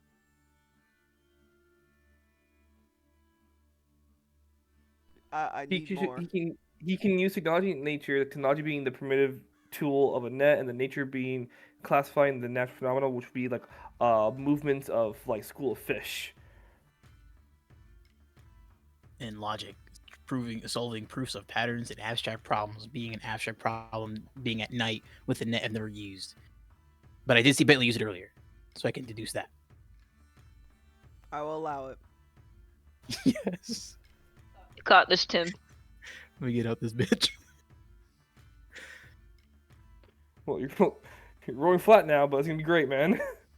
There Oh you no, go. it would be flat. I mean, I guess. Yeah, because I was rolling dis. Oh no, I'm rolling advantage because I'm rolling just math, so it doesn't replace the. I don't know how this works. I hope that's If it's correct. an intel roll, it's base, which means we're going with the 10, I believe. You have But a if modifier. don't I have advantage just in math rolls in general, Yes, or is but it canceling out the it's disadvantage? Yeah, it's getting canceled out. Okay. That is, unless Lurk the Lurker guy would like to grace you with a reroll. God, Lurker. Lurk the Lurker guy. if I do reroll and it's worse, do I just get to keep the 10 or do I have to use the one I roll? You typically we use the reroll. I don't know if they're still in chat. I don't want to roll worse than a 10. I think you get to 10. Well, I already did that though. I Mhm. already did roll worse than a 10. So You honestly, did. Well, there's only one more number to go, guys. the circle tightened without a sound, each nudge more confident than the last, as if whatever lurked below had decided. Decided to go home. Back to its house. To its fish house. When the boat lurched sharply to one side, Tim finally understood that something enormous was circling beneath him, testing the vessel and preparing to overturn it and take him whole. Mm-mm. None of that. Hey, Tim, it's kind Talk to the girl and tell her you want to go home. Well, it's better than punching it. Unless you want to roll investigation to be like, hey, is this thing gonna kill me? I think knowing it's gonna kill me does not stop it from killing me. I think that's I think knowing is going to change how fast you haul ass out of there. Oh my god.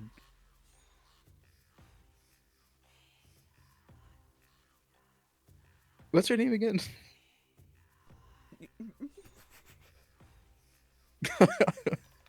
You know, Hey, miss. for your I'm gonna be life, real. for your life, you should know. Hey, man. Shouldn't have came out here at night, guys. Wasn't it Cora? Am I making shit up? I don't fucking remember. I'm gonna call her Miss because I'm panicking. Hey, Miss. I think it's, this net isn't working so good. I think you guys just.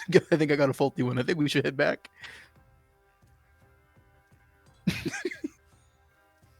His hands are already on like the paddles, just like waiting to like. He's like trying to. Okay. It's an evil magic harp. Where's a Pokeball I can borrow? So she's swimming around. She's swimming around, so she can obviously see what's going on above, below. And she peeks down and she sees what's like damaging your boat or doing all the stuff. But she has no real reason to engage. Tim, would you provide me with like a folklore and culture roll to see why she's not saving you as you're being attacked? Don't mind if I do. It's because he's safe. No, kind of sounds like she doesn't want to engage because she doesn't want to get you. I don't have to. It's not Dex. That doesn't even matter. Both base. Watch this be like Nat 20. Oh, that's Bubba. You guys are asking too much of me. Oh, okay. So at first, you're sitting there and you're just like, clearly I'm fucking struggling. I'm about to burst into tears. I have a guide. Where the fuck is she? And you look over and she's essentially just fucking chilling. And you're like, why? So she wants me to die.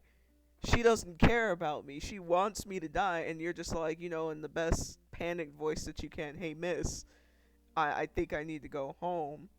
And she looks at you completely unhurried. Your boat's about to tip the fuck over. You don't know if you can swim. You don't know if you can fucking swim. And 2 inches into that water is just blackness. You can basically see the waves and nothing else. The texture of the wave.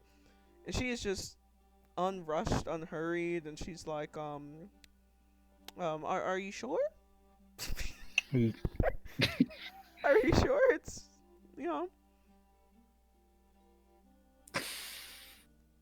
It's getting late. And I'd prefer to make it home for the night. So think I'm gonna go. I think we're gonna try to get out of here.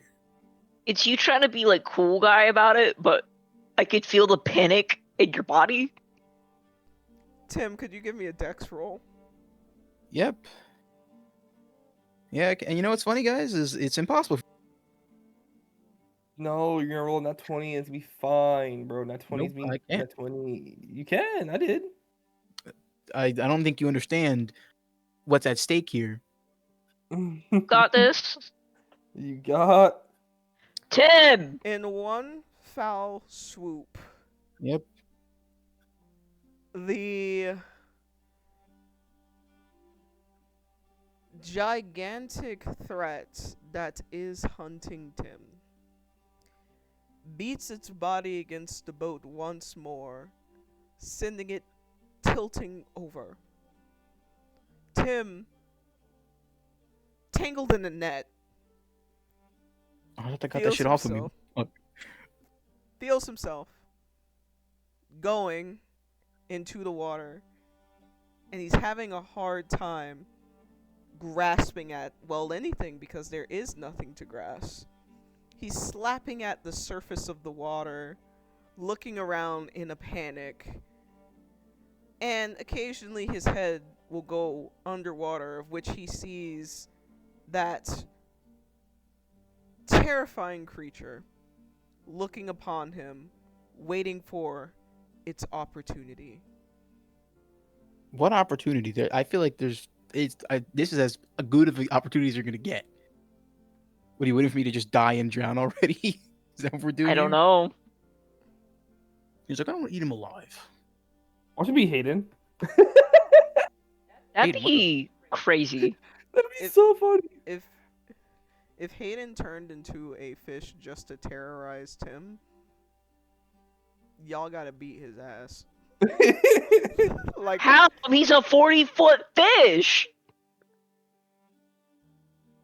I can take him. He can't use his fish on land.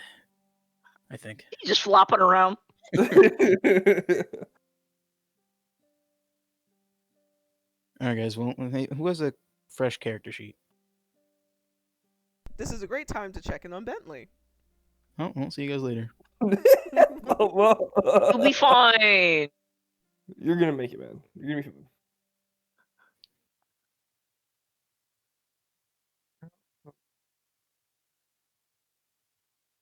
Time that Bentley had spent with Levias had been insightful. He had proven that he was charismatic. However, there was more to being a proper support than having a way with words. Sandra had shared with him that their art form was upselling was more than simply running their customers' pockets. Many of the healing remedies and services she provided were necessary practices for the longevity of the lichens. These were practices many of them cared little for, unless the information was being presented to them by a friendly face that they could trust. Needless to say, Bentley would have his work cut out for him tonight. Levias had been a simple target. Now he had to learn how to gain the trust from someone who could already see right through him.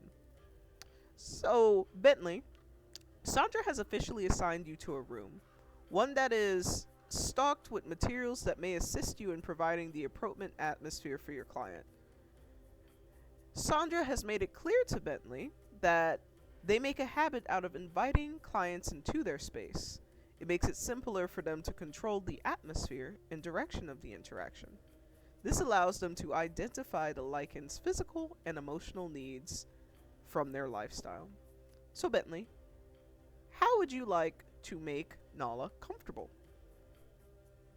Would I be able to roll insight to see what exactly I can gain about either their personality or their preferences? Absolutely. Was gonna ask, since I rested, what has been removed from my ailments? Since you have rested, you have gone down to level 1 exhaustion, I believe. Okay, so that's just intel. Yeah, that's just intel. Okay, so I'll be rolling base. Okay, cool.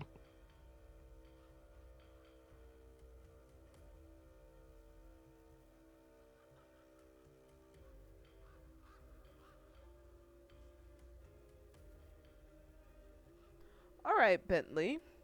You are able to deduce that one, just like what Sandra said, she is a fussy person.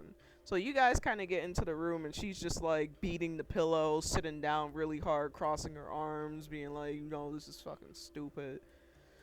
I know you're gonna try to upsell me or some shit, but like, what the fuck ever. I'm here for like a massage and that's fucking it, bro. Like, don't fucking talk to me. Don't look at me. Don't just leave me the fuck alone. You could tell that she is in some kind of pain. Pain that she thinks can be alleviated by a simple massage. Got it. Let's see. And let me just look at my tab real quick, because Miss Sandra told me some of the things that she makes. Should be just a second. Okay. So he gets in there with Nala, and Nala says what she says, and Bentley's like, you know what? I totally understand. I ain't gonna try to upsell you on anything you ain't need.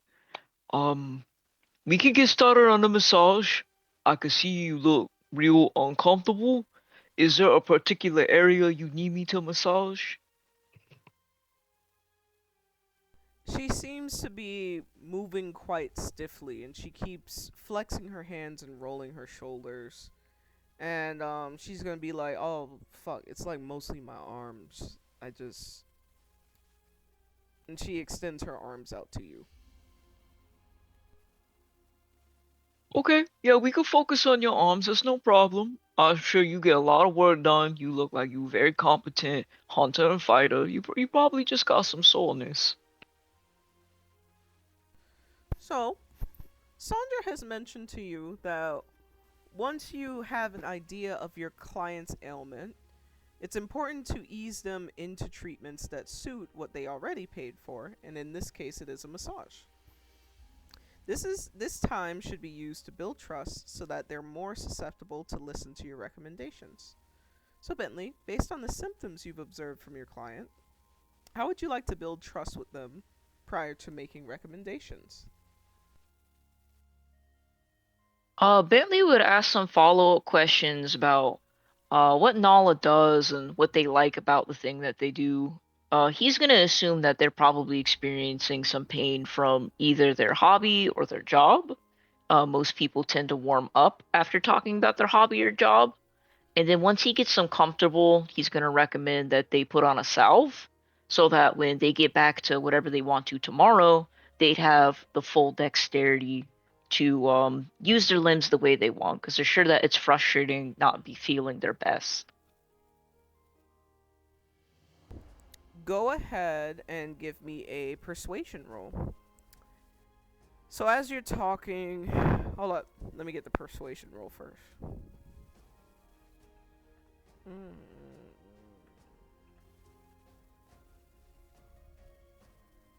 Oof. So Bentley, you start talking to her, you using that little sweet southern voice of yours, and as you're using your little sweet voice to try and be like, oh, okay, like, I know that you work in Combat Square, like, that's what you're telling me right now. She's like, yeah, I just got into a fucking fight. I was fighting for like 3 hours during the full moon. This is fucking stupid. I always just feel so bad after a full moon. You're sitting there and you're like, yeah. On God, I understand that is hard for you. Could you roleplay out how you make the recommendation for the Moonlight Salve? So I know that that's real hard for you. I just think maybe you were a little under the weather because that sounds like a long time to fight. And I know I would be fatigued.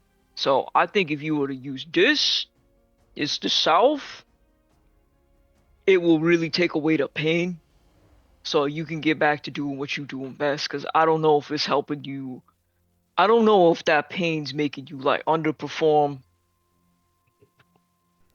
So, Bentley, you're midway through your sales pitch. You like go into the drawer, you take out the little salve that Sandra stocked for you, and as you're turning around, all you feel is pain on your right cheek. The echo of a slap is heard in the small massage room, and it's unlike any slap you've ever experienced before. Like, you fell downstairs. Your face has eaten each stair. But this 7 damage worth of pain is unlike any pain you've ever imagined. You imagine this is what it would feel like if Zeke cocked his fist back and hit you. And Nala says, "Didn't I tell you not to try and sell me on any of that stupid shit? Now shut the fuck up and get back to my massage." Tears in his eyes, dog. Like, oh, they hit me. Oh god, people are gonna hit me on this fucking job. Shit, wait. So he sits there and he's like taking a moment in this fucking drawer.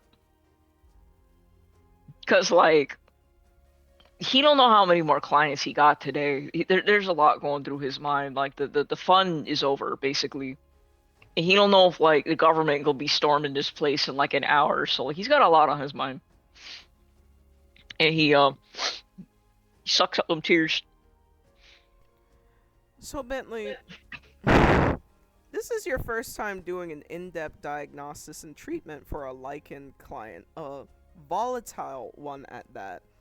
Nala was not receptive to your recommendations.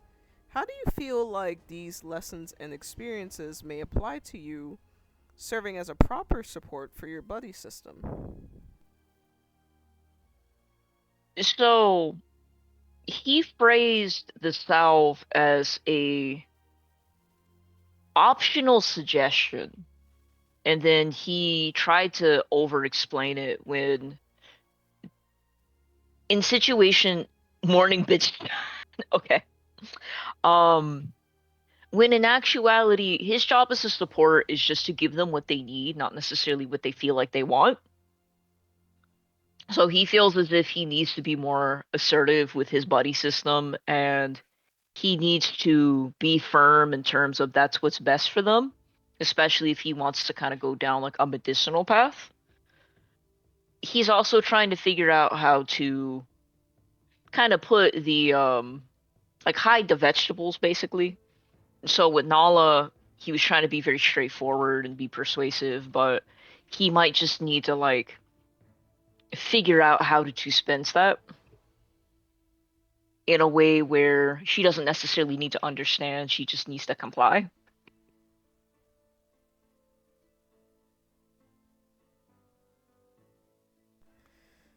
And this seems like a good time to touch base with our young heroes who have survived their way back to the hunting shop. Being the if they survive tab. Oh man. Once again, Misty and Cain found themselves pushing their body to its limits as they partake in yet another long journey after extensive combat. There was definitely a difference between the lifestyle in Hamper than what they were used to in Solstice. Cain and Misty, would you do us the honor of providing us with a con roll so that we can see how a few additional hours of walking has impacted you? God damn it, we're the second 10.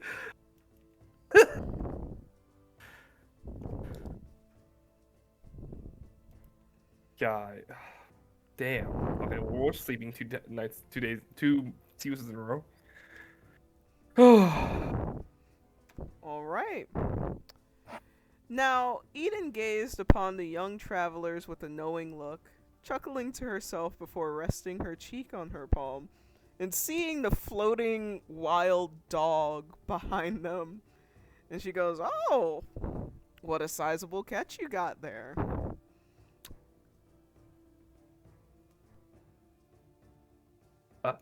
Thank you, Miss Eden. Well, we're gonna keep trying to grow as hunters. First a rabbit, now a wolf, and we'll see what happens the next time we're here. Oh, that ain't no wolf, boy. That's a wild dog. Completely Wild different dog. ball game. So have you guys decided, are you going to be selling your wares? Or are you going to keep your little dog for, I suppose, nourishment?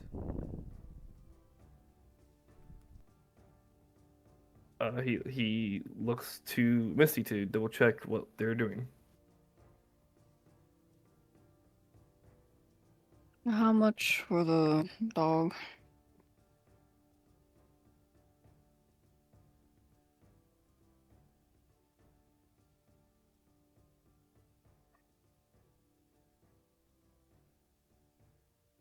For the dog, I shall grant you 90 gold.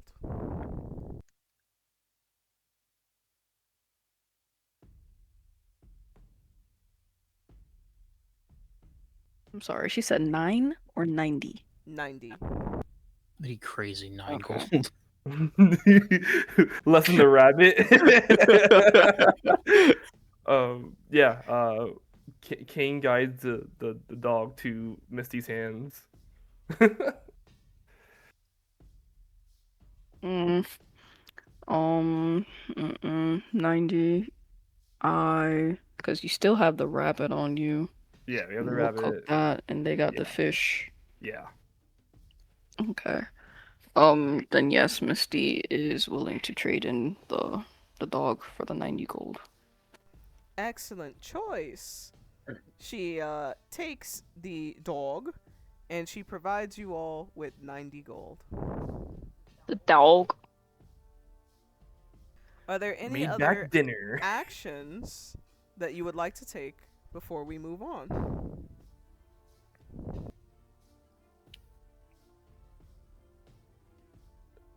I don't think so. I'm good.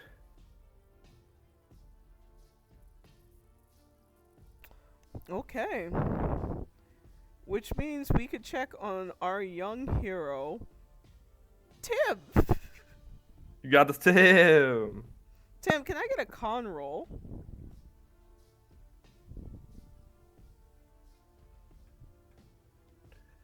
Don't worry, Tim. We got the bad numbers out. Okay. So, Tim, you are barely conscious. You're on the floor at the Of fishing the water? shop. Oh, I was about to say, like I'm dead. That's it. You are on the floor. On the ocean floor. Bro, I thought he was on the ocean floor. You are on the floor of the fishing shop, and your eyes are coming open. You're like barely breathing, and you can overhear a conversation between Hayden and Coraline. That's her name, Coraline. You overhear it in your under consciousness. And Coraline is saying like, he had some difficulties with an uncommon fish, and he looked pretty confident. I thought he was going to turn it around, and he went into the water. I assumed he was going to, grab it with his human hands, but then he kept sinking and sinking, and then I realized at some point that the oxygen had left his lungs, and that's when I realized that he wasn't going to triumph over the fish. She's either lying out of her ass or had way too much confidence in me. Maybe He it was the believed shirt. in you. Maybe she's like, man, he took off his shirt and everything. He was ready. He was ready to Bear Grylls that shit. He treated had, it. had no reason to disbelieve him. And then Hayden is going to be like, oh, well, that is just unpleasant. That is just so unpleasant. Comical, but unpleasant. I suppose we should call his alpha. God damn it. And Coraline is going to be like, however will we get in contact with them? Hayden will then respond, "Fair point. He's not in any condition to carry himself out. And I am feeling a bit peckish." What? Oh, Hold on. When was the last time that you've had a slice of Gollum? Can we stop? And Coraline will say, "I must say, sir, ma'am, I can't say that I have had Gollum before."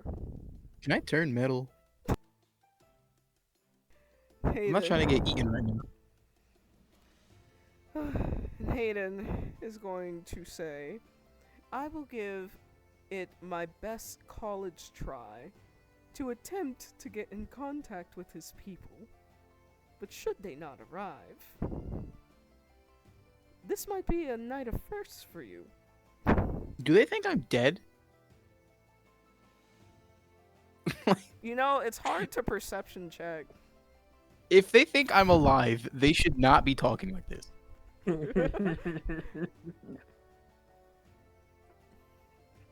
Now, how would they try and contact y'all? Because y'all don't have any form of communication. Oh, right. Hayden is going to approach Tim's, like, still body, and he's rummaging around in your pockets. I don't have anything, man. He took all your gold. I don't have any gold. The He put satchel. 10 gold in there and then took it. Is this an advanced spell book? Are you fucking kidding me? oh, Why? It's a good thing I wasn't planning on using that shit anyways. I don't have any good spells in there. Well, I suppose for my troubles. Your His troubles. You license, didn't do his anything. license. Okay. Coraline, take this I to didn't the want- back. And he passes the advanced spell book to Coraline, who, in turn, takes it to the back. Hayden then returns behind the counter, and he procures something of... It looks like a marble. But then he uses it by activating some magic. You could see like the fizzle and embers of magic being activated as he attempts to make a connection. Testing, 1, 2, 3. Hello, fellow business owners. By chance, does anyone have eyes on the dragonborn known as Misty?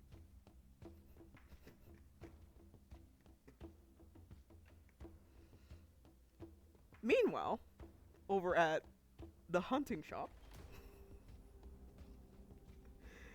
Eden is currently counting out the money that she is going to give to Cain and Misty when you all could hear a familiar voice.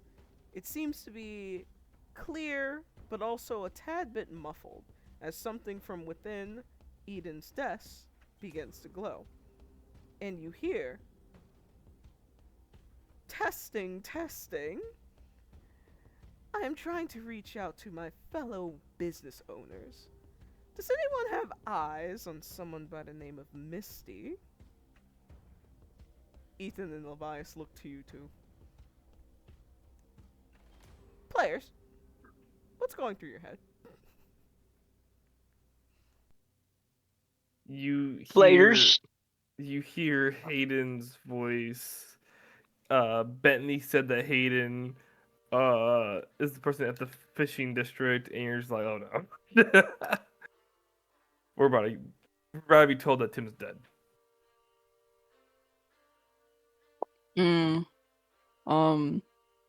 I don't think Misty knows Hayden, but like regardless, it's like, what did Tim do for them to be asking for me? And then I'm like, all right, I'm the fucking alpha. I hate it here.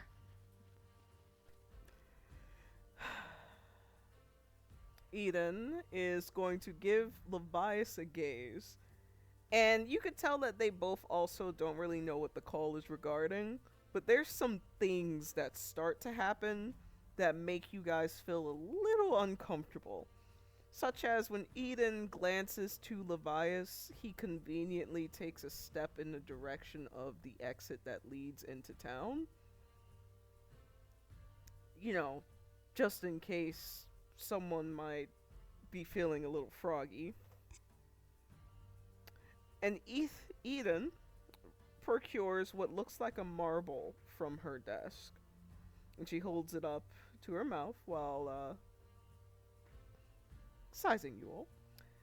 And she says, this is Eden. I have eyes on the dragonborn known as Misty. Ah, perfect. Yes, I'm not quite sure how to explain this. I guess let's keep it simple. Could you have them make their way over to my shop to come and collect their little friend by the name of Timothy? It's not my name. Eden looks to Misty and Cain and goes, you have a friend named Timothy at the fishing shop who needs to be collected? Oh, his name is Tim. I guess he had a rough time fishing tonight. Well, you know, not everyone can be as talented as you two, says Eden.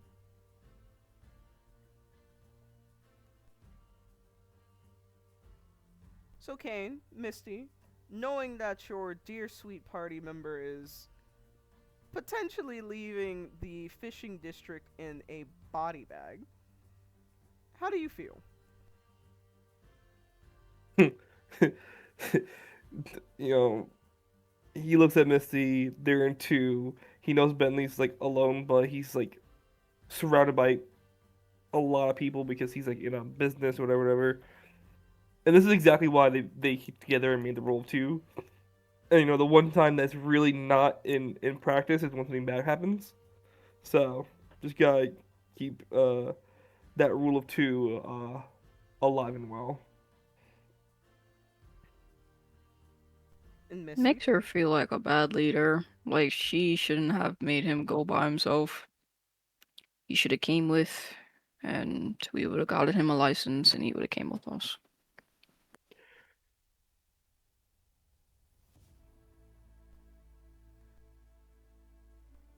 So, would you all like to go and collect the body bag in which Tim is in?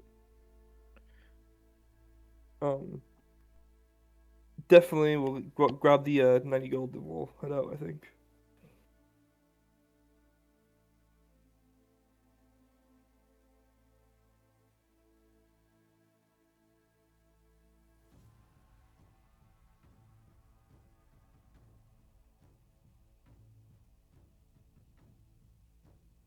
The fishing shop and the hunting shop, while in similar directions, couldn't be further apart.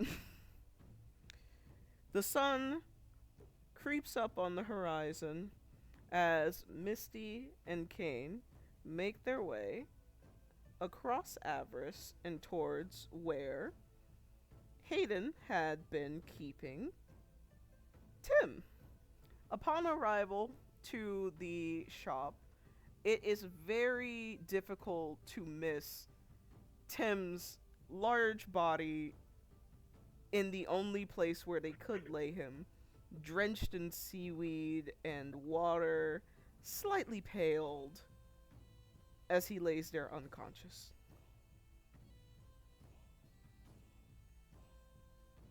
Players. Yeah. You quite literally arrive to Tim being just shy of a body bag. You could see behind the counter that Hayden is currently reading his own book as he patiently waits. This is probably an occurrence that happens quite some time for them to have some sort of protocol and procedure for it. How does seeing your buddy in such disarray impact your character?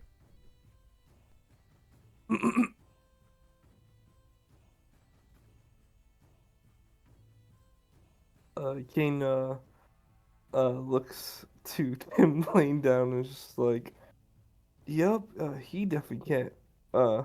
We definitely can't go solo anymore.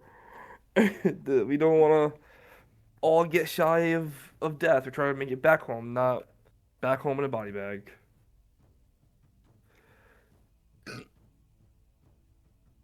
Misty feels bad. But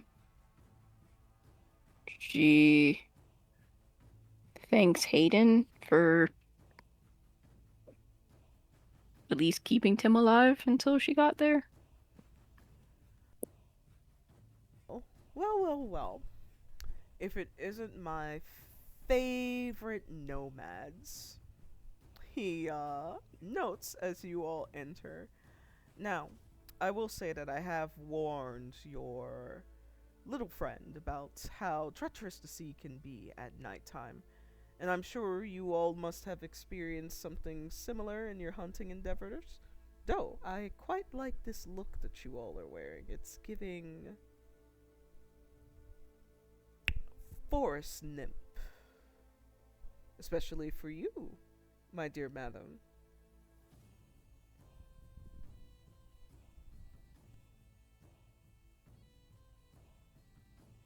Uh, thank you. Unsure because, they just rub dirt all over themselves. They stinky. And she's tired. We're exhausted and so tired. She's not looking too great. See, she's not looking too great by Solstice standards, but we're not in Solstice. So Hayden goes on to continue over Tim's unconscious body, mind you. And he goes, yes, it looks like you've gotten quite caught up in your hunts. Could you tell me what kind of things you procured?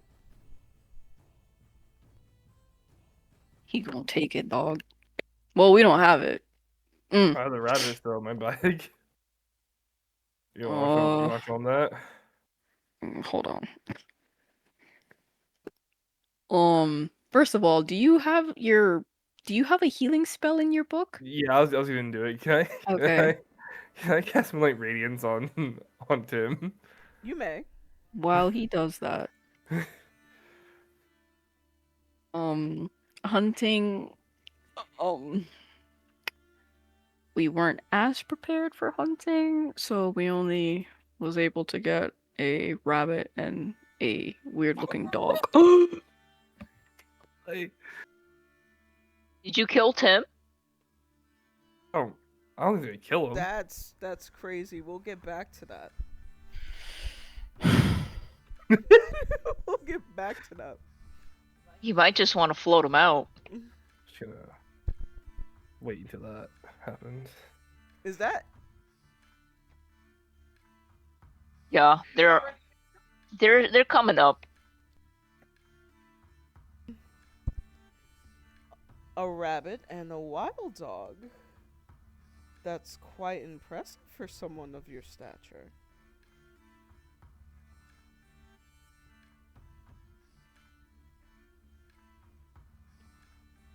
Mm. Is it? Apparently, I don't think it's that impressive, but thank you. And why wouldn't you think that? All captures are valid, of course, but not all people who are just getting their way, just paving their way in hunting, can even say that they come back with even a rabbit, of course.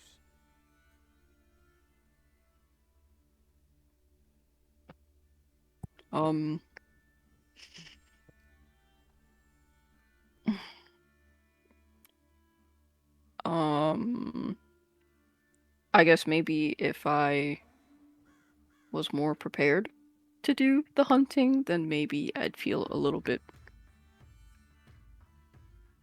better of the capture that we had, but I'll take what I can get.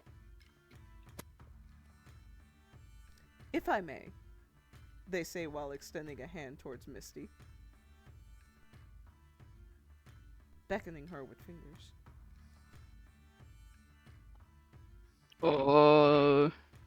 They asking to hold my hand? Pretty much. If you don't let the fish man rizz you up, Touch me. Oh my god. do it for Cain. Can I try to perception Huh? roll if he has any ill intentions? You may. Seance. Well, I took that one away.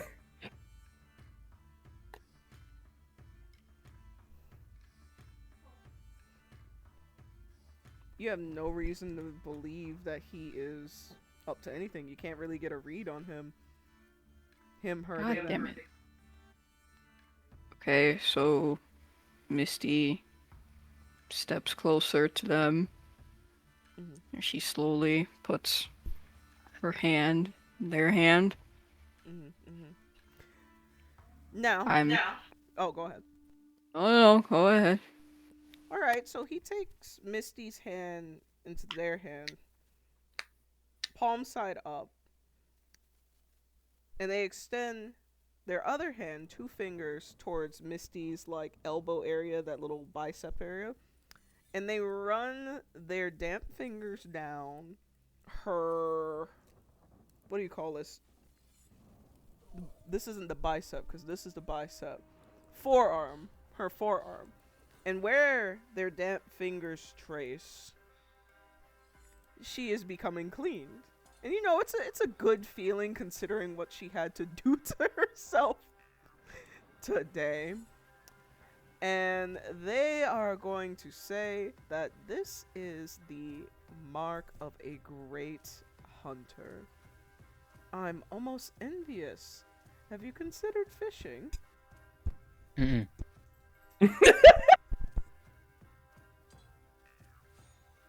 While Tim's comatose. Yeah, this is crazy. So he just cleaned my arm? He didn't clean it. He kind of like just traced his fingers over it, but because he's kind of damp and you're just dirty, the dirt's coming off. So you have like 2 lines on yourself. That's funny. So they asked the question if she thought of fishing, Yes. and she kind of like glances over at Tim's body, then at Cain, and then at Hayden, and it's just like, well, I thought about fishing, but the little one over there, and she points to Cain, can't get his nutrients from fish, I don't think. So we need to hunt. That is so deeply disappointing. Have you considered hunting with the creature in the afternoon? And then perhaps The creature? fishing in the evening?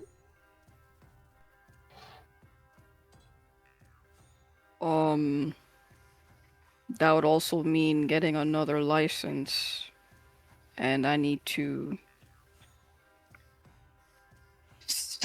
have to stretch my money thin for the little ones. I don't think I can do both. How deeply disappointing. But I'm sure that if we take some time to really evaluate your options, surely we can find a way to squeeze fishing in today. Don't pay any mind to them. The little ones will be fine. It's like Cain with 2 hands on Tim's chest, trying to resuscitate him. CPR. Yeah, like trying his best. And Hayden's gonna be like, they're just being dramatic. They just need some rest. You know, exhaustion can cause people to become a little bit loopy. A little bit? You know, Tim, they come back- say that, Tim, but come then back to she's me. like looking at Tim, and it's just like, he look a little pale, like he matching Cain now. Tim, come back to me. Tim, come back to me. It's very monotone. Come back. Come back. He's Not putting his heart into it. yes, he is looking a little pale, but I can assure you that he is alive. But enough about him and that. Let's get back to you and fishing. Misty, this man wants you there bad. Woman, friend, this companion. They them. This can be my second friend. I can do this. I need the first one. Actually, they can be my first friend. Okay. Okay. Give me a second. I need to think. Okay. Obviously, because it's morning time, a bitch need to sleep. Um. So, are you requesting that I come back in a couple hours to fish? Absolutely.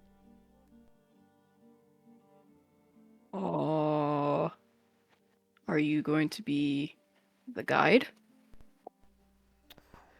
It's been a couple of moons since I served as a guide. But if that's what it takes.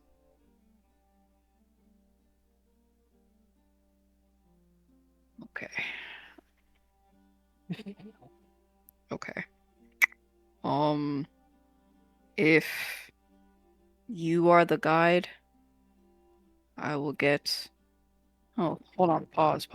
Out of character, I need to think because I need to give money to Tim so he can get a hunting license. Right now, I have 90 gold. You should have more than 90 gold. Wait. Okay. So, towards the end, I had 15, and then she gave me 90 for the dog. Oh, 90 plus 15. 105. Okay, I have a 105. Okay, so I would have enough to give Tim for a hunting license, and we can all go hunting at nighttime. And probably evening I need to sleep. Guys, I'm going to do this. You gonna be dabbling in fishing? Thinking about it. I mean, I think if it's financially sound for you to get a license, I feel like a part of us being here is learning different skills and seeing what's applicable. And then you know from what Tim and Bentley did what equipment you could use. You have a good dexterity modifier, so you could use a fishing rod. Yeah, but I'm also just thinking about Cain too, cause like you got to eat. I'm probably gonna I can hunt on my own in the like the afternoon because like Ooh. the afternoon is pretty tame. Was it just rabbits and shit? It was And then- rabbits because I used magnetism, I guess, but like I don't. Well, that's what Eden said. Eden said they're more tame in the morning or daytime. So I'm not too stressed. And I'm also planning on sleeping in the evening. So if I get fucked up, I'll be rested for the nighttime hunt. So that means I'll just give Tim the money now just in case. So he can go with you in the afternoon and he can get his hunting license and then y'all can be together. Yeah, Bentley will be with you in the afternoon, unless they're going somewhere else. I think they're going somewhere else actually with Yeah, home they're slice. probably going No, hunting. Bentley's going hunting, so just keep Tim with you. Oh, yeah. Okay. Yeah. Yeah. So I'll be with Bentley in the afternoon. You'll be with Tim in the afternoon, and then all three of us will be together at night while Bentley's at work. Tell me what's happening in the afternoon again. Bentley's being able to Levias to hunt, and I'm going to be there as well. Evening, I would like to sleep. Evening, I'm also going to be sleeping. What are you doing in the afternoon, Misty? With this one, Hayden. Okay. And Cain, what are you doing in the afternoon? Team.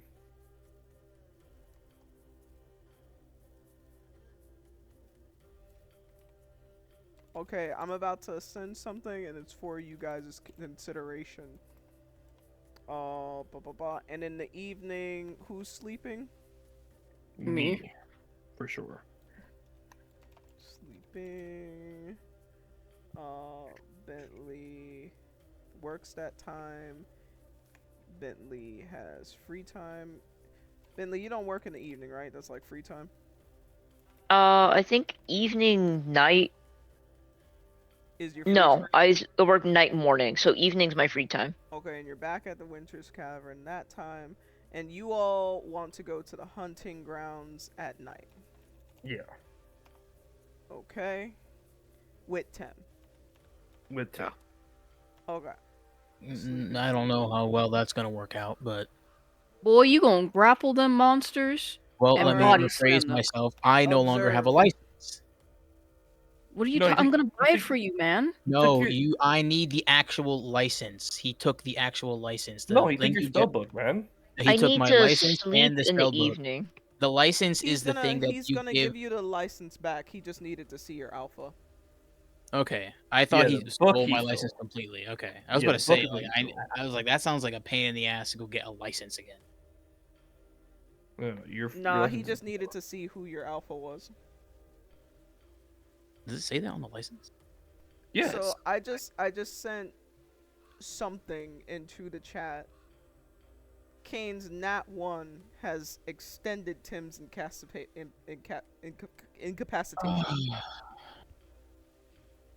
Okay. It happens. That's fine. You're gonna be with Hayden, so it'll be like a date with you. Oh, I don't want to be with Hayden. Not you, her. You see the fishing with Hayden? Her. Damn, I can't carry you. You know that, right? Wait, what time is it right now? It's gonna be the Morning. morning. You were fishing at night. They hunted at night. Late night, they got the call. They had to walk over to come and get you.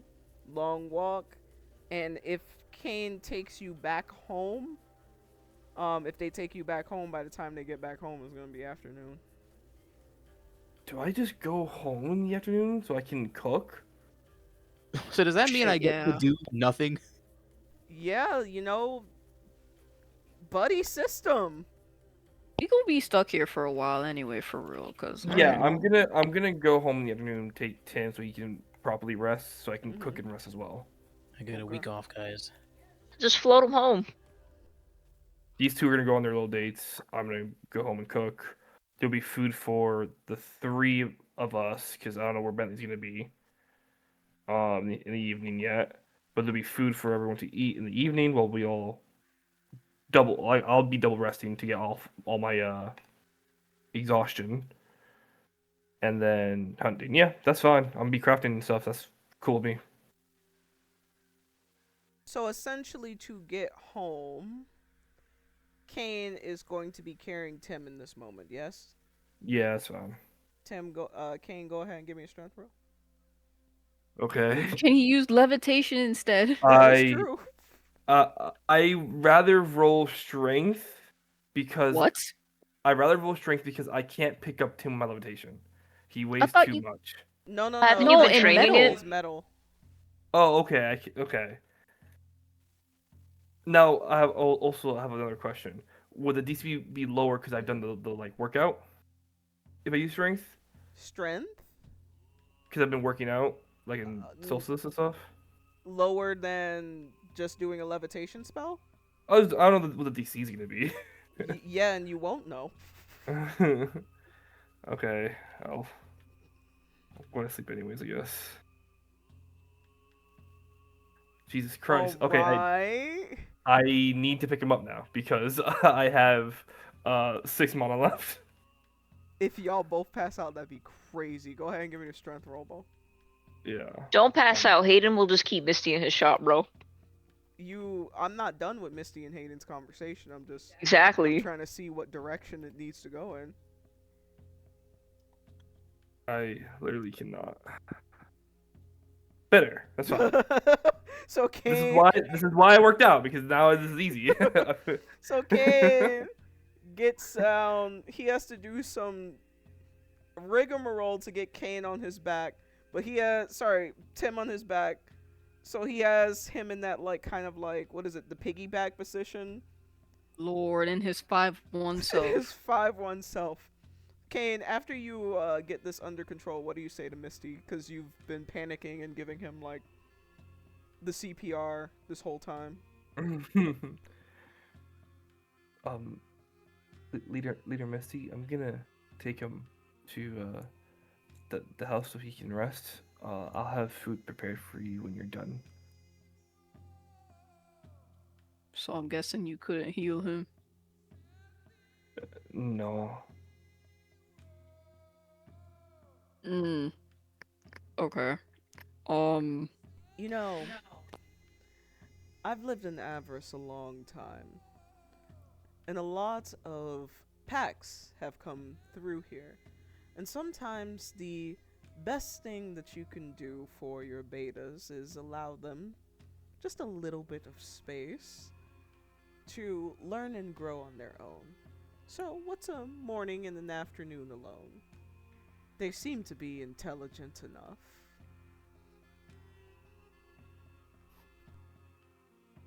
You know, I left one alone and look at him.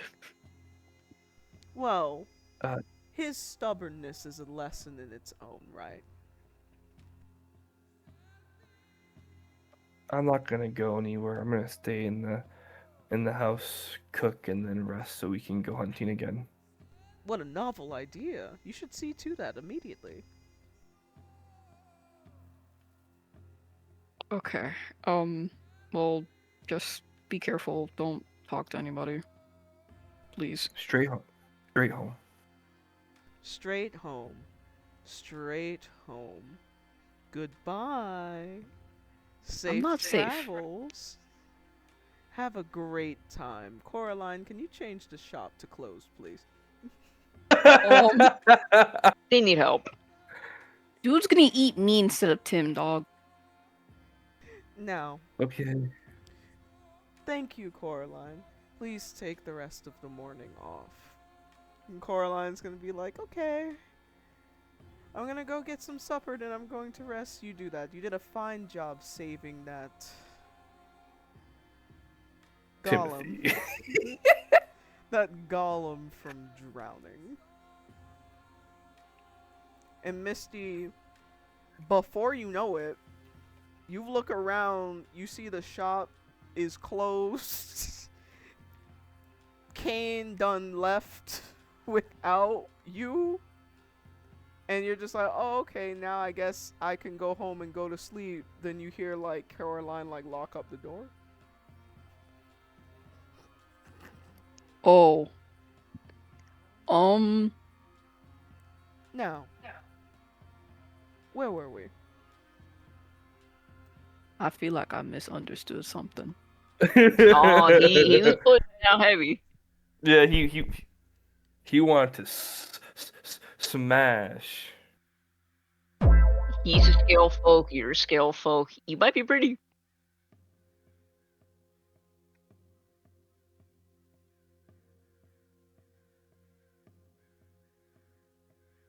Which brings us to some of our last rites. Bentley felt the quiet relief in seeing that without a full moon celebration, most of Sandra's girls took the morning to rest instead of pushing themselves. They drifted between eating, tending to their own needs, and occasionally seeking Sandra out with questions. They were all yawning and in various states of clothing in the privacy of their home. The pack felt softer in this moment, less about readiness and more about recovery. This decompression practice was important for Bentley to witness, as it would help him guide the rest of his buddy system when he returned to them. It reminded Bentley of how he decompressed through his buddy system. Only here, it was shared, instinctive, and held together by the pact itself. So Bentley, what is something that you're proud of accomplishing today, and something you'll do better next time? He's proud for trying to experience everything in Avarice. He's gone fishing so far. He set himself up for hunting. He's working with Sandra's pack to try and learn how to be a better beta, both for Zeke's pack and his buddy system, so Misty's pack essentially. He wants to work on trying to be more persuasive when it comes to people who are more volatile. So people like Nala, and obviously there's some personality types that are mirrored in Nala. So he's kind of working with how to appeal to all personalities and all types of temperaments. So that's going to be his new goal, basically.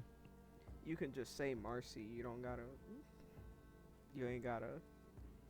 You see it's that shit right there where you name drop, things by name. That's gonna get me in trouble. And then, rest could not come fast enough for the fishers and hunters whose body ached with sharp realization that life in Avarice demanded more than strength. It required instinct, speed, and ruthless adaptability of the Lycan way. Long nights in the woods and on the water had taught them that hesitation invited danger, and that survival favored those who could think and move as one. Every close call lingered in their muscles, a reminder that this land did not forgive complacency. By dawn, exhaustion would settle heavy and earned, the kind that follows learning a hard truth too quickly. So Tim, Cain, you carry Tim all this way, and as soon as you're like, shaking to open the door, you could hear Tim go as he comes awake.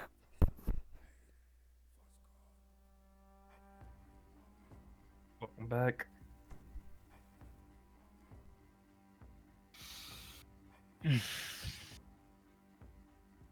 This campaign sucks.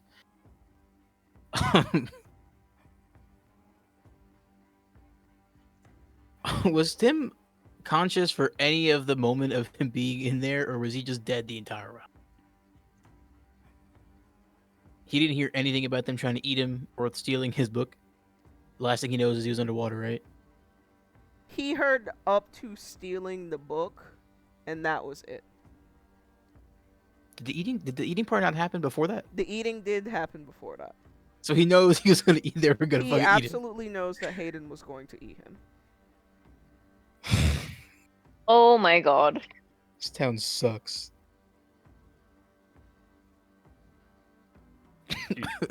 You're right there, buddy.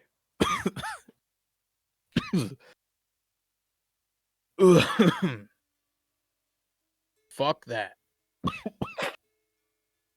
Yeah, Misty said you can't fish by yourself anymore. Tonight you're coming with us to the hunting district. Yeah, I don't want to go back there anyways. They oh my fucking god. That place is not. Don't. If you guys are planning on going fishing, don't.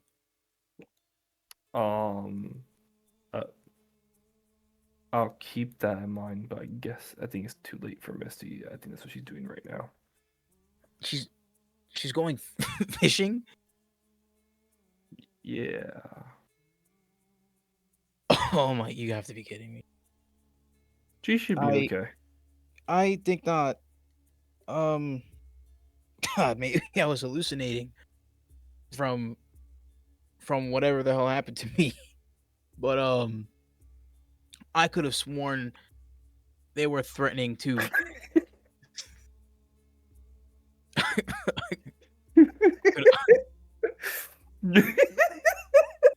I could be going crazy, but I could have sworn I heard them talking about eating me because they thought I was dead.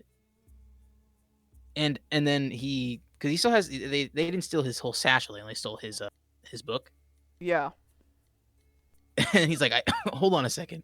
He opens his satchel. He goes, son of a bitch.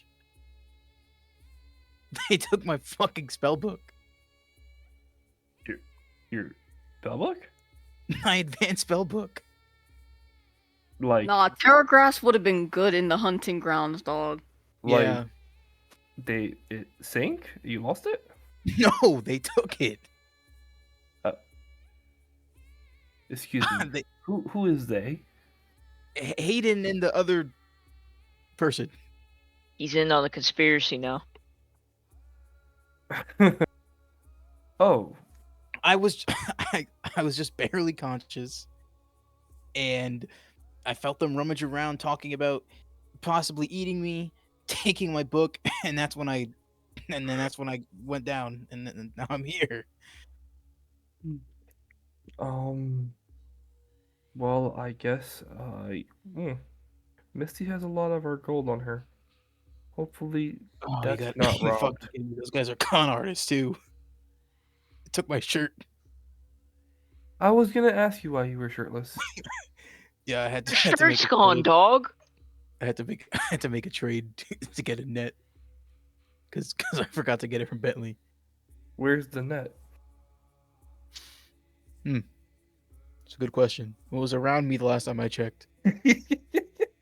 Oh, Oh, okay. I caught Needless to myself. say, Tim and Cain had a lot to talk about tonight. Knowing this, Cain, Tim, what is something you're proud of accomplishing today? And something you'll do better next time. uh, Kane is happy that he was able to properly support Misty in a habitat that she just was a lot more comfortable in. You know, the first she was able to summon those small animals that made it kind of easy to kind of step in the world of hunting. And during the nighttime, they worked very well together, of finding, locating, and attacking a prey, and communicating well to run away when necessary. So he's very proud of his team, that he was able to work well as a team with Misty. What he wants to do better is um, kind of just be. Um, he saw that Misty spent a lot of money on the stuff needed, like the knife and then the food and all that stuff. So now that they have kind of got like a step in the direction, now he hopes that he can cook for everybody so they don't have to waste money. And kind of just be more of that, kind of just expand on that support role because he's a good support when it comes to fighting, when it comes to hunting. That's never been kind of a doubt. He wants to be better when it's not fighting time.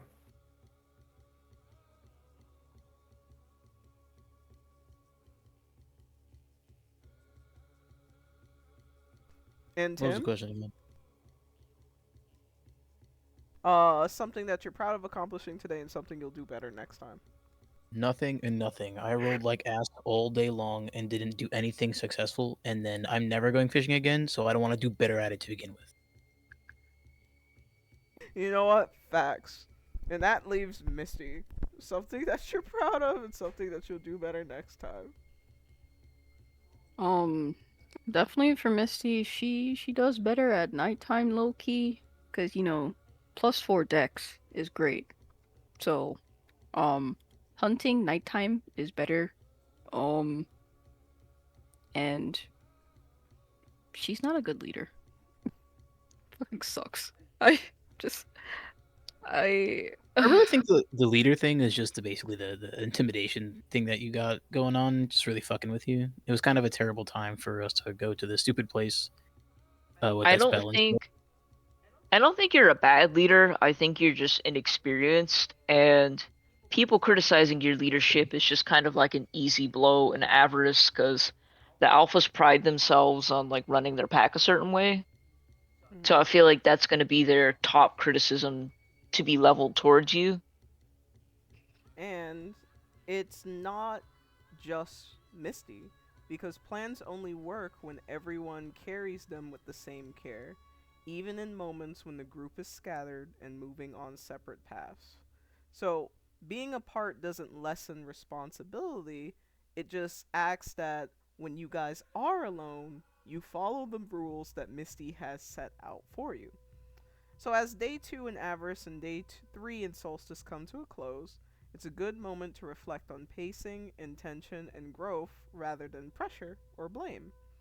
You all have level up requirements waiting for you, and tending to them now ensures that when you return to Solstice, you arrive stronger. But until then, good night, Starlings. Good night. Stopping stream.